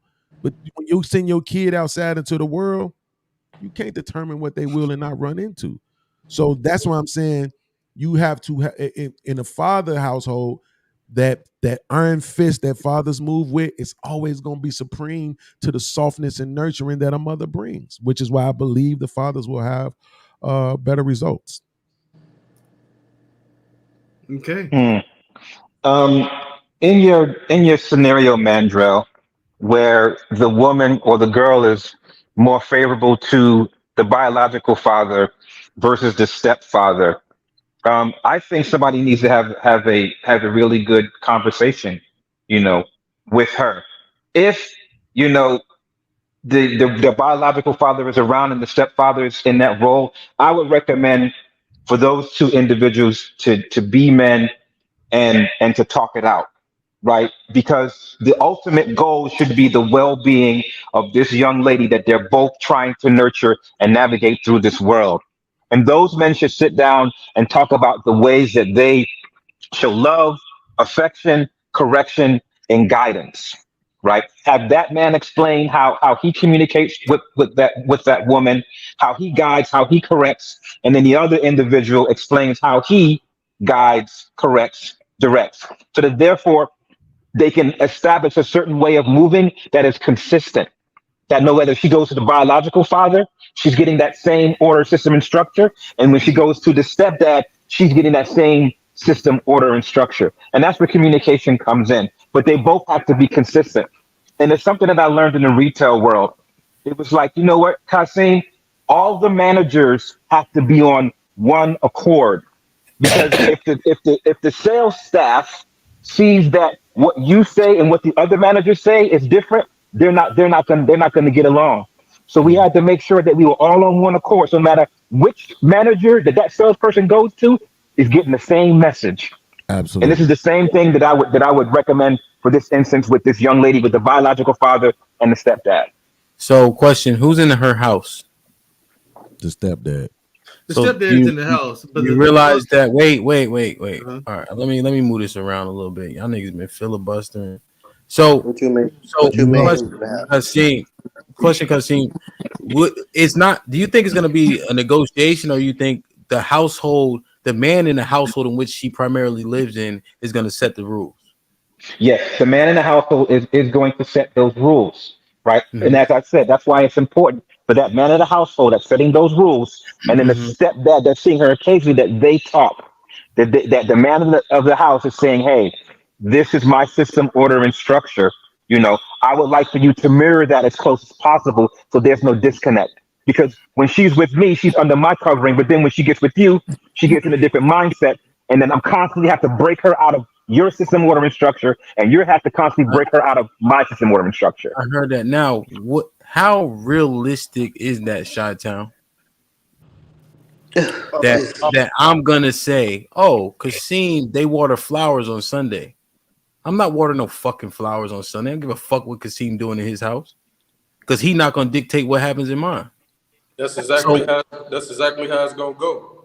You know yeah. what I mean? It's gonna be like when he's with this one, it's a set of rules, and when he's with that one, it's a set of rules. You know what I'm saying? That's why I feel like playing stepdaddy is some suck ass shit, if you ask me. Like I got white friends. I feel like the black community is the only people that push for niggas to be stepdads. I got white friends, they don't preach that shit. You got Not white a friends? push though. That's But here's the thing. Here's the thing. So wait. I don't want. So, Mandrell, are you an advocate for stepfathering? Yes, I don't see a problem with it. Okay. I mean, here's the thing. Here's the thing. Start, hold on, detail, because I told her I wanted to hear Terrence's view. I want to. You derailing my question. My questions are better than you just filibustering. I noticed that for I'm the not past 20 minutes. filibustering. Every time you talk, I think for filibusters coming. So that's more me than you. That's more you than me. I hadn't said shit for like I've been listening he just to said. Kasim and Beans. That's and a I've been good waiting to hear from assessment, Terrence. right, Beans? You made me forget my goddamn question. Go ahead, man. No, about the houses, but Hamp, why couldn't those two men go down to the local spot, have a brewski, or have some shots, whatever, and they talk, right? The goal should be that this young lady that they're raising. We heard the perfect world fairy tale that you presented. We like it. We just saying it's unrealistic. Go ahead, Mandro. No, my thing is, I want to hear from Terrence what he thought about this situation. Well, okay, well then, shit, nigga, then that ain't. Oh my god, this nigga. Because I asked Bean, I asked those three this question. Man, the problem with bro, what do you think? Hold on. Fuck that. All right, so Mandrell. Uh-huh. So you are a proponent of stepfathering, just so I'm clear. Yes. So what do you so you think men have to accept the fact that another man has a level of control in his house? No. That's not. Think about that. Beans. Relax. Put your pants on. This nigga podcasting in his drawers and he want me to shut up. No, nigga. You can't even stand up. You can't even stand up without upsetting everybody. Oh shit.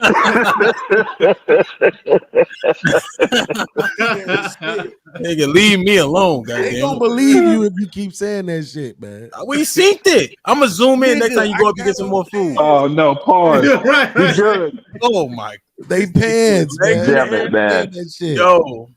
Somebody gonna clip that. Fatty gonna use that every time. Yeah, Fatty probably got that already. He got that already. He quick with it. He quick as hell with it. So, Mandrell, think about this. What I'm saying. All right. Let's say he's supposed to get the baby right that weekend. They getting a back and forth, right? All right. One, her mood is potentially messed up, and let's say y'all got plans to go out, but he say, you know what? I ain't coming to get that little nigga. Now y'all can't go on the little trip or the little dinner date that you wanted to go on. And imagine niggas be petty, women be petty. So are you saying, I'm saying by nature of that, he has some level of control in your house? No, he doesn't. Fuck him.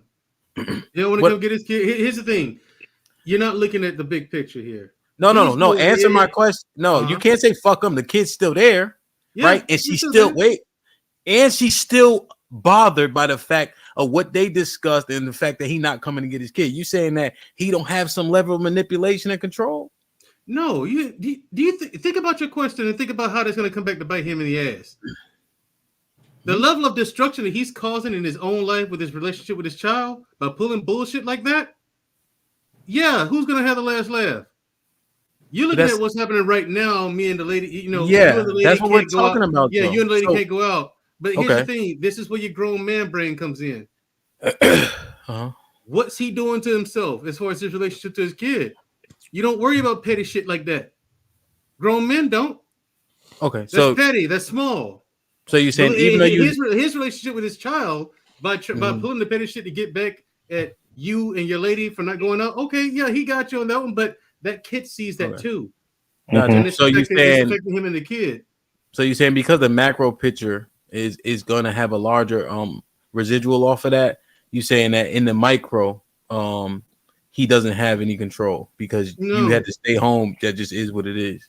This is what it is. It's the cost of doing business. You accept the responsibility of being a step parent. You have to understand that people are people. That's probably going to come with it because some people are petty, some people are small-minded, some people are short-sighted. That's gonna happen. Yeah, and if it doesn't happen, that's just a happy bonus. But that's a recipe for chaos, man. No. Hey, here's the thing. If you're the man, Chi-Town, if you're the guy in that situation, you didn't do anything wrong. Yeah, grab a hand to the situation. Understand that's what it is. I've said this to you before, dude. You might not want to, but there's a lot of shit in life you ain't gonna want to do. You made a good phrase, man, bro. Didn't we just start to talk about today about like, okay, not crying? That's one of Hold the things on, you can't sit cry down. about. Real, I've real. been in No, this no, no, no, situation, no, bro. no. I've been chilling. So let me ask some questions. So I just, Nigga, you can't. I'm the only one been in the situation. You don't give a fuck about my story, nigga. nigga, I let you talk for I'm 36 and a half currently in minutes. a situation. You was gone. So, I was trying to hold it down for you. Like, and I I'm the heard only you one. talk, and I heard you talking. So you're welcome, nigga. You're welcome. You're welcome. Damn, I keep on getting this. So, Mandrell, Mm-hmm. I heard your answer. I just think it's disingenuous for the fact that people they're manipulating the situation. Regardless of how long, regardless of how much, regardless of the residual effects, the manipulation in the moment means control, right? And if it continues to happen, and then let's say she getting them back, and the difference is her disposition is changing, and he know he can do it. See, that can't be ignored because you're telling men to go into a certain construct, but they have to understand the pros and cons of it all. You don't want to instruct somebody in that manner and act like shit ain't gonna be hitting the fan right then, right now, every other day, every other week, maybe months in between. That's shit that's gonna happen, right? Everything you get involved in as a man, you have to weigh the pros and cons. I You're ain't not talking one about that. sided, I you don't. specifically said a man Uh-huh. having control in your house.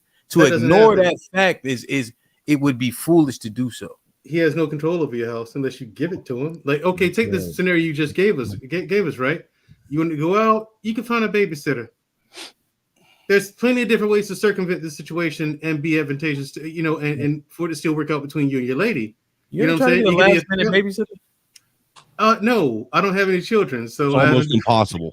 I haven't done that. I think you might not understand this dynamic. I think that's what's happening. No, but here's the thing.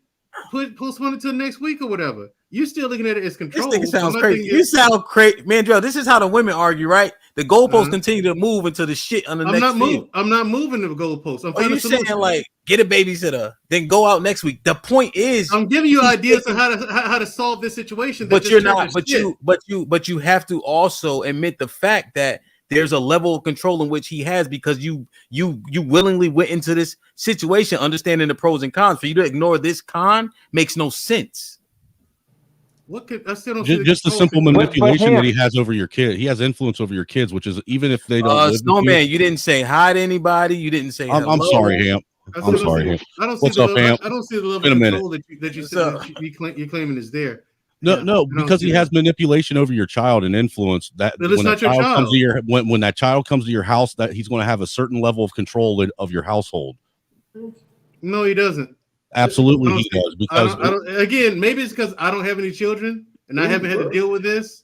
I deal the with whole it thing. because my kids have a stepdad, and I have to deal with this garbage all the time.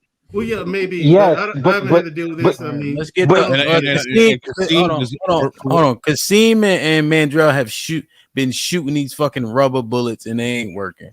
Well, come on, man. Wait, hold on, y'all. Let's get the professional stepfathers in here. Terrence. I think you're Terrence. You found out rubber bullets hurt. Yeah, I ain't never That's had what this issue dealing with other men, but dealing with the How did I know mom. Terrence was going to do this? Do you show the father the respect that he's due, though? Because a lot of men don't. That's a question I have. As a stepfather, do you show the father of the kids the respect that he's due? Hold on, Angry Snowman. Let Terrence finish. I knew he was going to do this to me, but let him finish. Go ahead, Terrence. I ain't gonna lie. I've had issues with my children's mothers, but I've never had issues with another man. Yeah, I don't honestly, man, Drew, I think that's a big ass pill to swallow. And I don't know if in real life that's how it'll pan out. So anybody who's got some experience, I think Bean said he had experience with it. This nigga's a hater. That's all that is. No, I wanted Terrence to go, then Beans could go, and I'm putting the clock on. Yeah, well, Terrence, I don't see this situation how another guy has control of your house because you don't got no kids, Negro. Still, I mean, no, that's not control of your house, man. It's your house. You set the rules. You set the standard, the rules, and all nine. You call the shots. So, here's the thing: find a solution instead of crying. No, are you a stepdaddy? No, but I'd recommend you find a solution instead of crying. Instead of shooting down my solutions, how about we discuss, have a meeting amongst No, how because that will work out? Because you first have to acknowledge if that all can happen from the voice or actions of another man, he has a level of manipulation, which is control. Come on, man. I mean, It's not control. Control, control. No, that's not control. Control is too much. Control is too strong of a word. Is what I'm saying. I'm not saying that there's no. I'm not saying there's no. The person's not trying to be manipulative, but to call it control. Hey, Joe, you trolling right now? No. God damn, D-Town. You got it. D-Town, you got mad background noise, bro. I don't know why he be doing this shit. You know how many? Really You know how don't. many guys play games when they figure out their baby mama is in a relationship and they'll do anything to deter that? Okay. What's that got to Like do with they me? will literally cause hell in your life just because they try. How they cause hell in my life? Bro. Ask the question, Mandrell. Hold these niggas accountable. Stop trying to fucking talk and just ask the question that you know is going to shoot these niggas the fuck up. Go ahead, Beans. You do it. No, you do it, because Hamp is scared of me all of a sudden. He's like, fuck this intelligent shit, this nigga. I need stupidity on my panels. I mean, you know, nigga. I mean, y'all warn niggas you sound, now. Y'all niggas sound weak to me, Hamp. You now. It's just me. Oh shit! You said he sound weak. This ain't the one you want, cowboy. I'm gonna tell you that now. You goddamn right, I'm ready, nigga. The sky orange. Well, prove it then. Not today though. Prove it on the Sunday. All right. Ask your question, motherfucker. Nah, I want Mandrell to ask the question, because this nigga always trying to challenge somebody's intellect. You don't see the question standing in front of you. You hold these niggas accountable and you ask them what percentage of men do they think move like that. Then we get this shit all over their talking point. Well, there you have it. I want to ask D-Town, since me and Hamp are into it right now. So let me ask, not D-Town, I mean Chi-Town. Chi-Town, what percentage of men do you think move like that? What percentage of men do you think are out here saying, you know what, let me not go get my baby so I could force them to not be able to go outside? From my generation, 86%. Let's go, Chi-Town. You gotta be kidding me, Chi-Town. See, this is what I'm Come saying. on. Do you understand now? Yo! The fuck out of here! Hey, Chi-Town, 91.5. Yo! What you say, Chi-Town? Chi-Town, man. What you say? What you say, Chi-Town? Hey, Chi-Town, fam, you lost me, man. You lost me, bruh. You fucking lost me, man. What you ask? You lost me.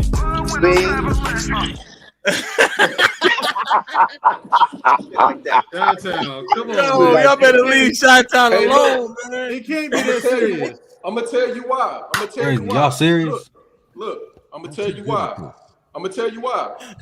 I know every girl that I done dealt with that had kids by another man, he's tried to manipulate the situation 80 to 90% of the time, bro. Then why'd you let him? No, this is what I'm saying. If like Hamp said, if we got plans, right? And I'm like, oh, okay, yeah. Hey, look, Friday we woo, right? And then the mother asked the father to, hey, can you watch the kids on Friday? Early in the week, he said, yeah, right? This is a real situation. Now, the girl, you know, looking good, she got a new man she's messing with. All of a sudden, he stopped answering the phone. Yeah, he lame. Yeah, he lame for that. He playing crackhead. Wait, let him finish though. Let him. He making sense. Yeah, he lame. I wish I had some shit like that. Okay. I wish I had some shit like that. Gotcha. Nah, but hold on. Because D-Town trampling his point. The point needed to be heard. And y'all can sit up here and act like he ain't telling the truth. He telling the truth, bro. Nah, he is. 86% Hamp. Stop it. What the fuck happened to you? 91.2. My bad. 90%. Hamp used to be 90% Hamp. Nah. For real, But now Hamp. you up it now. He said 86%. No, he upped it. He upped it to 90. He upped it to 90. He said 80%. 86. Nah, like 86% of men, bro. 86%. 86% of what? Chi-Town. In your generation.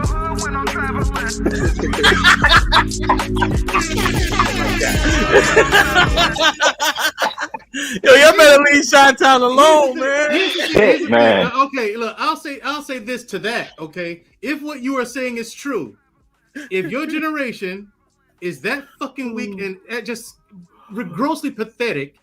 I don't blame women for choosing jobs and money over you because you're not worth it. You How niggas old don't you is, measure up. Chi-Town? Wait. You niggas who are like that, you don't measure up. I don't believe This you though. nigga lying, I'm not man. saying this. You can't. I'm with Beans. How old you is, You can't be Chi-Town? serious.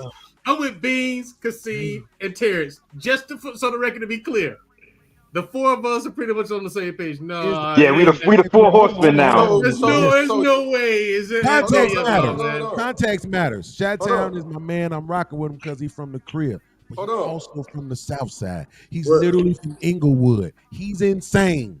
Okay?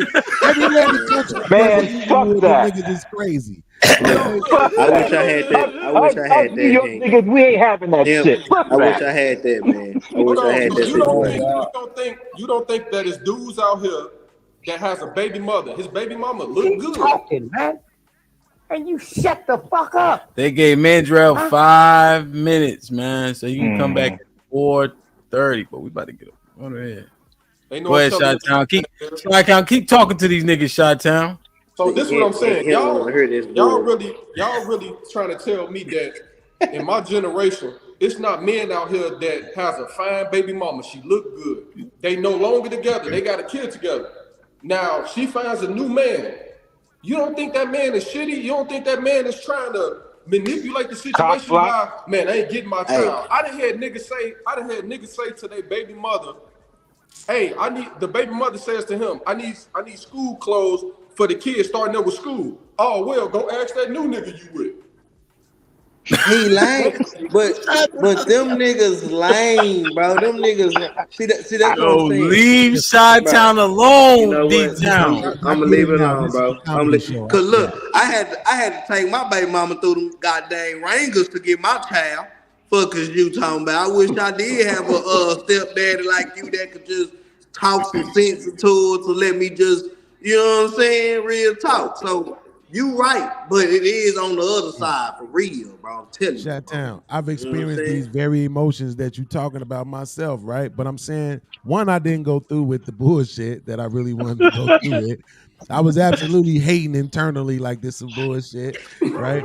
I'm knowing I'm finna get my son. When I come to pick him up, you getting all dressed up and shit. I'm knowing you fucking, right? So yes, the feelings is there, absolutely. But I want my son though, right? So because I want my son, I'm not finna not get my son so y'all can't go outside. That's fucking bullshit. Hey, but right? Beans, look, you the anomaly. You the anomaly. No, I'm though. not the fucking anomaly. Look, That's dudes exactly- don't want their kids. They want their baby mama. No. That is. I'm gonna give you 20% of niggas move like that, and it's absolutely the younger ones. I'm not giving you no motherfucking 86. If And you're the putting fact it of the like matter that, is I agree this: what I with was you. trying to say to you earlier about the household shit. I had a situation with my son's mama boyfriend. They've been together for 7 years. My son was growing up in a household with him, and the nigga tried to punish my son in a way I didn't think was fair. And we kind of had a blow up about it in front of their crib and shit. And the nigga conceded. He conceded like a punk ass nigga, but he still conceded, right? And of course, it's what you want, it's your house, blah blah blah blah blah blah, whatever, right? But then they ended up understanding, like I told dude, you don't have no kids. The only kid you got is mine. Take it from somebody that got multiple kids. This thing you doing is too much, and we've been cool ever since. We ain't had Would no he more discipline problems. him? How do he discipline him? If it's not, would he spank He was him? messing up in school. It's January. You can't get your game back until the end of the school year. That's too much. You're not doing anything else with him. You don't got him in karate. You don't got him in sports. You don't got him in any of this other shit. You're not doing nothing else. The only extracurricular activity that he have is this video game, and you're gonna take that away from him. So all you get to do now is Beans, just you got I would mad rather. at you got mad at the Beans, stepdaddy for taking personally, I would taking the rather. games from him. Beans. absolutely because you don't overdo it. You know what I'm saying? It's like he felt the same way how this nigga Hamp and Chi-Town somehow like I'm invading his household. No, nigga, I'm just saying you don't have kids. So You take ran it down on him. Huh? This is what Chi-Town talking about right here. You ran down on him, didn't you? Absolutely. I would What are rather. you talking about? I would rather a stepfather take the game away than put his hands on my kid. That's a fact. See my man right here. It's a different experience. Him, I think. Because I've dealt with my ex with being married twice now, and both times I've had to deal with her piece of shit husband thinking that he can do whatever he wants to my kids, and then tell me how things are going to be how things are going to be with my children, straight up. This is goofy. I've dealt with I've dealt with stepfathers trying to manipulate my children and try and get in the way of the relationship that I'm trying to build with my child from a distance. That's what I've dealt with. Okay, but wait. I've dealt with going over to pick up my kids, and my kids not being there because the stepdad decided he wanted to take off with the wife and the kids when it's my weekend. Absolutely cool. So it's 86% of niggas. All you niggas ain't shit. Got you. So here's what I'm saying. The comment that you just highlighted when you said not taking with you. See, this is what I'm saying. These the kind of niggas y'all talking about. A nigga, if I'm coming at you like, nah, I'm not coming like screaming match with you. I'm coming at you like, fam, you do not have fucking children. And on top of all of that, the man is an only child. You have no clue what it's like to deal with children. So as a father with multiple children, I'm just trying to tell you this thing you're doing is not going to yield the results that you're looking for. Not only that, it's my child. So I know my child, and I know how my child is going to respond. He's not going to respond well to this thing you're talking about doing. The way I parent my kid is, I'm not taking shit from you. I bought that video game from you. That's your video game. You ain't doing right in school. I'm not taking your video game away. Guess who's going to suffer behind you not doing right in school? You. You don't get to ask me for no extra shit, though. You can't say, Dad, I want them shoes. Dad, can you buy? Dad, can you do? That's already your video game. That's your shit. That's your property. You gonna suffer. Right? Guess what my son did? When I got in his ear and I got behind that, my son graduated on time. Yeah, but you take it with you. I would have. I absolutely would have. I absolutely would have. I absolutely would have. Start a new family. What are you saying, Beans? That you just let your kid do whatever he wants, and he doesn't get parenting. He just mistakes he makes. If that's what you heard, Snow, then that's what I said. Because I'm pretty sure I said what my parenting technique was. So if you didn't hear it, then that's you basically let him fail on his own. Absolutely, is what you said. Absolutely. You don't take his game away from. Why wouldn't that? Just don't make sense, dude. Absolutely, because here's the thing: ain't nobody taking shit from me. So well, if I go out and fail, your job is what it is. You're an adult. Your job is to set your kids up and teach them the absolutely. By taking something away from you, I don't believe that's how that works. Right? What are you talking about, dude?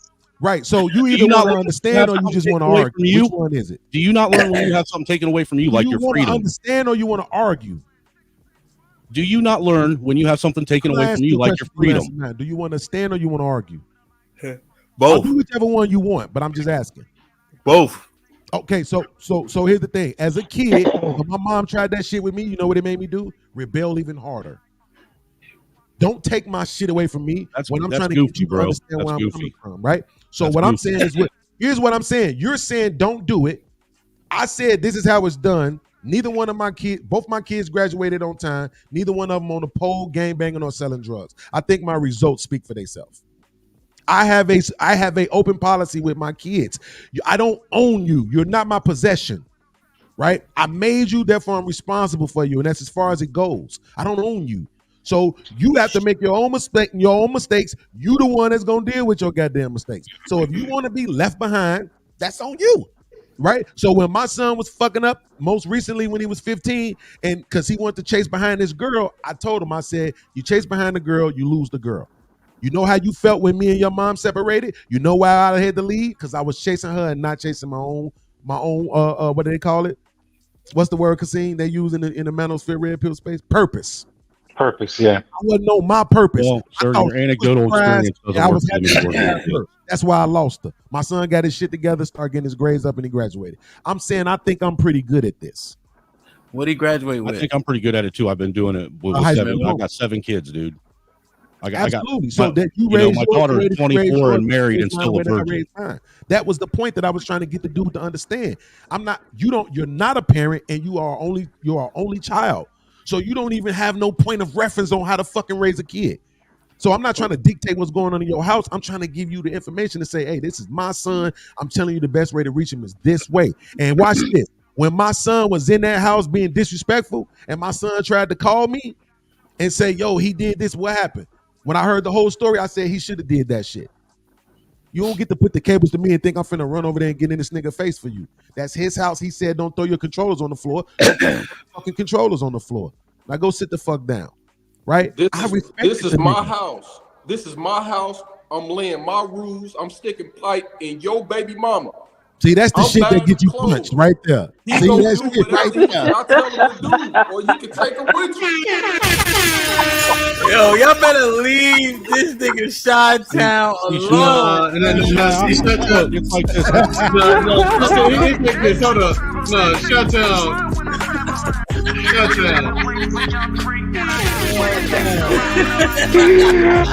Leave him alone. No, shut down talking in the way he's gonna get himself hurt.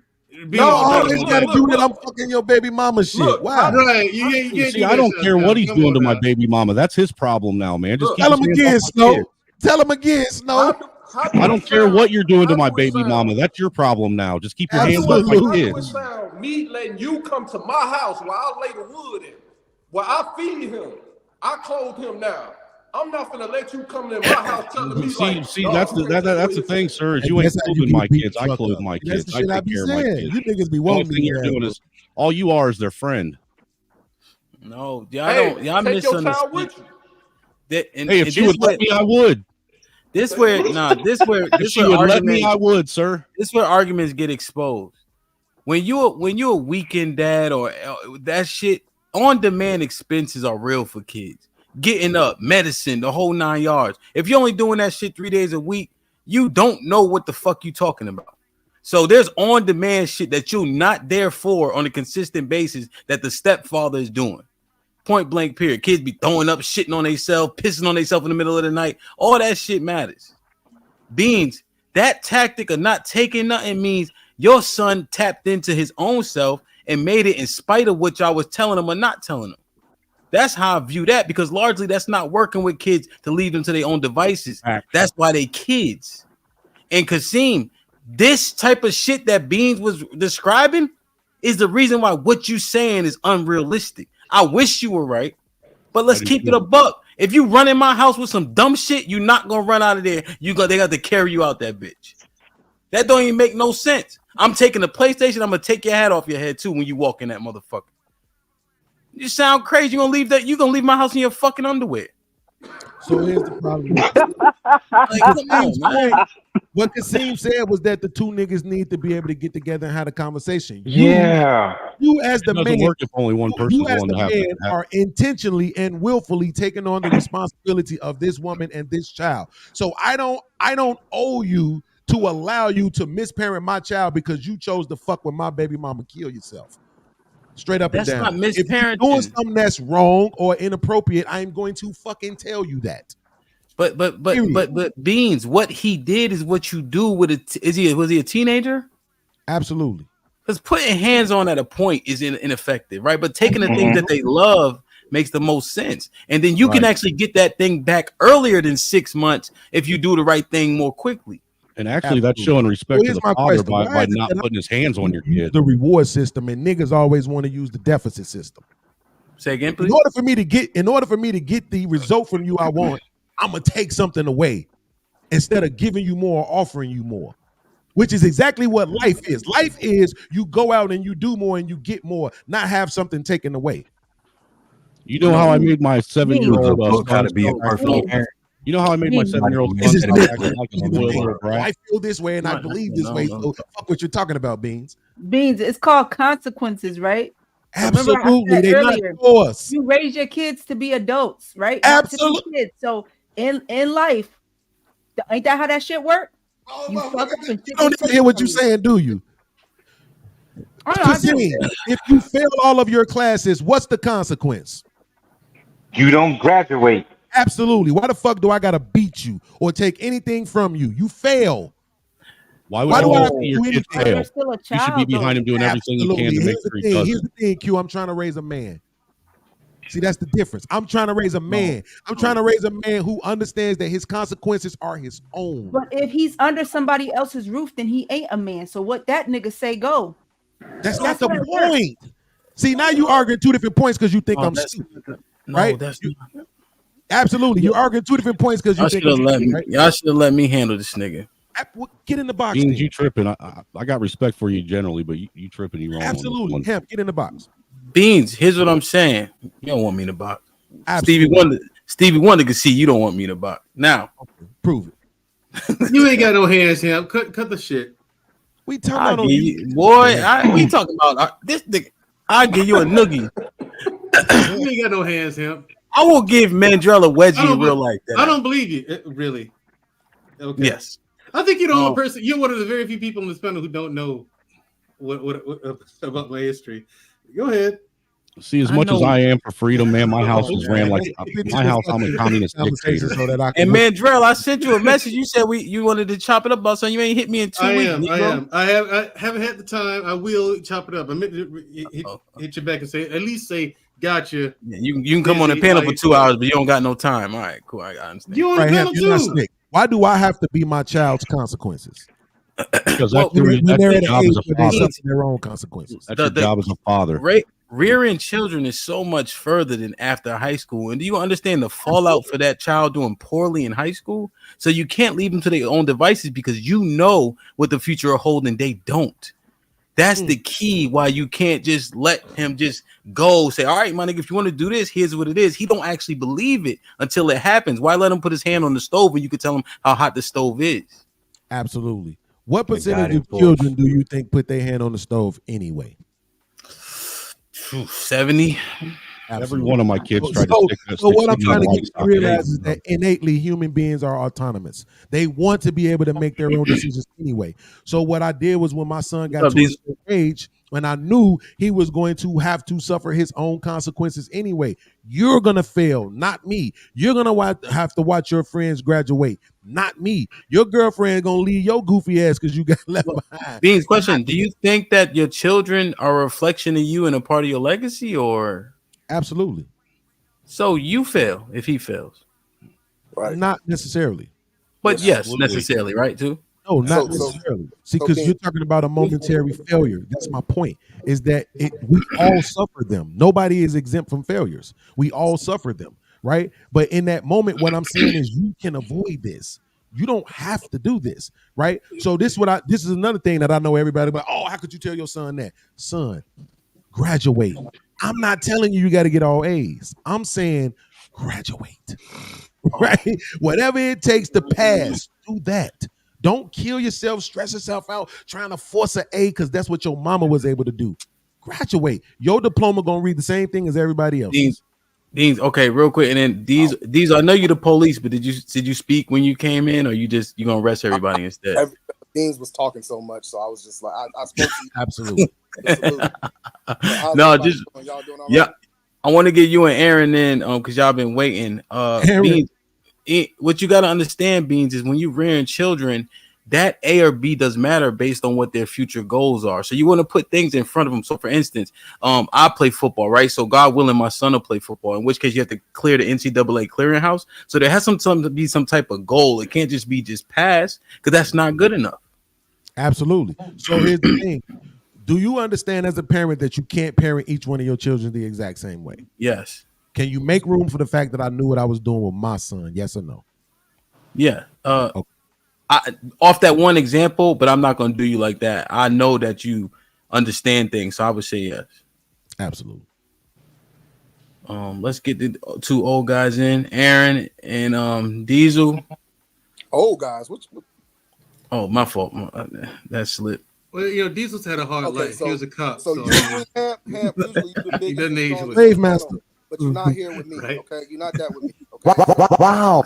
So Diesel, I might could get you, Diesel. Nah, bro. No, I don't think so. Anyway, so the only problem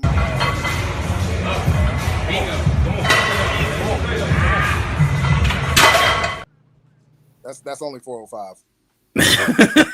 That's wow. Hey, Diesel, that's what I told him. Diesel, I told him the same as that thing. I'm like, nigga, you ain't the only one who put up 405. You ain't the only one who can do that. And then he only did it once. Exactly. He said there was after 6. I'm like, it's supposed to be. It's supposed to be after 6. What are you talking about? Like, they hate. You ain't they talking hate to somebody who don't do this, Ham. I hear it. You make knives. The hate is strong with this one. You're not talking to somebody who doesn't do this, Ham. Okay. So this is the thing I have with when it They comes make tasers for niggas like y'all. Tasers don't work on me. It's been proven. So you're gonna need a the stick. problem I have with what Beans is saying is that we have to raise our children to be able to operate in a world where we can't dictate what happens, right? So we have to set forth rules for our own home so they know how to follow rules that they don't see in the real world, right? So when you leave them to their own devices, they don't know how to follow somebody else's rules. They only want to go by their own rules, right? So that's what the problem is with a lot of kids that become adults is they're not used to following rules, which turn into laws that they can't follow. You know what I'm saying? So it's a problem when it comes to rearing a child in a household and you let them just make their own decisions and you don't have that structure of them following somebody else's rules or laws and that turns into a bigger problem. Secondly, I want to say when it comes down to it, Beans, in my house, if I bought that gift, I'm taking it away.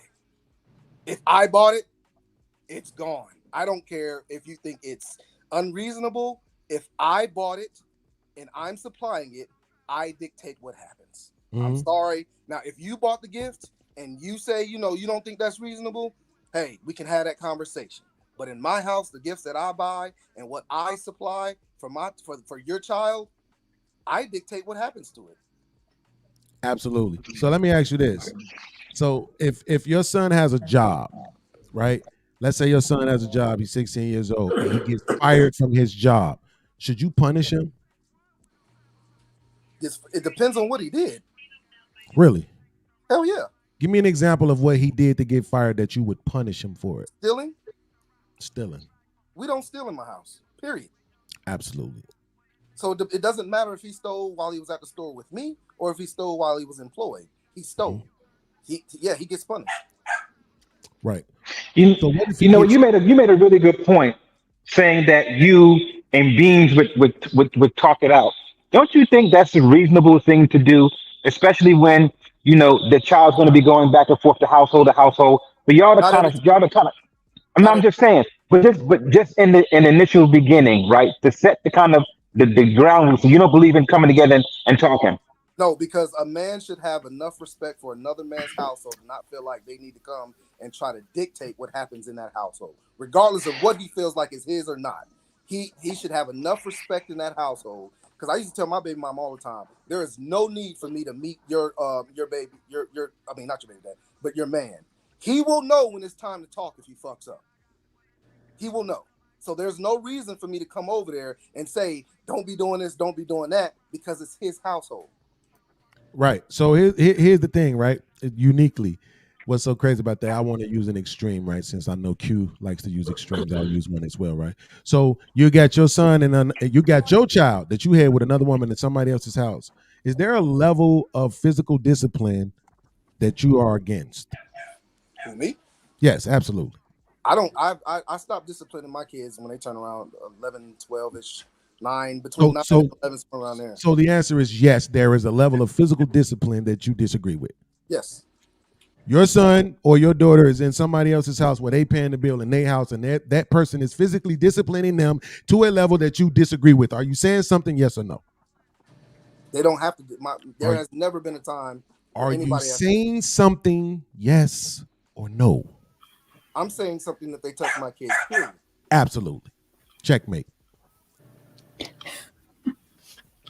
Okay, so hold on. Okay, so if I take your kid, But until then, it was that man's house, his rules podcast. Did you hear that? Hold on. But checkmate. That's what checkmate means. I know.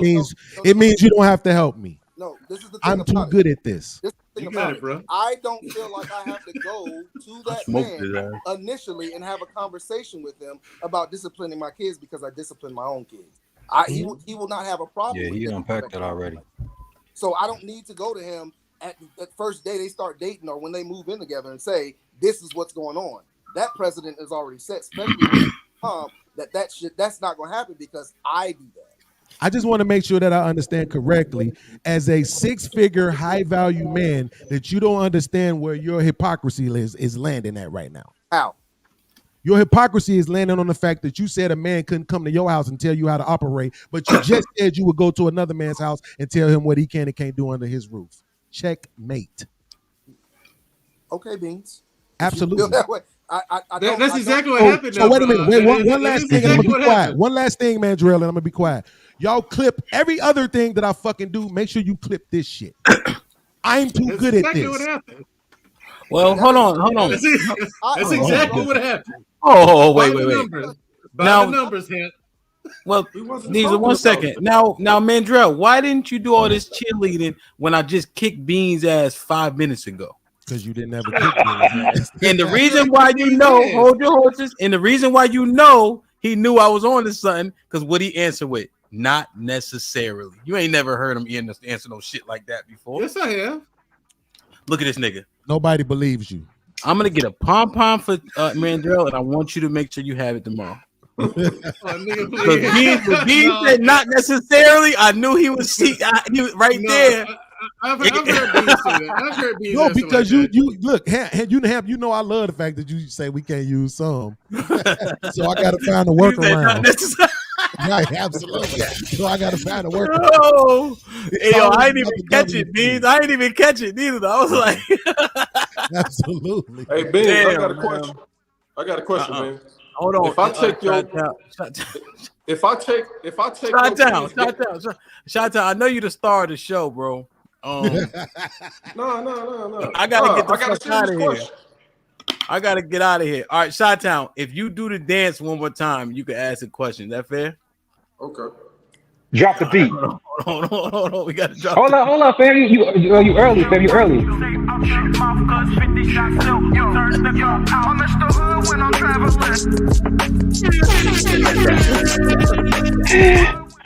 Oh my god, man. What's crazy is that he was on beat before the beat started. Yeah, he was. Different. Hey, Beans, I got a question. Oh, real quick. Oh, Terrence, too. God bless the dead about your father, too, B. Especially if it was recent. Absolutely. Mm-hmm. Hey, somebody's at my I'm door. I gotta amazing. run, y'all. Hey, be safe, Diesel. Y'all be good. Salute, Diesel. Now, my question is this.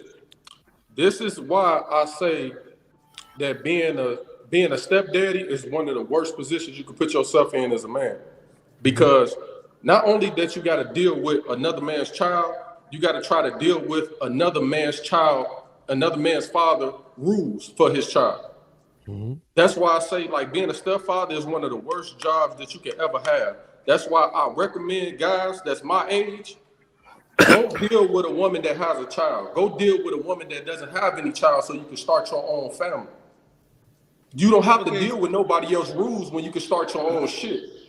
When you dating somebody and you dealing with their child, this is what you have to deal with. See, Ben's the type of nigga that get another nigga head shot off because he disrespecting my household by telling me what I'm gonna do with your child and I'm taking care of it. That's why niggas die in the street, because they feel like that if I'm taking care of your child and I take a game away and I'm telling him like, hey, look, I'm taking your PS5 away because of this, and that. Now, I'm teaching him that in life, they're not gonna be as easy as me when you grow up. What they gonna do is you make a mistake in the street, they either gonna blow your head off or they gonna lock your ass up. So which one would you rather learn? Would you rather learn from getting something taken away for a minute so you can learn your lesson? Or would you rather go outside and make a mistake with a nigga you don't know and get your head blown off, or learn your lesson doing 10 years in jail? So here's the thing. I'm not saying that I don't understand what everybody else is saying. Not all children can you parent the same, right? It's some kids out here who unfortunately, what's up, RBN? There's some kids out here who unfortunately, RBN with the $5 said, Hemp and Beans, y'all must sleep in 5-minute increments. Y'all some damn zombies. Absolutely, man.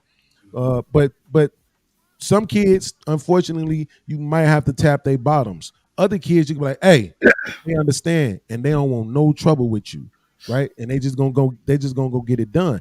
Because this was my son. He looked like his mama, but he built like me, he moved like me.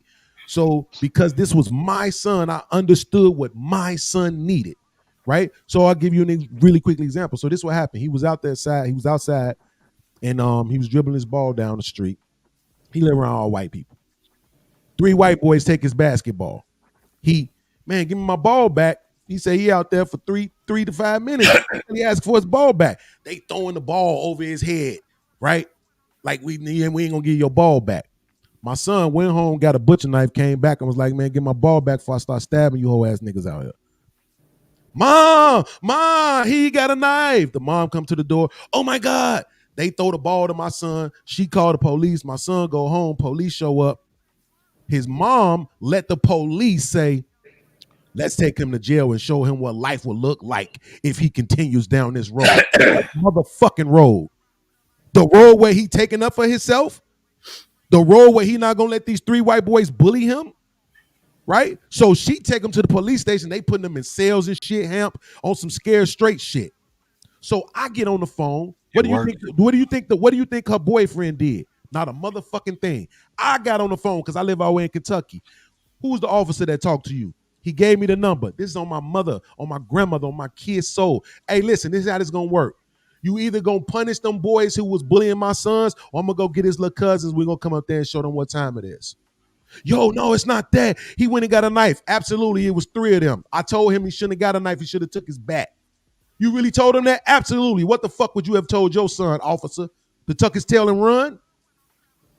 For 3 days straight, that police officer was calling me. I got the first kid. I got the second kid. I got the third kid. Them and their parents have to go to anti-bullying classes. Absolutely right. I'm going to stand up for mine. I don't give a fuck where he at and who we talking about and who we dealing with. Right? So what I'm saying is this nigga didn't have no fucking kids. And because it's not his kid, he didn't think for one moment, let me stand up for Shorty. So me coming to try to explain something to him ain't about dictating nothing to him. I didn't come like, hey, my man, you ain't gonna be doing my son taking his game. I came like, fam, respectfully, you don't have no children. Let me explain something to you. You don't even have siblings. Yo, this thing you doing, that's not gonna work, especially not with my son. And I'm saying, I'm a stepdad. Any one of them men would have ever came to me and be like, yo, can I have a conversation with you about how y'all doing with my kids? I would have absolutely had that conversation with them, bro. That's the difference there, man. So what you're saying is it takes a certain level of discernment, right? To really know hear you, bro. It really takes a level of discernment. There you go. Absolutely. Jay Miller with the 499. Being a stepfather is for the birds. Do not do it. One of the biggest mistakes I ever made. Okay, my thing is this. There's a difference Hold on, between Mandrell, super chats. Hold on, Mandrell, super chats. Hunt, Okay. 499. Stepdads do not get the respect deserved. I've heard too many stories and have seen the disrespect. Never could, never would.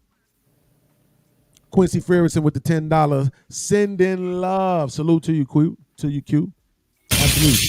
My main man, Omar Smith, is in the building. Shout out to O. Big supporter of this space. $5. He says, sounds like it's better for you. Skip the date and chill at the crib. Kids go to sleep. Sounds like a great time. No money spent. All I do is win. Absolutely. Crown Reese with the membership. Crown Reese with the $2 says, salute Risky. Much love to all the fathers. Salute. The Red Pill Ranger, $4.99. You can't run shit in another ninja house, even if your kid lives there. If you have a problem with what I do, call the police or CPS. I'm the captain now. Thank you. Dude died in that movie. Thank Omar you. Smith with the $5. Beans, my daughter asks if it's your show. She said because you are doing all the talking. Put him in the fucking bedroom. Get him out of here. Come on. God damn, man. I'm Even just the saying, baby look, know. Don't hate me because I'm beautiful. Well, my thing is, Yo, the thing is, got it. what I wanted to say to Yeah, you can go. I just got to do final thoughts, man. I got to get out of there. They extended the show for an hour. We've been here for an hour and almost 2 hours now. Go ahead. I just want to say to my man here, the young fella, you in your 20s, right? Yeah, 26. Well, see, for you, not dating a single mother makes sense. You know what I'm saying? Until you're like 38, 39, then, I mean, what are the odds you finding a woman who doesn't at least have one? So be realistic. What I'm saying is just be realistic with that. Number two, there's a big difference between someone dictating what's going on in your house and what podcast is doing. Podcast is offering someone solid advice on to how to get through to his child.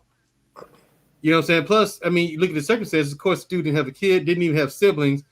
His relationship skills are going to be all fucked up. You know what I'm saying? And so there's a difference. You have to, if you're in that situation as being a stepdad or dealing with people in general, understand when and recognize when someone's just offering you advice, when someone means something to an insult to you personally. Even if they're doing that, still don't take it personally. You know what I'm saying? But everything ain't attack. Everything is not an attack to you.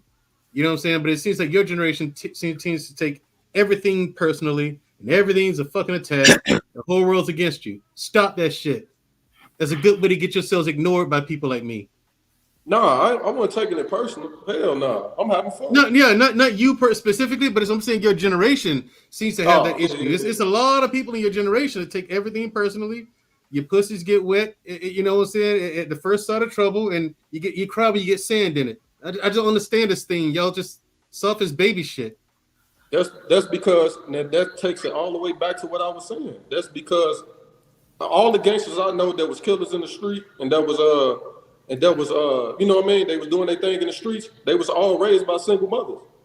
So when they raised by single mothers, they take on the single mother trait, in which is they are emotional gangsters. They act off emotions. They can take a 10-second moment and act off emotion and get 10 to 20 years in jail.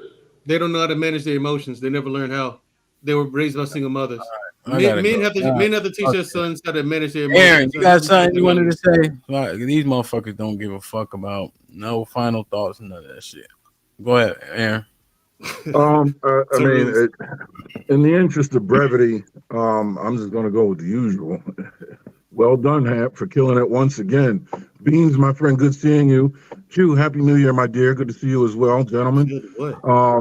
Late to class, that's kind of what you get. My input is pretty much, closing up shop here. So I'm sure it'll come around to Ben one of these days. But good show, though. Yeah, man. Terrence? Oh, yeah, single mothers and fathers, all praises, hats off to you. As far as it being the opposite sex, raising the opposite sex, I do believe it takes a tremendous amount of maturity and emotional intelligence. As far as raising kids, any gents out there, if you have the ability to look into somebody's heart and see what triggers them, that gets them going, to tap certain buttons, man, step into some kid's life and let's make it a better place. Let's install some of them values and principles. All right, Kasim? I'll just say this. As men, we have to come to a point where we don't always need to beat each other's throats, that we got to come to the table and negotiate. I have been a witness to a lot of really good negotiations between people that hated each other and wanted to X out one another. And those individuals came together and they negotiated and they talked about certain things and they got an understanding and they moved on. I think as mature men, it's one of the things that should be one of the first things we do versus responding another way. So that's my final thought. All right, Beans? Same thing as usual, man. Dope show. Rock out with your boy Beans. It's the Pod Mob. Salute to everybody from the mob. Lauren Mack, Shanika, my man Nas, everybody that's rocking out with us. Hopefully next time I get to get in the box and go one-on-one with him, because I don't believe for 1 second that this nigga really think he could beat me in debate. But we're gonna find out. Hey, yo, Adrian, you want to get with a real man? Come over here with me. Lose that zero and get with this hero. I need that clip. That's a funny clip. Absolutely. Chi-Town? Yeah, I want to appreciate everybody on the panel, man. I'll be having fun when I come up here. I know I've only been up here for the last 2 years, but man, I definitely be having fun up here. But my final thoughts is I'm speaking to my generation. My final thoughts is how you avoid all this, man, is don't be a stepfather, bro. That's the worst thing you can be in the world, is a stepfather. I think that's a shitty job. I think that's a useless job. You get no respect for it, and you get treated like a beta male when you do that type of shit, because you saving someone else's responsibility. You make it your own. Go find a younger girl around your age, or a girl that has kids, and start your own family, man. Fuck being a stepdaddy. Fuck all that. What they say, the name of that lyric, Papa was a Rolling Stone, Beans. Wherever he lay his hat was his home. So you can't tell me how to fucking discipline your child. And when he died, all he left us was alone. You forgot that part. This nigga ain't shit.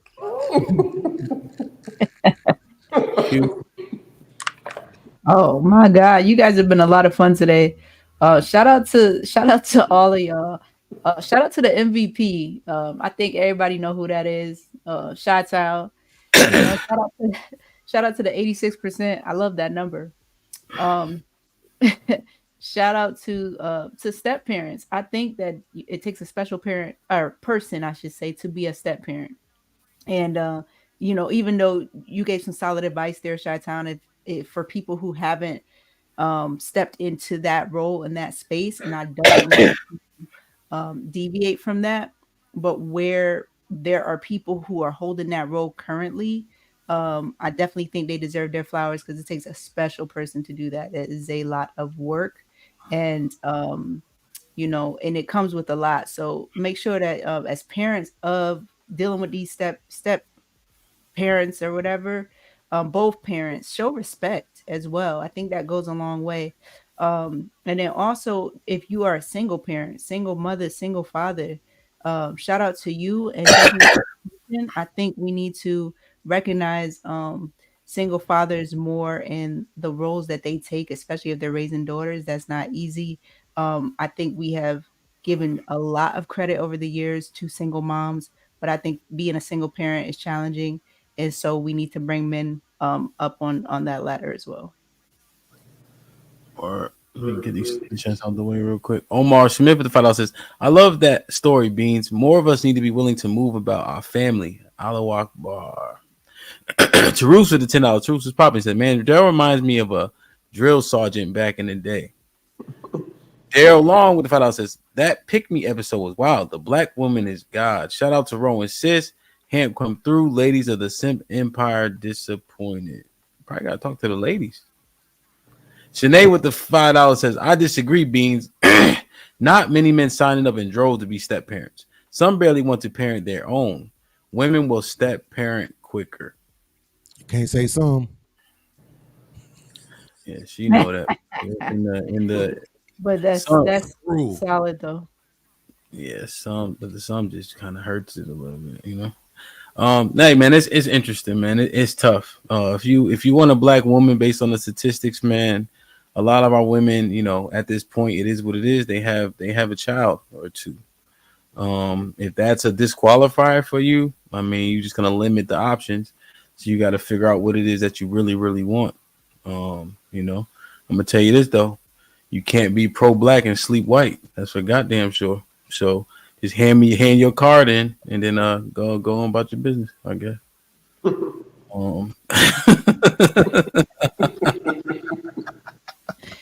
Well, if I got to deal with that, y'all can have my Chi-Town, it's my final thought. God damn it! See, you can't tell him he a star. Q. This nigga, he done got up. He rolling it. This nigga. Tonight the topic is: does God love everybody? We're gonna dive into that a little bit to see what's what. 9 p.m. Eastern, 8 p.m. Central. Relationship and shit is hard. Raising kids is not for the faint of heart. It's better together. Point blank. Period. Damn, man. I love y'all. I appreciate y'all. Be safe. Do the right thing. We will see y'all this evening. Like, share, subscribe. Tell a friend to tell a friend. And we out.